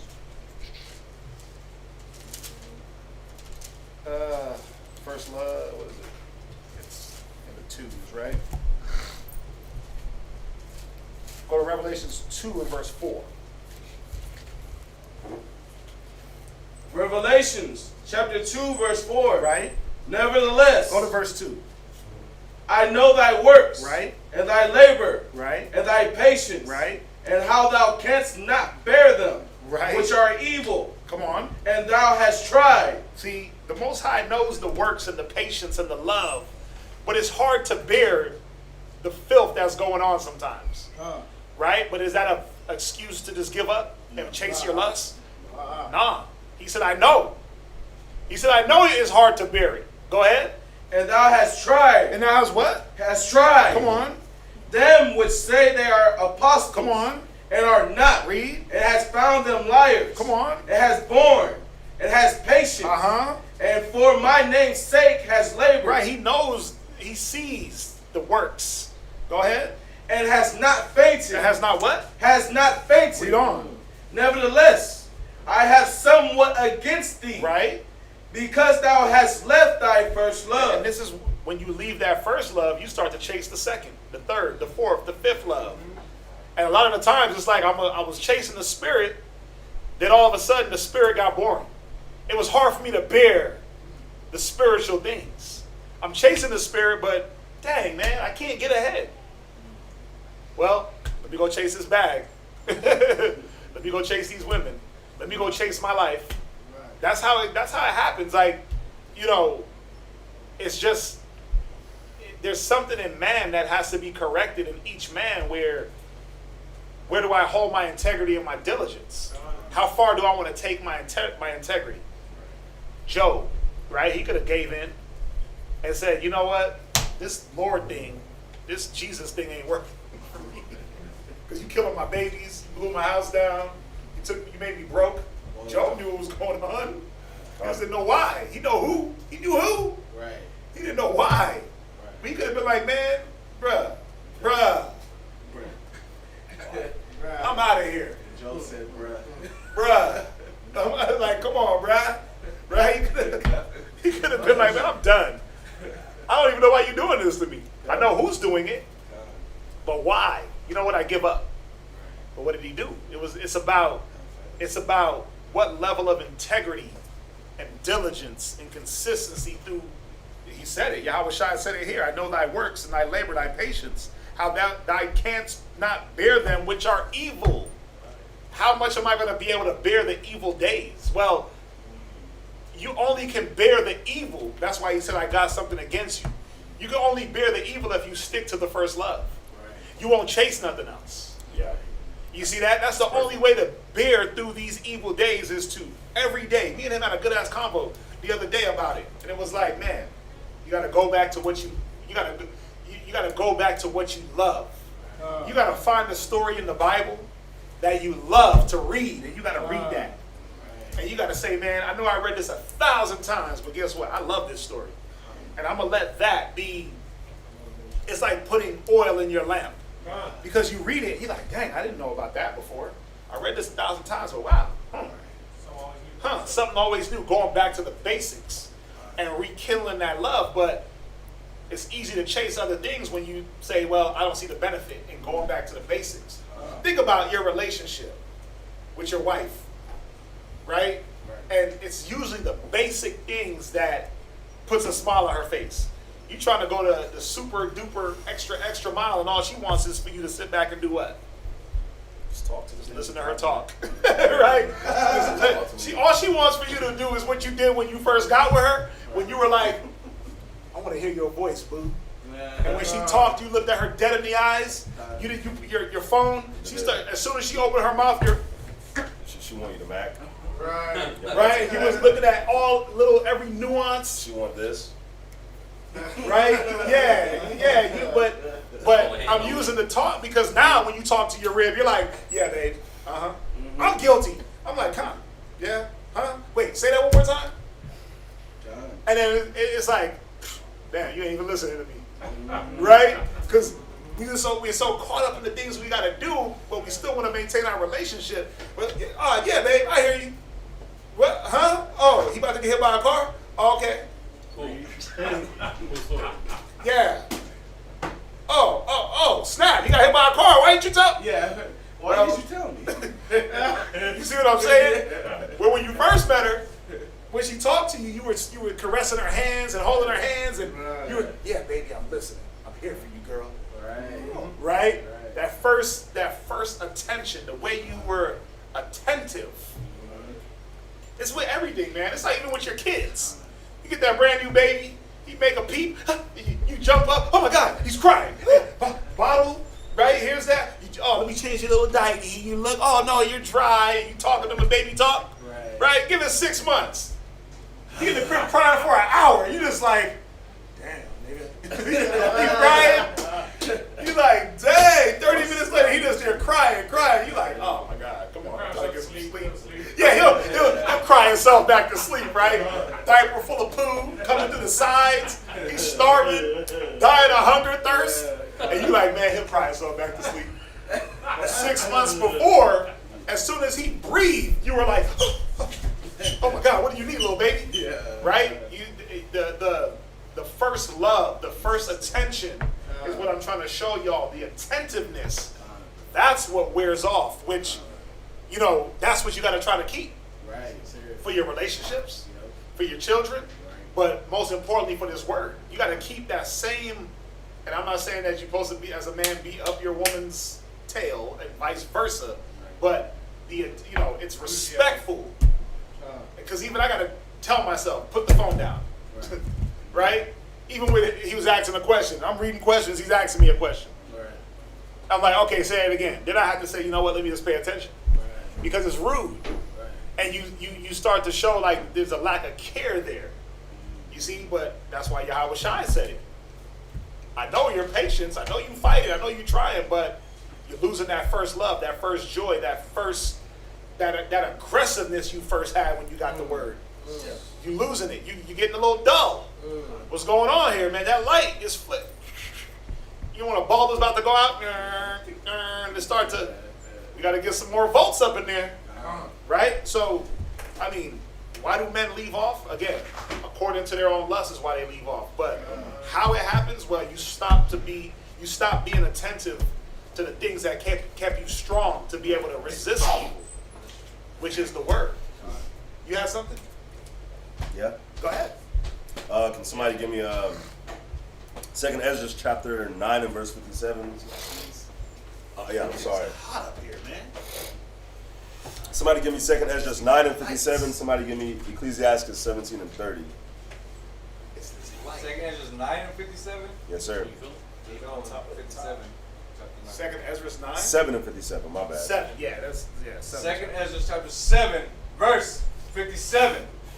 Then answered he me and said, this is the condition of the battle, which man that is born upon the earth shall fight. Just think about it, like everybody that's born on earth, they have a spirit and they have a body.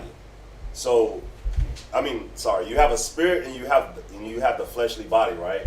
So the spirit lusteth after the things of the spirit, but your fleshly body lusteth after the fleshly things. So when you say like why is it that man will fall to the lust? Well, it's the condition. It's just the condition of the battle. Some fight better than others. Some want to fight, some don't want to fight. But the condition of the battle is, it's spirit against flesh. It's your spirit against your flesh at all times. Are you going to do what the spirit wants you to do, or are you going to do what the flesh wants you to do? That's the condition of the battle. Go to Ecclesiasticus 17 and 30. Ecclesiasticus chapter 17, verse 30. And somebody give me Romans 8 and 13. Go ahead. For all things cannot be in man. So all things are not in men. So man is going to fall. We're not perfect. Read. Because the Son of Man is not immortal. Yeah, we're not immortal. We're flesh. We're flesh and blood. We're not just, that's Ecclesiasticus 17 and 30. Yeah, we're flesh and blood, so we're going to have fleshly lusts. And we have to fight the fleshly lust every day. Like from the time you wake up, the fight starts. You going to hit that snooze or not?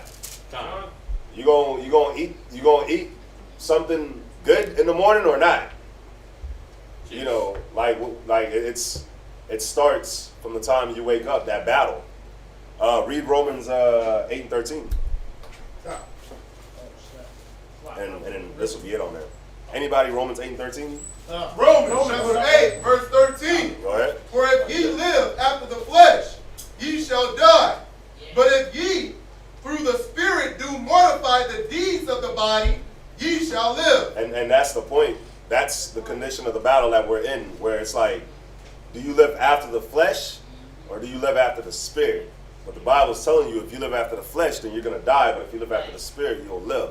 And the thing is that it's an everyday fight. It's an everyday battle. That's why you have Paul say, I die daily.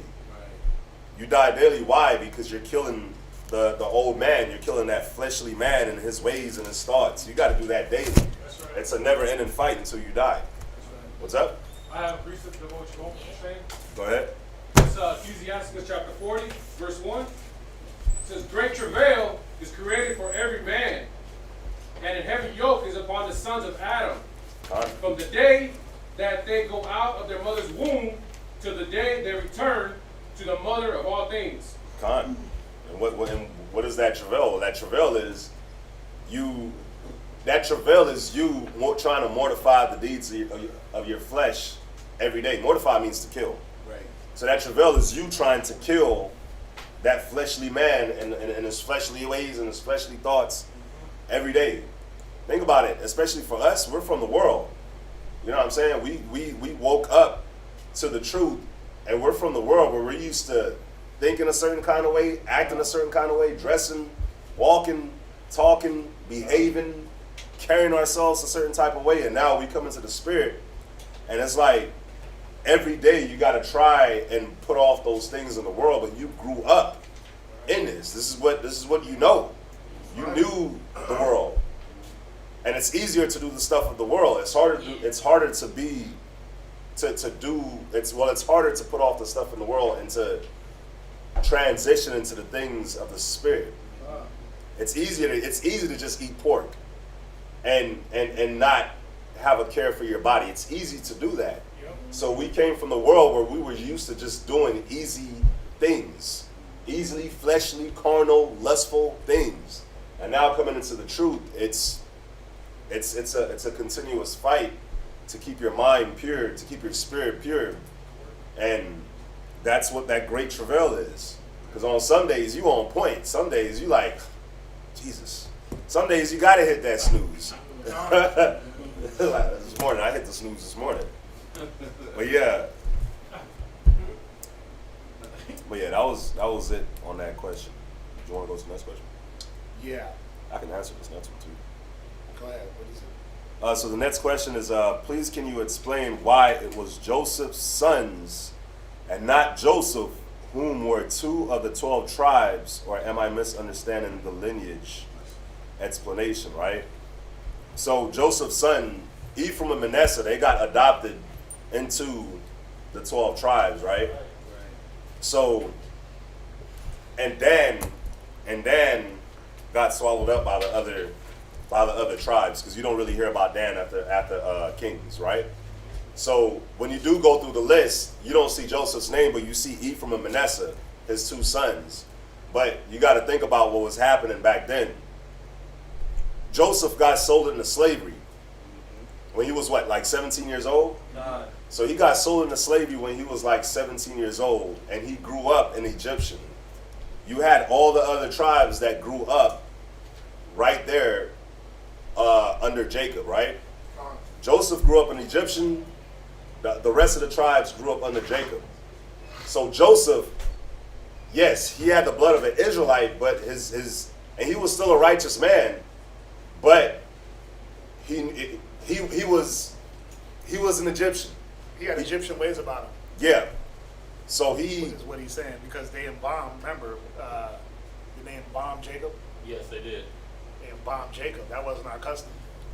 No, Joseph had him embalmed. Yeah, Joseph. It said after the custom of the Egyptians. So think about it. Joseph, great man, righteous man, but he didn't grow up under that continuous tutelage of Jacob like the rest of the tribes did. So what did he do? He had Manasseh, he had Ephraim. He gave them to Jacob. Now, even though Jacob passed, but they were able to learn Israelite ways and Israelite customs and be like, they were around their brothers. They learned that instead of growing up like an Egyptian. Joseph, unfortunately, he grew up like an Egyptian, even though he was an Israelite, he believed in the Most High. He still grew up as an Egyptian and had Egyptian ways. So he gave his 2 sons. He made Jacob adopt his 2 sons, and his 2 sons. Jacob kind of took him. Yeah. Oh, he Jacob just kind of took him. Well, it's Yeah. Genesis 48 and verse 4. He said, verse 3, and Jacob said unto Joseph, God Almighty appeared to me at Luz in the land of Canaan, and blessed me, and said unto me, Behold, I will make thee fruitful and multiply thee, and I will make of thee a multitude of people, and I will give this land to thy seed after thee for an everlasting possession. And now thy 2 sons, Ephraim and Manasseh, which were born unto thee in the land of Egypt before I came unto thee into Egypt, are mine. Yep. As Reuben and as Simeon, they shall be mine. Showing they were going to be his. He adopted them as sons. He's about to die, so he wasn't really that much adopting happening. But Yeah. they were going to be looked at as part of the sons. And Why? Why though? What was important about it too was that Jacob was, like he said it, he was gone the whole time. It was like, okay, well, he didn't get a chance to be a part. We're gonna make them a part. Jacob lived 17 to about 31 away from the brothers, right? So we're gonna give his sons a chance to be a part, right? And that's what it was. He said, and thy issue which thy, right. So, I mean, it tells you here, I mean, if you're looking for like, for what his brothers did to him, Joseph was given. Right, that also. Dang. Joseph was given that double portion because of what his brothers did. Dang. Even the way Ephraim and Manasseh were blessed. The younger was blessed over the older. Right? So there was a few different things of significance that was going on here just because of the things that befell Joseph. Yes, he was a righteous man. Yes, he held his integrity. You know what I'm saying? But he, at certain point, I mean, he dressed like an Egyptian. Right? He rolled like an Egyptian. He had to. No matter what, he was still under Pharaoh. So, but you don't read about Joseph doing no wickedness. Let me say that. Yeah. He was, when he had a chance to sleep with Potiphar's wife, he didn't do it. When he had a chance to just do unrighteous and lie, he didn't do it. He held his integrity once again. So the Most High blessed him. Remember, the scriptures talk about the blessings. Count no man blessed until what? To death or children? Till you see his children. So Joseph got that blessing to his children. Another thing I was going to say too, just think about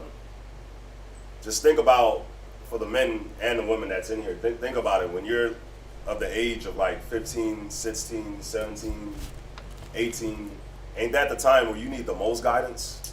I can't think that far. That's the time when you gotta have, you becoming an adult, and that's the time when, especially here in America, you in high school, everything get introduced to you, and all these influences come on you, and if you don't have a strong foundation, if you don't have strong parents, and that's where you start making certain decisions for yourself. At that age, and think about it, Joseph was gone from Jacob at 17. That is the time where he would have really needed Jacob to show him how to be a man and everything. And he spent that time in Egypt. So, he said Hebrews 6 and 10. Yeah, for the Most High is not unrighteous to forget your labor, to forget your work and your labor of love, which you have showed towards his name. Yeah. Now you have ministered to the saints and do minister. So, that was Joseph's reward. That was Joseph's reward. God. Absolutely. Was that for him holding his integrity through that whole time? Think about it. He could have killed his brothers. They were scared that he was going to kill them, right? He said, who am I? I'm not the Most High. Right? He said, I'm not God to judge y'all. Like, what y'all talking about? If it wasn't for me, we wouldn't even be in this situation. You wouldn't be able to come get food. Yeah, he thanked him. So, Joseph, he was a righteous dude, man. He was a righteous man through all the, put yourself in the shoes of your brother selling you. You want to probably put him in the dirt. Yeah, you want to put him in the dirt, man. Come on, think about it. You still mad at your brother because he beat you in video games 20 years ago. Because he kept whooping on you. Because he lied on you about a few things to your parents, and he took advantage of you in a few ways. You still mad about that 30 years ago. So think about Joseph. He was the younger bro, at the time. He had all, he could have had it all in him to hold grudges, all in it to be hateful, to be young and dumb and young and emotional, but he wasn't. He actually had a higher standard than his brothers.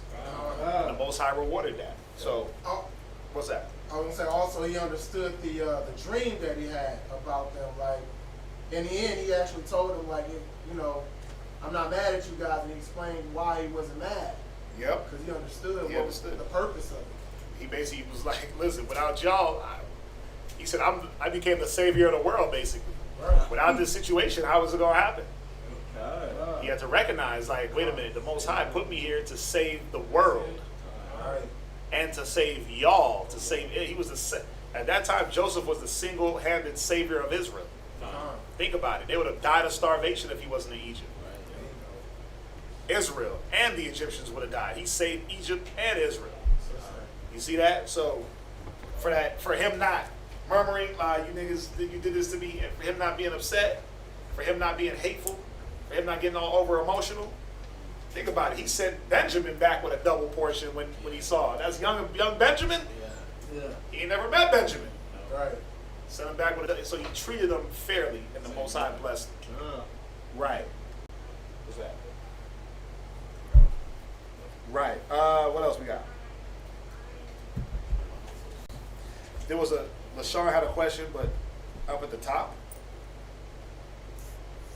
The questions cut off after a certain time, so you might have to restate your question, LaShawn. Please restate. Anything else in the meantime? Changes, bro. Oh. It says shalom. Oh. Right, go ahead. It says shalom. When you say the kingdom will be here on earth, would everything be destroyed, then will be rebuilt. Oh, my bad. Let me read this over. I'm sorry, y'all. Shalom, when you say the kingdom will be here on earth, would everything be destroyed, then will be rebuilt over again.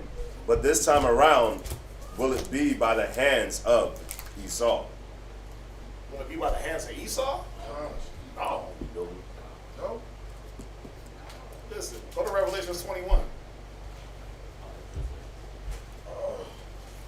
Esau ain't going to be touching hands on it. Bro, it says no, nothing that defiles is going to get into the kingdom. They might build the outer skirts, right? But the actual kingdom itself, ain't no carnal hands building that. Watch, read Revelation 21:1. So yes, the earth will be destroyed, thermonuclear destruction. Not the entire earth, but we know America is going down, right? The earth itself can't just be destroyed, or else where would the kingdom rest? So there is going to be destruction on the earth. Lands are going to be on fire. People are going to be, I'm giving you a quick synopsis.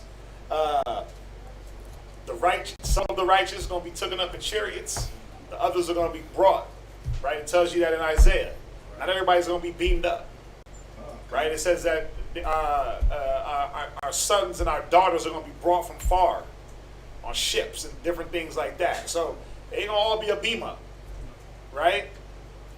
The ones here if America's getting blown up, then we got to get beamed out. That's the only way. But what about the Israelites that are stuck over in Shinar and these other places? They're going to be brought to us too, just in a different fashion. So there's going to be destruction. Yahweh Shai is going to judge nations, angels, all the good stuff, right? Stomping out Esau, the blood, my sword that's bathed in heaven. Rah! Right? Then after all that drama subsides and settles down, this is what happens. Read. Revelations chapter 21, verse 1. And I saw a new heaven. Come on. And a new earth. Right. For the first heaven and the first earth were passed away. Right. And there was no more sea. Verse 2. And I, John, saw the holy city. Right. New Jerusalem. The holy what? Holy city. So remember, this is a city. This is a city, first and foremost. And the world is going to be built around this city. Go ahead. New Jerusalem. Right. Go ahead. So there's not going to be no hands that build this city. It's already going to be built. Right. This thing's going to be hand dropped by angels. The angels are going to, the hand of Yah is going to deliver this city to us. The hands of Yah. Right? Yahweh. Go ahead. coming down from God out of heaven. Right. Prepared as a bride adorned for her husband. Right. Does the husband go in there and dress his wife for the wedding? Nah, she got makeup artists. She got her mama in there, right? Zip up. Got her mama in there putting things in the bra, doing her makeup. Let me look at you. Oh, smudge on your face. Like, she's being prepared for that husband. Right. He don't see her until he step out. Right? It's the same way at the kingdom. You ain't going to see it till it's hand delivered. Now, the outer, if you want to talk about outer perimeter outside of this, hell yeah, Esau's going to build that. Yep. He that leadeth into captivity shall be led into captivity. He that killed by the sword shall be killed by the sword. Yeah. Remember, the scriptures tell you that there's going to be a reversal of roles. Yep. So we're going to come up high. They're going to come down low. That's part of their servitude. They're going to be rebuilding they're going to rebuild the world. They're going to have to. Everything is, remember, this New Jerusalem, this city, this is where the righteousness is going to stem from. This is the law. This is where we're going to go to serve the Most High. Right? But there's going to be, how do we know that there's going to be things going on outside of the New Jerusalem? How do we know that? It's gonna say it. I got one in Isaiah. Well, yeah, it does say it. Where does it say it? Read on. Read where it says it. I got Isaiah. And I'll let you go to Isaiah. Go ahead, read it. Read where you were going to go, Major. 7 and 8. Wait, where you at?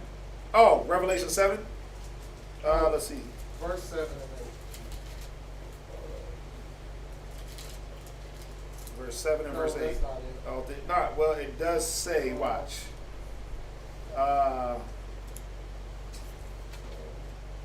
They have to come to the gates or something like that. Well, that's in Isaiah. Oh, that's what I was thinking about. That's in Isaiah. It might be here too, though. Oh, verse 25, right? What does it say? And the gates of it shall not be shut at all. Right, there it is. Go ahead.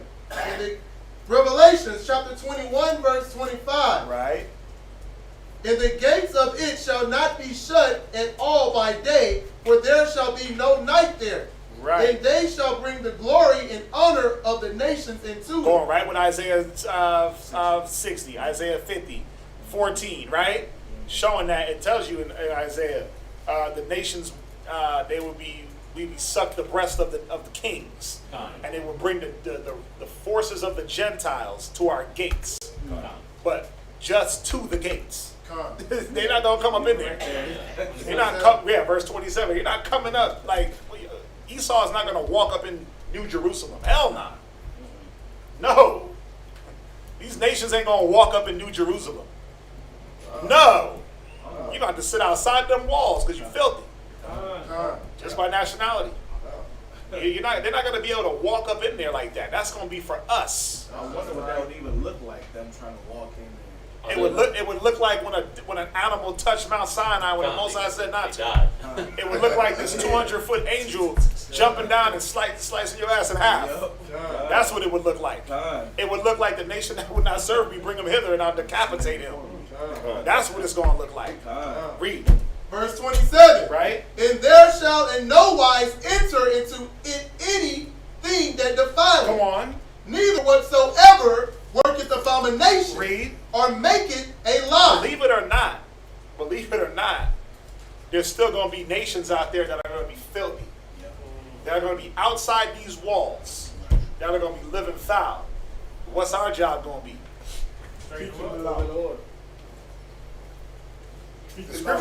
The scriptures say the law shall go forth from Zion. He said, I will send for many fishers, then I will send for many hunters. You know, like Hunger Games? Oh yeah. We're going to be, listen, you're going to super power up. The Most High's going to put the Spirit on you. Right? Hey, they over there celebrating Christmas still. Hulk smash. Really?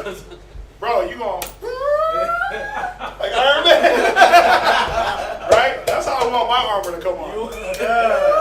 And just, right? That's how I want my armor to come on. I want to be like War Machine. Yeah, I want to be War Machine. Like, I don't even want to be bigger than what I want to be a regular size, whatever a regular size man at that time is going to be. Right. I don't want to be too scary in size because then they're going to run. I just want to be regular but strong. They come to you. Right? And they come up thinking they can do something, and they get wiped out.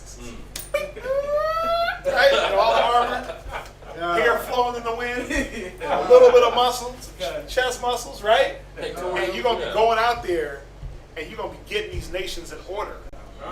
Right? Why? Because they're going to have to celebrate the Passover the right way. They're going to have to celebrate tabernacles the right. Get up out your houses and get in booths. They're going to have to celebrate unleavened bread. Dump all the bread out your house. Now. Oh, we got an alert that we got an alert that such and such down on this street ain't getting rid of all his leaven. Somebody's going to pop up like, what the hell's going on with this leaven? And there's going to be some questions that need to be answered. Needs to be weak as water. Yeah. Feeble hands. That's how it's going to be. I mean, that's how it's going to be. You think the nations are going to live in they're going to live in Jerusalem with us? Nah. Hell no. Nope. If that's the case, somebody's going to be cleaning. You probably won't even need it. Somebody's going to be cleaning. But think about this. Think about this New Jerusalem, though. Yeah. Think about it. It's probably self-cleaning. Yeah. Right. I'm saying the scriptures say it, but just off the way it's built. It's gonna be gold. Come on, man. How you gold. Yeah. Fake gold. The Most High is gonna have something set up where nothing filthy gets up in there. Yeah. Not even filthy Israelites. None of that's gonna be there, man. So, those are my hopes and dreams. That's the patience that I wait for, to be able to press a button and my whole armor comes on. Where do they get that stuff from? They get it from the scriptures, man. Right? I want to be like one of them angels with no fear that just run through men. That's what I want. With even no armor. You're going to be able to do it with no armor. The spirit is going to be on you. They're going to be scared of that spirit. I just want the armor because it looks cool. My favorite Iron Man was when he pressed his chest and it just, and then when he pulled, remember when he pulled the hood? He was like, and it just, I was like, oh, that's crazy. I want all my clothes to come on me like that. Right? All my garments to just attach. And you just float, right? Right. So, yes, they're going to be building up. Remember, the scripture said, go to Isaiah real quick, about Esau built, well, it says it don't say Esau specifically. It says the nation. But it says the nations, but Esau is in part of the nations. What is that, Isaiah 53? They should build up thy walls. I have the sons of the strangers. Read it. Isaiah chapter 60 verse 10. Go ahead. And the sons of strangers. And the sons of strangers shall build up thy walls. Right. You see that? The sons of strangers. Not Israelite strangers, but you're talking about these other nations. Go ahead. And their kings shall minister unto thee. Right. For in my wrath I smote thee. Right. But in my favor have I had mercy on thee. Right. Yeah, it is Isaiah 60. Yep. Go ahead. Therefore, thy gates shall be open continually. I mean, what do y'all think that this slavery is going to be about? It ain't just going to be for your own benefit. They're going to have to rebuild the things around, outside of the walls. So the slavery ain't just going to be you having a slave mowing your grass. That's it. That's part of it. But the same way, all you got to do is think about it. The same way we were slaves and built America, the same way the nations are going to be slaves and rebuild the world. For our sakes. They're going to rebuild the world. Not just the parking lot, the world, Craig. The world, Craig. The world. They're going to rebuild it, man. The kingdom itself, the Jerusalem, Straight. listen, hand packaged, like when Amazon walks up to your door, but you're already waiting at the door, and they just hand you the package. That's going to be the new city, the new Jerusalem. God. Got a question. What's that? Now Isaiah 14. They talk about servants and handmaids. Right. So if you're a servant, that means you're serving us some kind of way. Yeah, Isaiah, you talking about 14 and verse, the strangers shall be joined, the people shall take them and bring them in their places. Yeah, you talking about Isaiah 14 and 2. And 43 talks about nurses. Kings talks about nursing father and queen are nursing Mother, right. So they're going to take care of kids, right? Well, and that think about it. Can a king nurse you? A man nurse you? No. What it's saying is that we're going to be taking their resources. Kings and queens have what? Riches. Are they So- gonna be king? No. Listen. We're going to be taking the resources. Go there real quick. I know what you're talking about when they get through with slavery. When they get through with slavery, what do you? They ain't gonna have nothing in slavery. No. Watch. Let's go back and read it. Go to Isaiah 40. Go to Isaiah 40. They gonna be rich in slavery? No. They're not going to be rich in slavery. I think you're misunderstanding. Listen, yeah. Go back to Isaiah 60. Right? Wait, there's another one. Go ahead, read that. Where you want me to read from? 10? Let's see here. Or 11? Read And then 60 and 10. Isaiah chapter 60 verse 10. Right? And the sons of strangers shall build up thy walls. Right? And their king shall minister unto thee. Right, and their king shall minister unto thee. So what is a king? How are they going to minister? Give me the one where it says you should suck the breast of kings. Bring the goods. Bring them the goods. Right. So when it says king shall be thy nursing father, queens thy nursing mother, now they're going to be the ones, they're going to be giving up their goods 49. to nourish us to help. Isaiah 49. That's what I was looking for. Isaiah 49. Go ahead, read on. Verse 15. And their kings shall minister unto thee. For in my wrath I smote thee. Right. But in my favor have I had mercy on thee. Right. Go ahead. Therefore thy gates shall be open continually. Go ahead. They shall not be shut day nor night. Go ahead. That men may bring unto thee the forces of the Gentiles. Yeah, now the forces of the Gentiles. Now let's think about it. The forces it's talking about the elite men of the Gentiles, the elite women of the Gentiles that actually have something. They're gonna be bringing the things that we need to rebuild the world. The forces of the Gentiles. Think about it. If we have a kingdom on earth and things need to be built, what do you need? I know kind of confused. It must be after slavery, right? After everybody go back to their own land, You said after slavery? after they served 1,000 years of slavery. No, there is no just 1,000 years of slavery. You reading that in Revelations, right? Yeah, double unto them, brought them double. Yeah, that's already happened. You reading something else and trying to add it into the future. That's already That's happened. past. They ain't gonna get double. Yeah, they're gonna get double. But remember, our kingdom is gonna last forever. I understand that. So it's not just there's no time cap. I think what you're doing, you're saying, well, we were in slavery for an amount of time, and they're gonna be they're gonna just be in slavery forever. Remember, our kingdom is gonna last forever. They're not gonna be in slavery for a little bit and then go do what they want. Yeah, I understand that. But Right? They're gonna be always slaves. I understand that, but what I'm trying to get to Uh-huh. understand, when they gonna bring us the riches if they're gonna be in slavery? So if you in slavery, Right. you don't have nothing. Right before we instill the servitude, that's when they're going to bring us the riches. Remember, right after the thermonuclear destruction of America, that's when they're going to be bringing us, when New Jerusalem is delivered, they're going to come to those gates in New Jerusalem that we read in Revelations. So after the destruction, Yahushai, the chariots beam us up. After all of that, that's when they're going to come and bring everything, and then they're going to go into servitude. When they bring their stuff, okay, I'm going to pick my slave out. Right. Auction block. Basically, I want the biggest white boy there. I want the most corn-fed Edomite from Nebraska. That's what I want. I want the corn-fed Edomites from Nebraska. I got beef with them. Yeah, so you see, but you understand now, Ronnie, right? Where the destruction, we're going to be the 2/3 going to be cut off, 1/3 saved. Right, and then when New Jerusalem, they're going to be coming to those gates, but they're not going to be able to come in, but they're going to be bringing us tribute.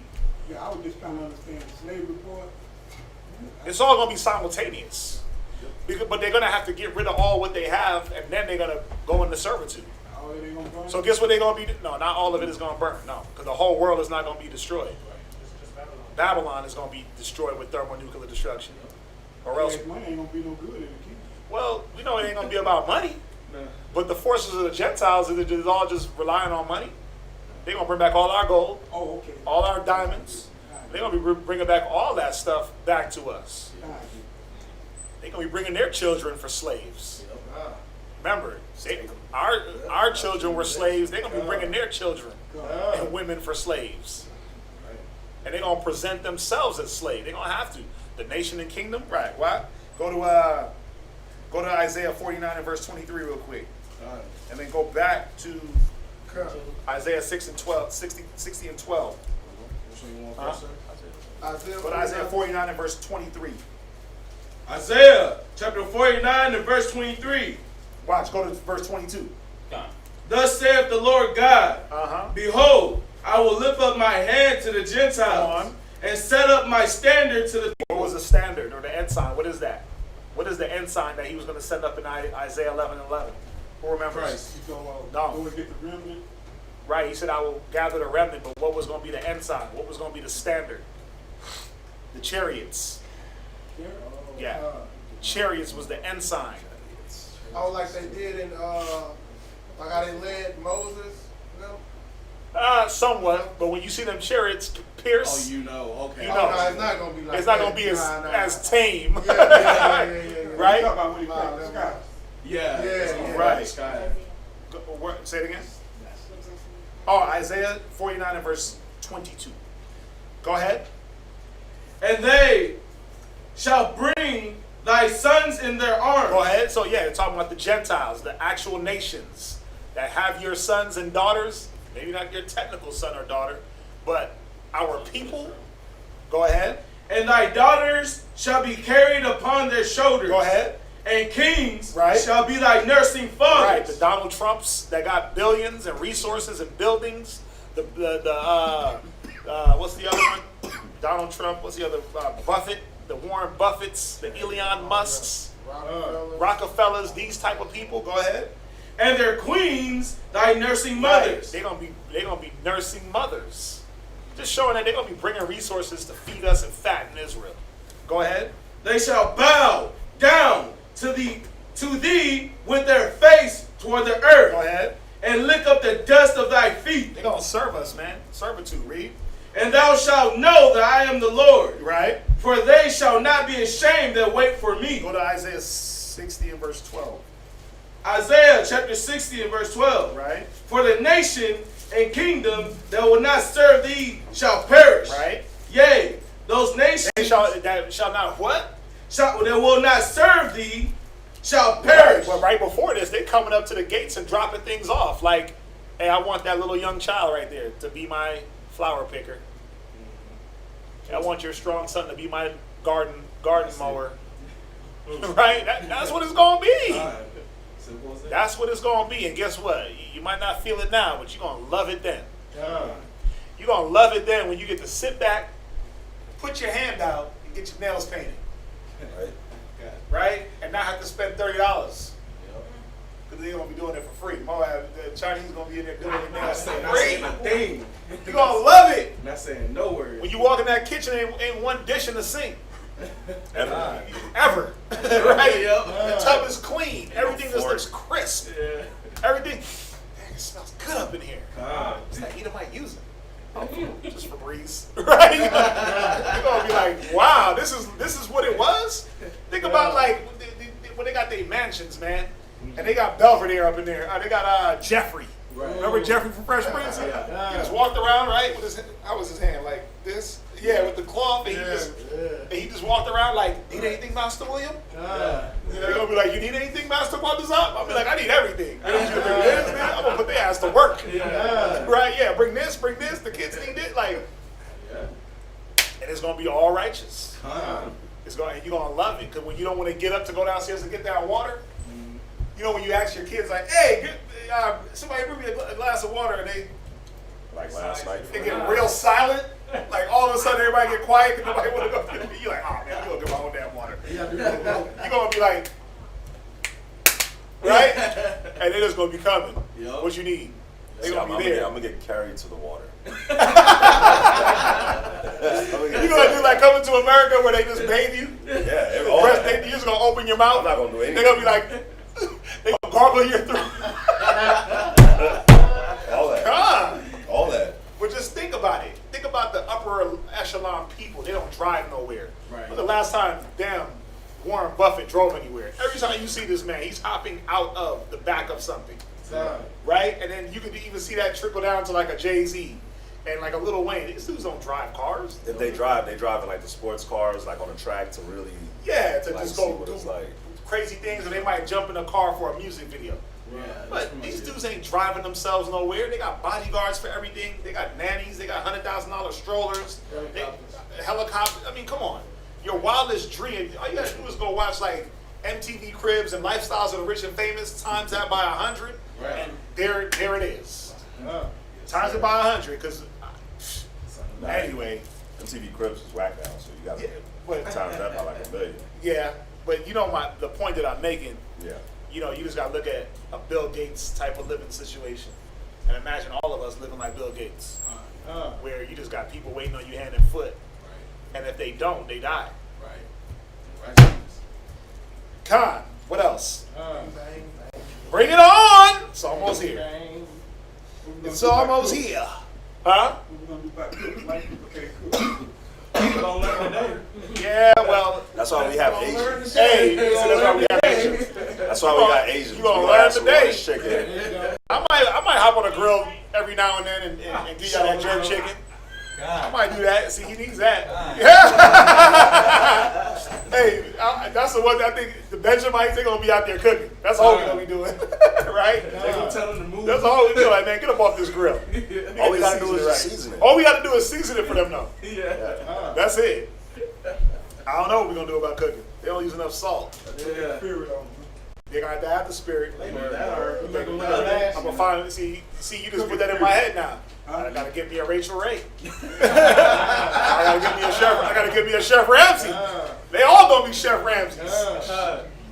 No attitude though. Gotta make them well last. All that. They had another king that cooking when the commercial break. Hurry up. Oh, that's serious. Them cooks, they be putting on TV, they don't be cooking, man. Nah, they don't. Yeah, I'm gonna get me a Gordon. I'm gonna get Gordon Ramsay in my kitchen. I'm gonna have Gordon Ramsay on one side, Rachel Ray on the other, and what's the other dude? The Iron Chef. Damn, I forgot his name, man. You ever watch Iron Chef? They be going in. That's what you want to call him. It's gonna be the Iron Kitchen. You Martha Stewart? Or you get you a Martha Stewart. Oh yeah, she make you all the goodies. Right. There will be no sunblock on my plantation. You damn right there, Mama. There ain't gonna be no SPF 30, SPF 10, 50. You're gonna burn. Then I'm gonna regenerate you back to your regular skin. So you can go back out tomorrow and burn. And I'm gonna regenerate your skin. And you're gonna go back out the next day and burn for 10 days. You're gonna burn. And then regenerate that skin and you're gonna burn. The things that I have planned. I gotta chill because it might be a little bit wicked. Bobby Flay, see? Bobby Flay, you know what's good. Bobby Flay up in there, man. Cooking with pineapples and stuff. Anyway, is that it? Is it do we have another one? I wonder why Esau went to start doing DNA tests. To find hidden ones of the first fruit. Then you have Derek Brown. Why does Esau do DNA test? Well, I mean, let's be real. They're not doing DNA test.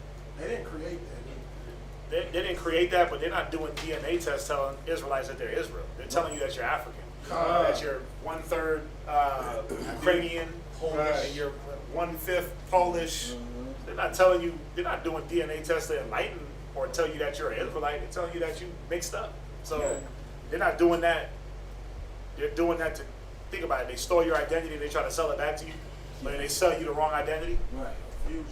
We the only It's ones keeping you confused. Yeah, We're the only ones that got to go to DNA.com and Ancestry.com. And we all come from Africa. Then why the hell we got to go to Ancestry.com for? Exactly. They did it on the what? on German Shepherd and said, you bought a gag. Wait, what? They said a dog was part of the 12 tribes of Israel. Damn. I like that. Oh, I seen one where they had two identical twins. twins, and they said they had 2 different nationalities. Yeah, I saw that one too. Like they literally had 2 different nationalities, but they were identical. This wasn't no Esau and Jacob then. Nah. This was identical twins. They like one was like half German, half Polish, and the other one was like a quarter Native Indian, a quarter Mongolian. Yeah, I'm like they come from the same DNA. It's BS, man. Yeah, so they're not doing that to find the children of Israel. They're doing that to keep us further in the lies. What else? Was that it? Black Lives Matter. Derek Brown, what does it say? Is the old man still going to be able to make babies in the kingdom? Old man? You probably Listen. old. Of course. The man's He's not gonna die. Listen. Okay, let's go back real quick. How will they come? Let's go back. Let's go back to Revelations. Let's read something. I think y'all are misunderstanding this kingdom. Y'all think that we're gonna die there? No, sir. You think that you listen? You can be whatever you want in the kingdom.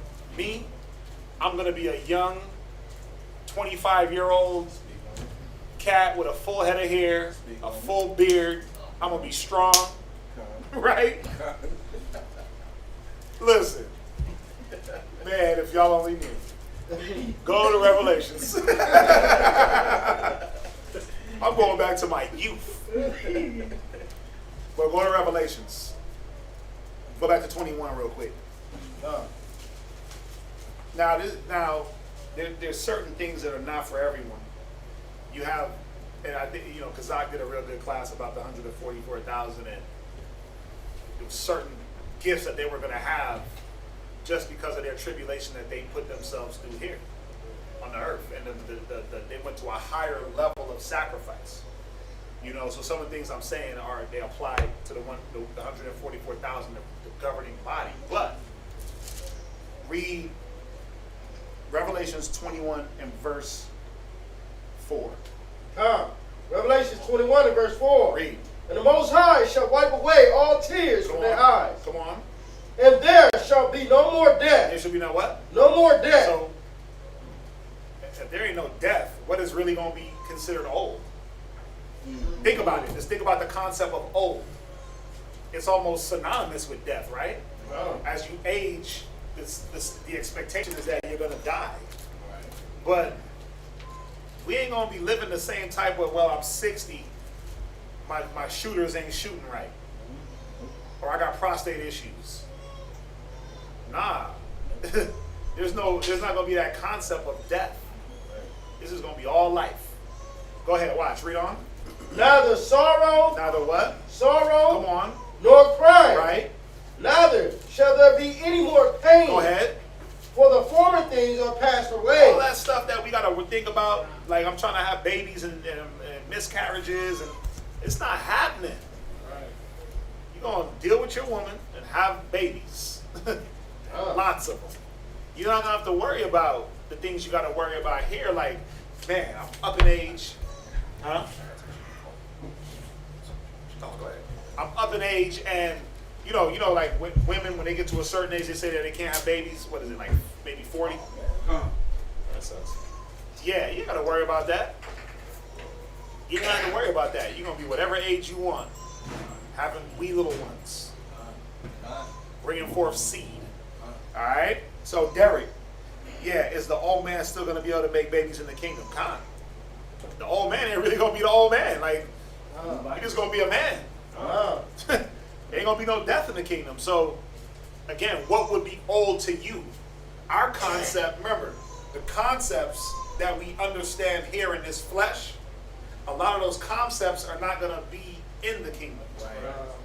So the way we conceptualize things and think about things now, think about Moses. When Moses died, was he old? No, he wasn't. Well, in age, but not in. Think about it. No, he wasn't. Moses died at 120. People before him were dying at 700, 900. Moses wasn't old, but to us he was old because that's all we know. We just like, you ain't never seen nobody live past 120. Right? Right. Like my grandpa, he's 103 right now, and I'm still blown away. I'm like, dang. It's 103. Yeah, they will live a long time. But that's what I'm saying. Our concept of what was old. Moses wasn't old. Aaron wasn't old. I mean, think about it. Even Adam wasn't old. They weren't old. Who were they old compared to what? The Most High? Because the Most High could have made them live forever. And never ever looked a day past whatever he wanted them to look like. You see my point? So it's showing you, it says the former things are passed away, meaning there's a few things, the way we look at things and the way we conceptualize and the way we understand things, the way our thought process is. We're not going to be thinking of things the same way at that time that we do now. It's going to definitely change. It's definitely going to change, man. It's going to be different. There's not going to be no death. Can you conceptualize no death ever? So that means that you're going to live forever. Right. Can you conceptualize that? Who can? Not right now. No, because nobody's ever lived forever. Nope. And you've never met anybody that lives forever. Right? And you've seen people die. You've had death in your face. So to say, well, dang, everybody's going to live forever. Wow, how do I wrap my brain around that? Well, you're going to be in a different thinking space at that time. Right? No sorrow, no crying. Imagine just living in a world where no one ever got sad. No one cried? Like, what? How? Happy all the time or just joyful? Think about it, though. It's hard to fathom because we live in a world of sorrow. We're surrounded by sorrow. So ain't no imagine every time. I don't know if I even say every time you wake up, because who gonna need sleep in the kingdom? You probably won't even need sleep. You ain't gonna die. You ain't gonna need to regenerate. It's showing you that we ain't gonna be moving the same way, man. If you ain't gonna die, there's certain things you ain't gonna need. Imagine if every day you just get up and it looks like that outside. But let's take away all the whack humidity and the stench. It's a perfect temperature. When you step outside, like, what am I gonna wear today? Man, I'm wearing linen because it's light. Perfect. It's gonna be perfect. Yeah, whatever your temperature gauge. Some cats like it 69. Me, I like it a nice crispy 75 in my home. A nice 75 in there. Let me check my thermostat right now. Let me make sure they ain't messing with that. Right? But some cats like a 69 in their house. Right? I like a comfortable 75. 70? 70 is, that's when the air is beating down on your skin and you're getting chills and dying of the sniffles. 74, 75. Hey, even in the car, if it goes past 75 in the car, I'm done. I'm turning off the AC. No, it's not hot. It's too cold. 75? Yeah, 75. If it goes lower than 75, I got to put on clothes. Put some meat on your bones, Papa. Man, bruh, it just don't feel good to me. But in the kingdom, you can rock with 69. Me, I'm gonna have a comfortable 75. Maybe even a beautiful 80 with a breeze. Yeah. No, I'm not talking about the house. I'm talking about outside. Yeah. I want to be able to make my own temperature. You see what I'm saying? But whatever the Most High. But this is the thing, though. We got to look at it like this. Whatever the Most High deems acceptable is what it's going to be. But who knows? You might be able to make your own temperature in the kingdom. You might be able to walk and feel how you want to feel in the kingdom. Like, damn, I want to feel 74. Yeah. See? Sister Mary, I like 74. If it go past 74, we got problems. Because Ak and them came to visit me the other day. When they came, oh my gosh. That thing was down to 70. I was like, wow. I had to get a winter blanket. They came at the right time because my AC broke. Listen, it was 92 degrees in my house last night. I ain't tripped. Sat in the bed with a fan. Chilling. You just don't move around when it's that hot. You just sit there. And let the breeze hit you. The more you move, the hotter you get. So you got to be strategic. You gotta just get real hot and sweaty to get, you get your water, you get all your books and everything. And I just turned on the fan, sat there. So you didn't turn when you were sleeping? No, well, they were at my house like 10:30 at night, man, putting in that AC. I wasn't playing. I'm like, I gotta get this. I got kids over here, man.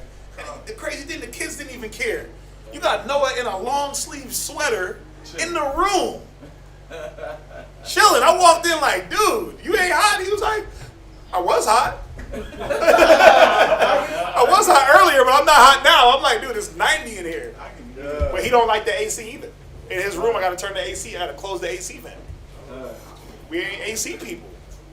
So, yeah, comfortable 75 is where I'm at, y'all. So if I ever come to visit y'all, turn it up. I think we went to Mustafa's house, and I was sitting right in front of the AC. Right in front of the AC. I looked around. I was like, "What is happening to me?" And I started panicking. And I looked. I was like, "Oh, snap! AC!" Because I was like, "Hey, I'll switch with you." I was like, "Con, I have to go across the room." I just don't like it to like. I don't like this. I don't like it blowing on me. It just feels uncomfortable. Yeah, might be allergic to AC. Anyway, don't laugh at me, y'all. Will all Israel make it into the kingdom eventually? I hear Israelites saying that 2/3 will be born. Yes, we went through that. Yes, all Israel will make it into the kingdom eventually, but there has to be. Listen, it says the wicked will not go unpunished. Right. It says that you're gonna have to own up to the things that you've done. So, yes, you're gonna be punished. You could drop that. Or you had something? Oh, no. Oh, yeah, you could drop that. Yes, all Israel is going to be saved. But the way we think it's going to happen is not going to be the way, it's the way the Most High says it's going to happen. So, yes, there will be regeneration of the spirits that were destroyed, the 2/3, into the kingdom. Yes. When you have your children, it's no different than what's happening now. Every time an Israelite child is born, that's just an old spirit coming back in new flesh. That's all it is. So, my little guy, huh?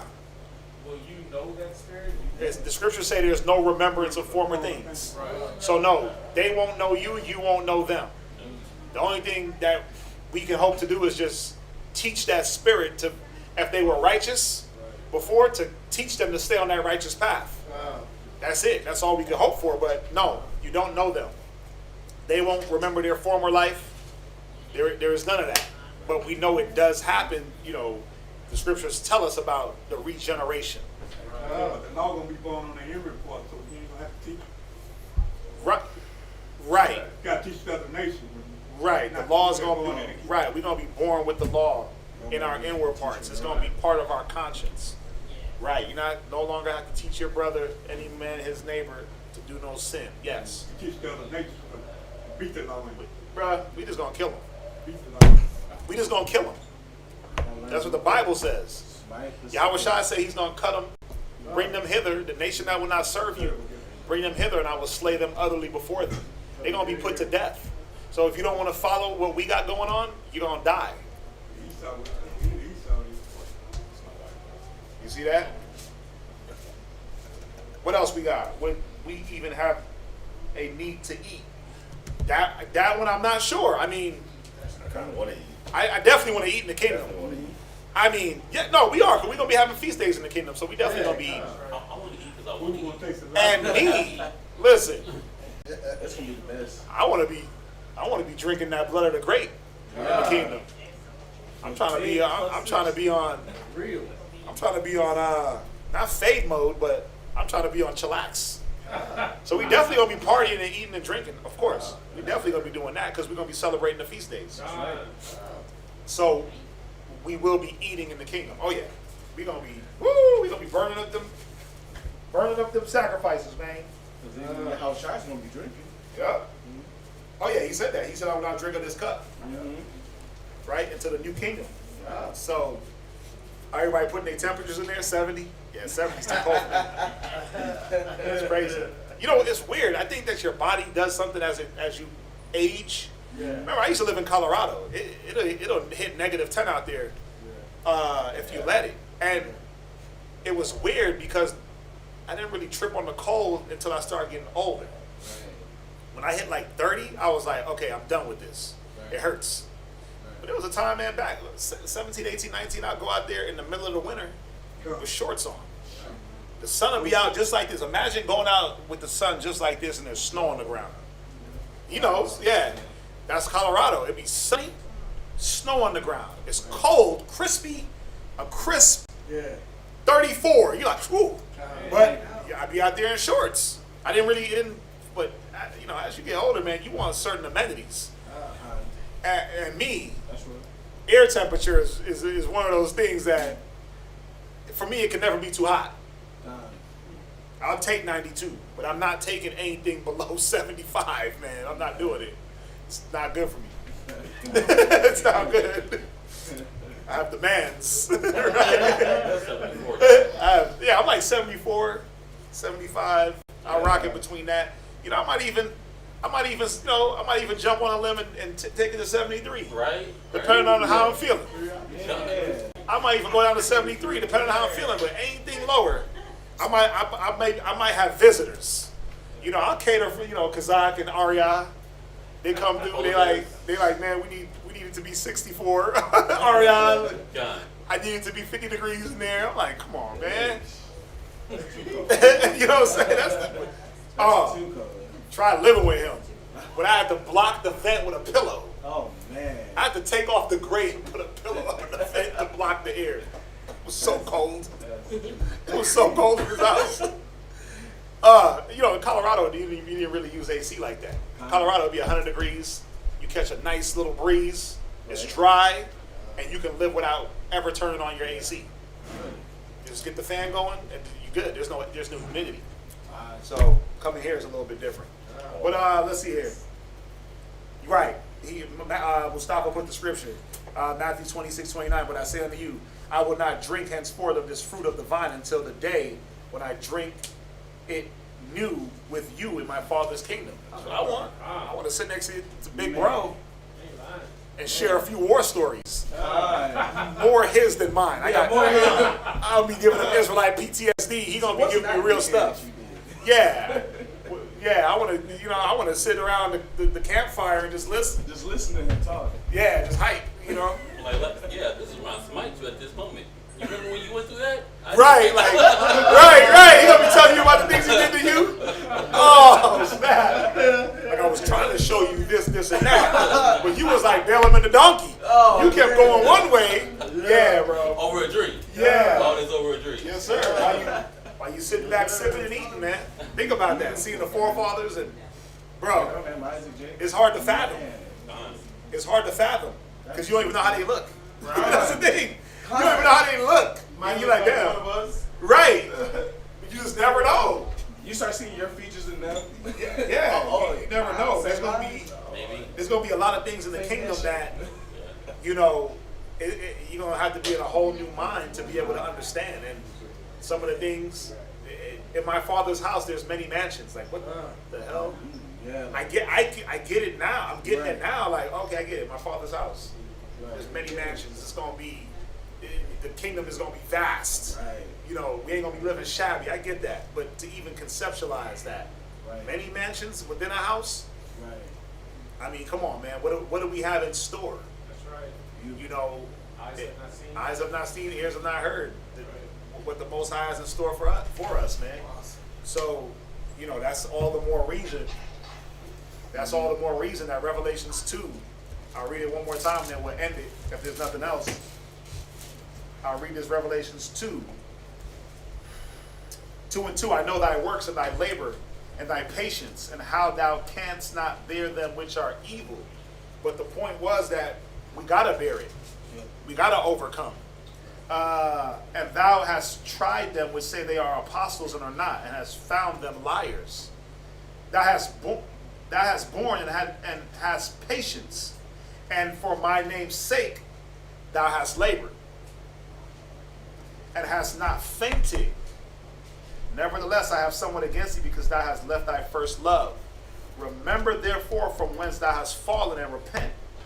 Do thy first works, or else I will come unto thee quickly, and I will remove thy candlestick out of his place, except thou repent. You don't want your candlestick to be moved, man. You don't want to run out of oil, and then all of a sudden, as soon as you run out of oil, that's the time to make the moves. That's when it's going down. You want to make sure you're ready to roll. Consistency, diligence. That's what we saw about last night. Being ready. I text you my. All right, she said she texted me. How you get a Hebrew name? Well, you know, the way we named, you know, going back to our custom of names, the way we named the way you got a name was it had meaning.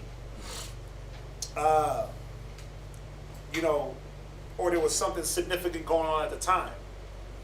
When you read about Peleg in Genesis 10, said the earth was divided at that time.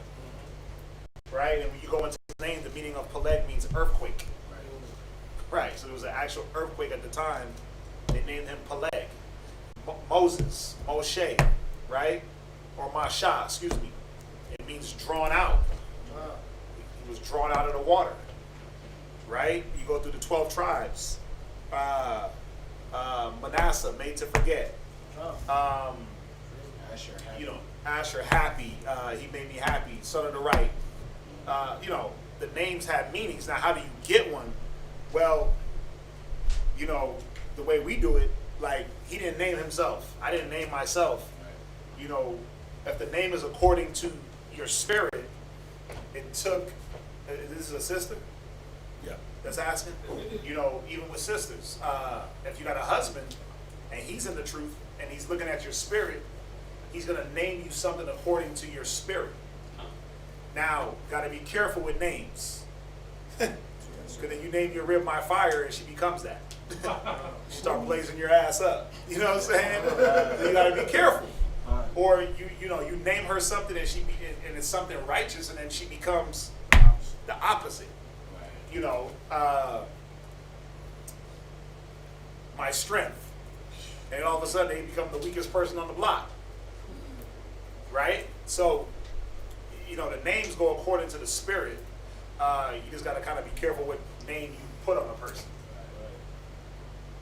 So how to get one though, you gotta, and I know it's not easy for everyone, but you want to kind of be around like-minded people that can know you for a little bit, know you for not just a week or 2, 3 weeks, you know, it takes a couple of months. Like, it took you how long to get your Hebrew name? 3 years. It took him 3 years to get his Hebrew name. 4 years to get his Hebrew name. It took me, I got my Hebrew name, I mean, it was easy. I just looked angry. So I think I got mine within the first 6 months of coming to class. He was like, "Damn, you know, angry fire, right?" But it don't mean anger. It took what? It took a year. And then we switched it. And then it took another year. Right. When you rocked with it, yeah, and it was only because. Why did we switch it? Because the meaning. Mm-hmm. I think it was the meaning that we were looking for.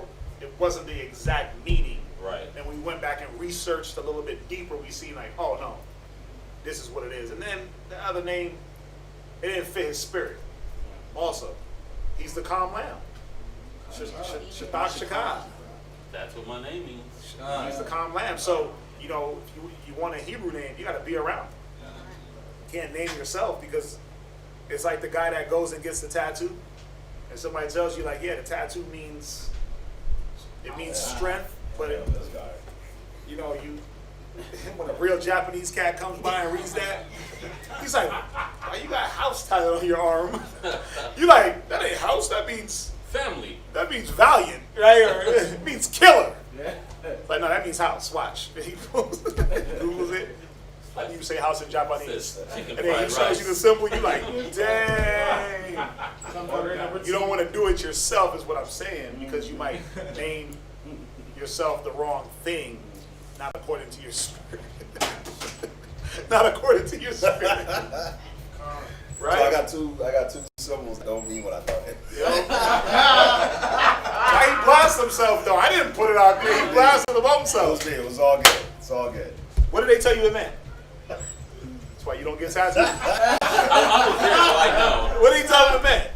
So what did he know? What did you think it meant?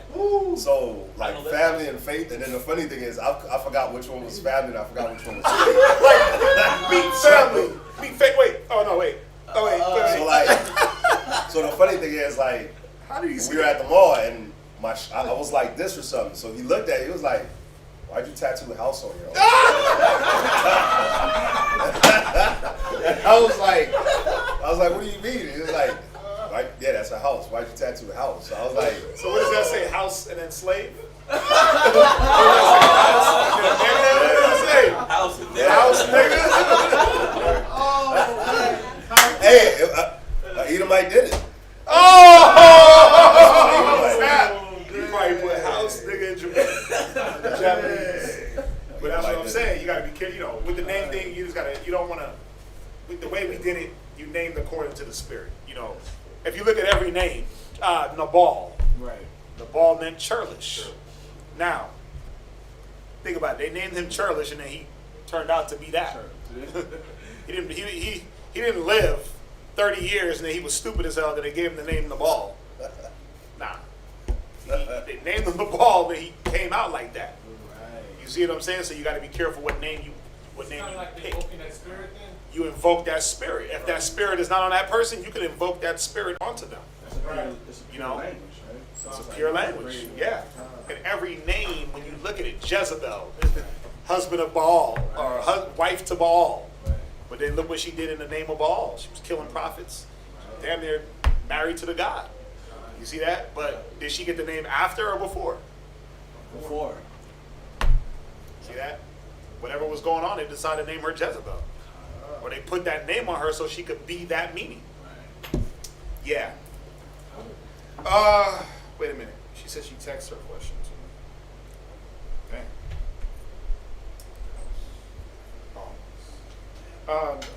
I don't know what's going on. This is my question. Ecclesiasticus 31 and verse 24. Somebody look up the word niggard.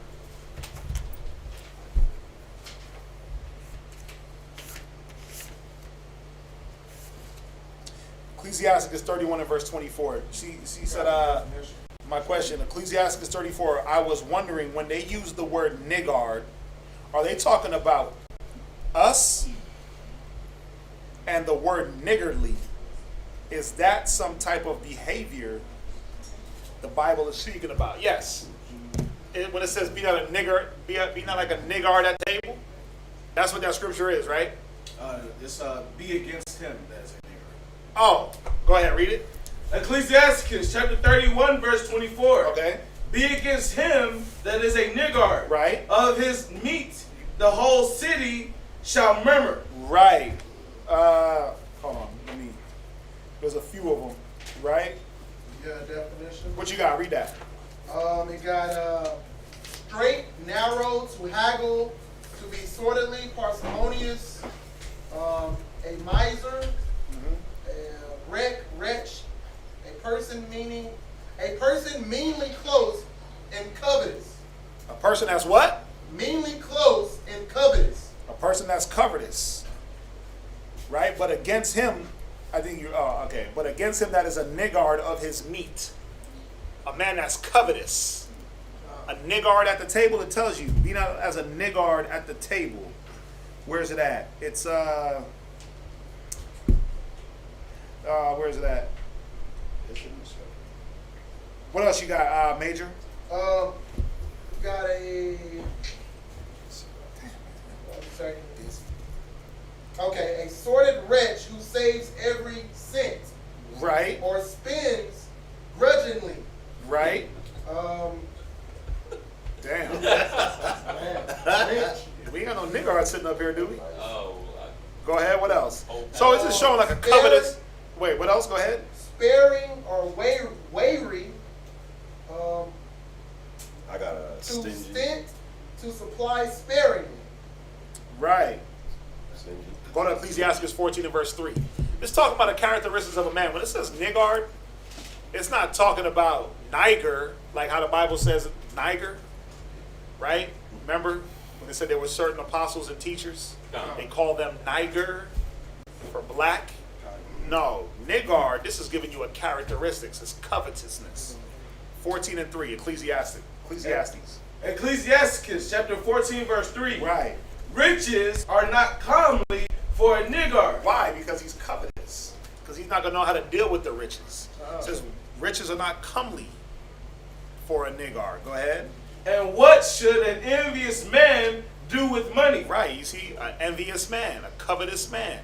Go to Ecclesiasticus 14:10. A wicked eye envieth his bread. Envieth. Go ahead. A wicked eye envieth his bread. Come on. And he is a niggard at the table. Right. It's talking about an envious man, a wicked eye. So when it's talking about a niggard, it's talking about a characteristic of a man. Right. Covetous, stingy, envious, ungenerous. Right? He just at the table just dipping in. Nobody else even touched anything, and he's just ate the whole table. Right. Devouring, right? That's what the Ecclesiasticus 31:24 is going into. It's talking about, it's funny, we went over this last night, but it's going into about how to carry yourself at a bountiful table. Yeah. Read verse 23 in Ecclesiasticus 31. Ecclesiasticus 31:23. Ecclesiasticus chapter 31 verse 23. Whoso is liberal of his meat, man shall speak well of him. Right. So it's giving you a compare and a contrast. A liberal man of his meat, he sits down, there's steak, there's chicken, there's fish, there's mutton, there's lamb, and he's like, oh, I'll take a piece of chicken. He might even have a piece of fish and maybe even a piece of steak. He's liberal with his meats. Right. Go ahead. And the report of his good housekeeping will be believed. Go ahead. But against him that is a niggard, but a cat that's stingy, right? Think about it. A dude, you go to somebody's house, they cook for you, and they're like, they looking at you funny because you taking food. They're like, damn, he's taking up all the food. Wait, didn't you cook? It's like if brothers came to my house and I'm like, yeah, I'm barbecuing, and I'm like, okay, y'all can only have one piece of chicken each. Yeah. But there's 30 pieces of chicken in the bowl. Right? Right. Half the time I'm like, take all the chicken, right? Don't I like get it all out the house. Take it all. I had a week full of jerk. It was a week full of jerk chicken. See? Yeah, and you had some uncooked. You had some of that seasoned. Ooh, see? Yeah. But liberal of his meats, meaning, hey, I'm cooking, bountiful table, do what y'all do. But not like, oh man, wait a minute. Y'all can only have one piece of chicken each. I gotta have the 30 pieces for me. Go ahead. But against him there's a niggard of his meat, right. The whole city shall murmur. And everybody's gonna know about it. Like, man, we ain't gonna go to such and such house because every time we go over, this dude's always looking at us funny because we eating. Didn't you invite us to eat? I got family like that. Yeah. I got family like that. They'll invite you over and they be trying to talk about how much you ate when you came over. You the one talking about. You invited me. It's like, here, help yourself. And then, you do you're like, no. You do this. And like, no, get as much as you want. Yeah. Well, and then you heard about it, and then when you do your thing. Dang, why'd you take that much? No, you don't hear about it like that. You hear about it from a family member. Like, I heard you went to such and such house and ate down their whole house. Like, what? I wasn't even trying to take nothing. I heard you went hard, bro. Yeah, they said you went in it. Like, ate them out of house home, ate the kids' lunch for the next day, ate the husband. Like, bruh, no, but you invited me. So, if I invite, if I say, hey, brothers, come to the house, we about to cook. I'm going to make sure I got enough to feed everybody, and I'm going to say, bring what you want to eat on top of. Right? Yeah. But you can't invite somebody over and then try to mitigate what you cook for them to eat. It don't make sense. Now, I will say, hey, make sure you leave enough for this person. Make sure this brother make sure this, make sure that. Make sure you leave so everybody can eat. But you can't, if everybody got their portions, and you over there side-eyeing everybody like, man, these niggas came over and just ate up all the chicken. Then what the hell did you cook for? But that's what it's talking about. This type of thinking. Right. A man that's a niggard at his own table. He's gonna be known through this. People are gonna murmur about him. Like, don't go to his house because he's gonna talk about you, or he's gonna be mad with you. Right. That's it on that. What's up? There's a episode of Anthony Cribs where they went to Ice-T's house. He's like, man, you know the people always try to eat your food. And And then he was like, man, that's why I put a vending machine. They gotta pay. Oh, I see that. Oh, yeah. I see that. Yeah. I see that. That's crazy. Hey, That's that's hilarious. stingy as hell. You got all that damn money, and you don't want to feed nobody. It's terrible. Anyway, hopefully, LaShawn, you got that. But that, yeah, it's talking about the characteristics of a man, not actually like how they use the word niggr, nigger, towards us. No, anybody could be a niggard. Anybody can be a serpent. Like anybody can be subtile. It's just giving you characteristics. Niggardly, when you act like in Jamaica they say haggard, like you acting haggardly, a hog. They say right. You acting like a pig. They say haggard, right, or haggardly. Why you acting so haggardly? Ever hit you with that one? Never got. Yeah, I think my parents are older than you. That's my grandma's word, haggard, or haggard. Or you acting haggardly. You acting like a pig. They would say when you were sitting at the table, shoveling food down your throat. Yeah, you just sitting there. They're like, damn. How that sound like the accent. Yeah. Next. Is that it? Okay, I got you. Is that it? Nothing in here? Nothing online? All right. I'm out here with y'all done. Let's rise and face the east. Feeling faint?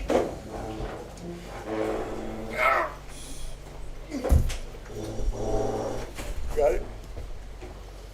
Oh, gosh.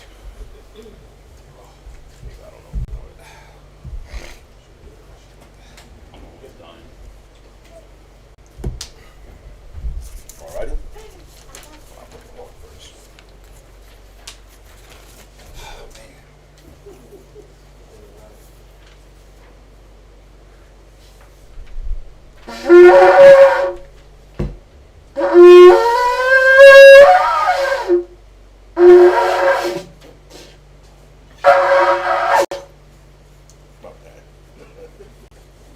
This coffee dried my lips. Can't have ashy lips up here.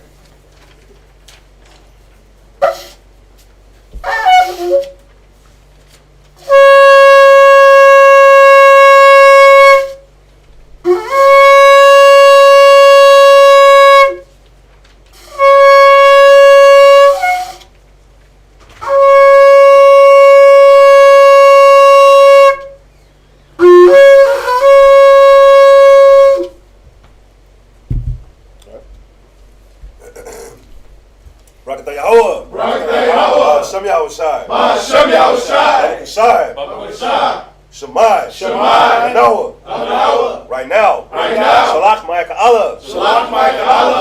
And the righteous angels. To watch over. To Barak. Rapah. Protect. Chazak. The people. Yashar Allah. Also send unto us. Much wisdom. Much knowledge. Much understanding. Much patience. Much faith. Much brotherhood. And much love. Spiritual powers. And forgive all of our sins. Yahushua come quickly. For in thee is our hope. Always and forever. Amen. Barak Yahuwah. Shem Yahushua.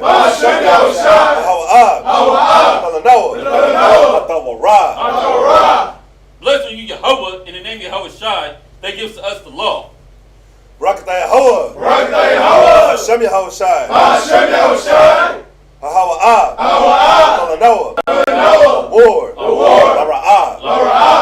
Blessed are you, Yahweh, in the name of Yahushua, that gives to us the light to see.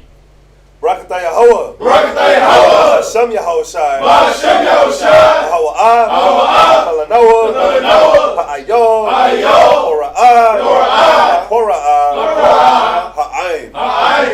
Blessed are you, Yahweh, in the name of Yahushua, that gives to us the ram's horn to call the people.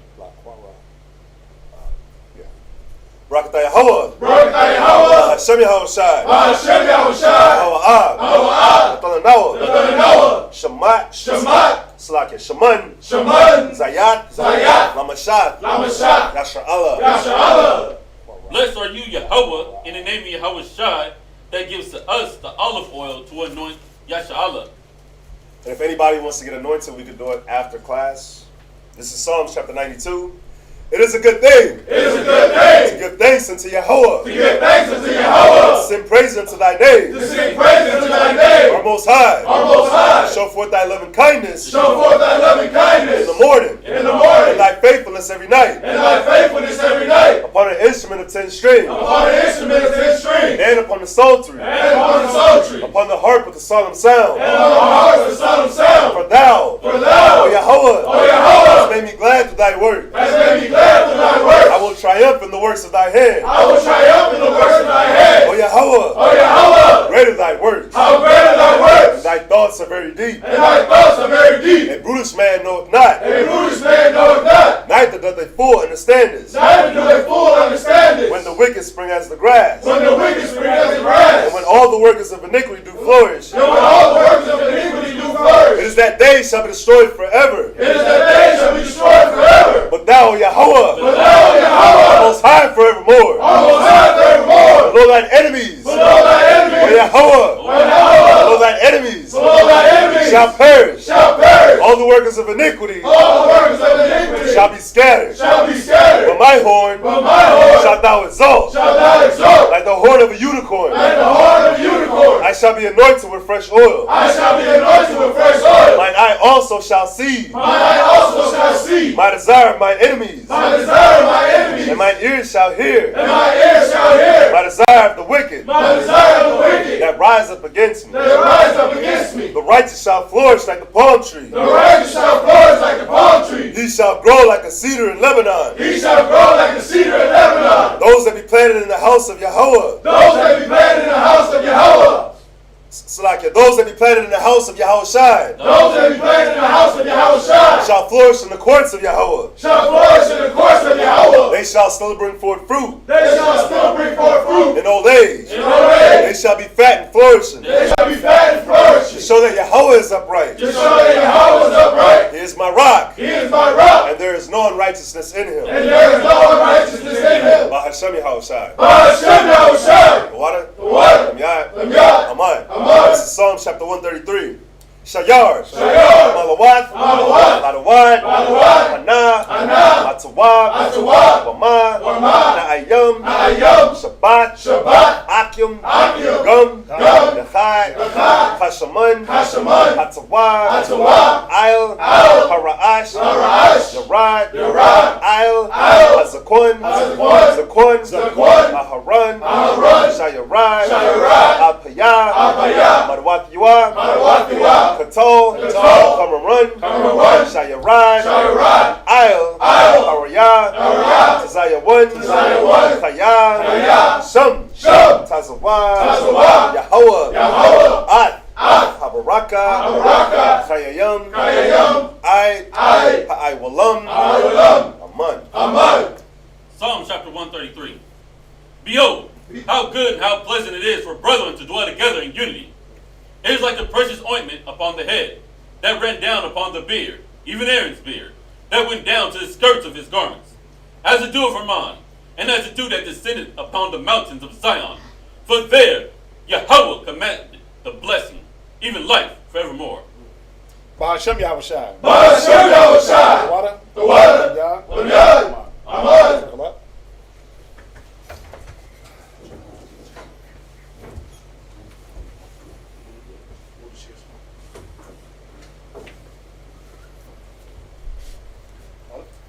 Men of Israel, I'm mighty.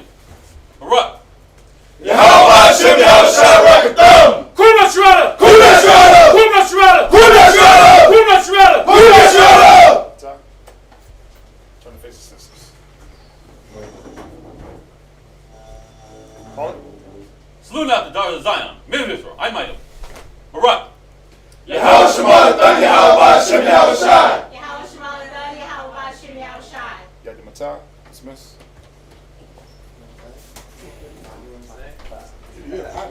Hey, let's salute him online. Let's say shalom. Shalom. Shalom. What's that? It's my birthday.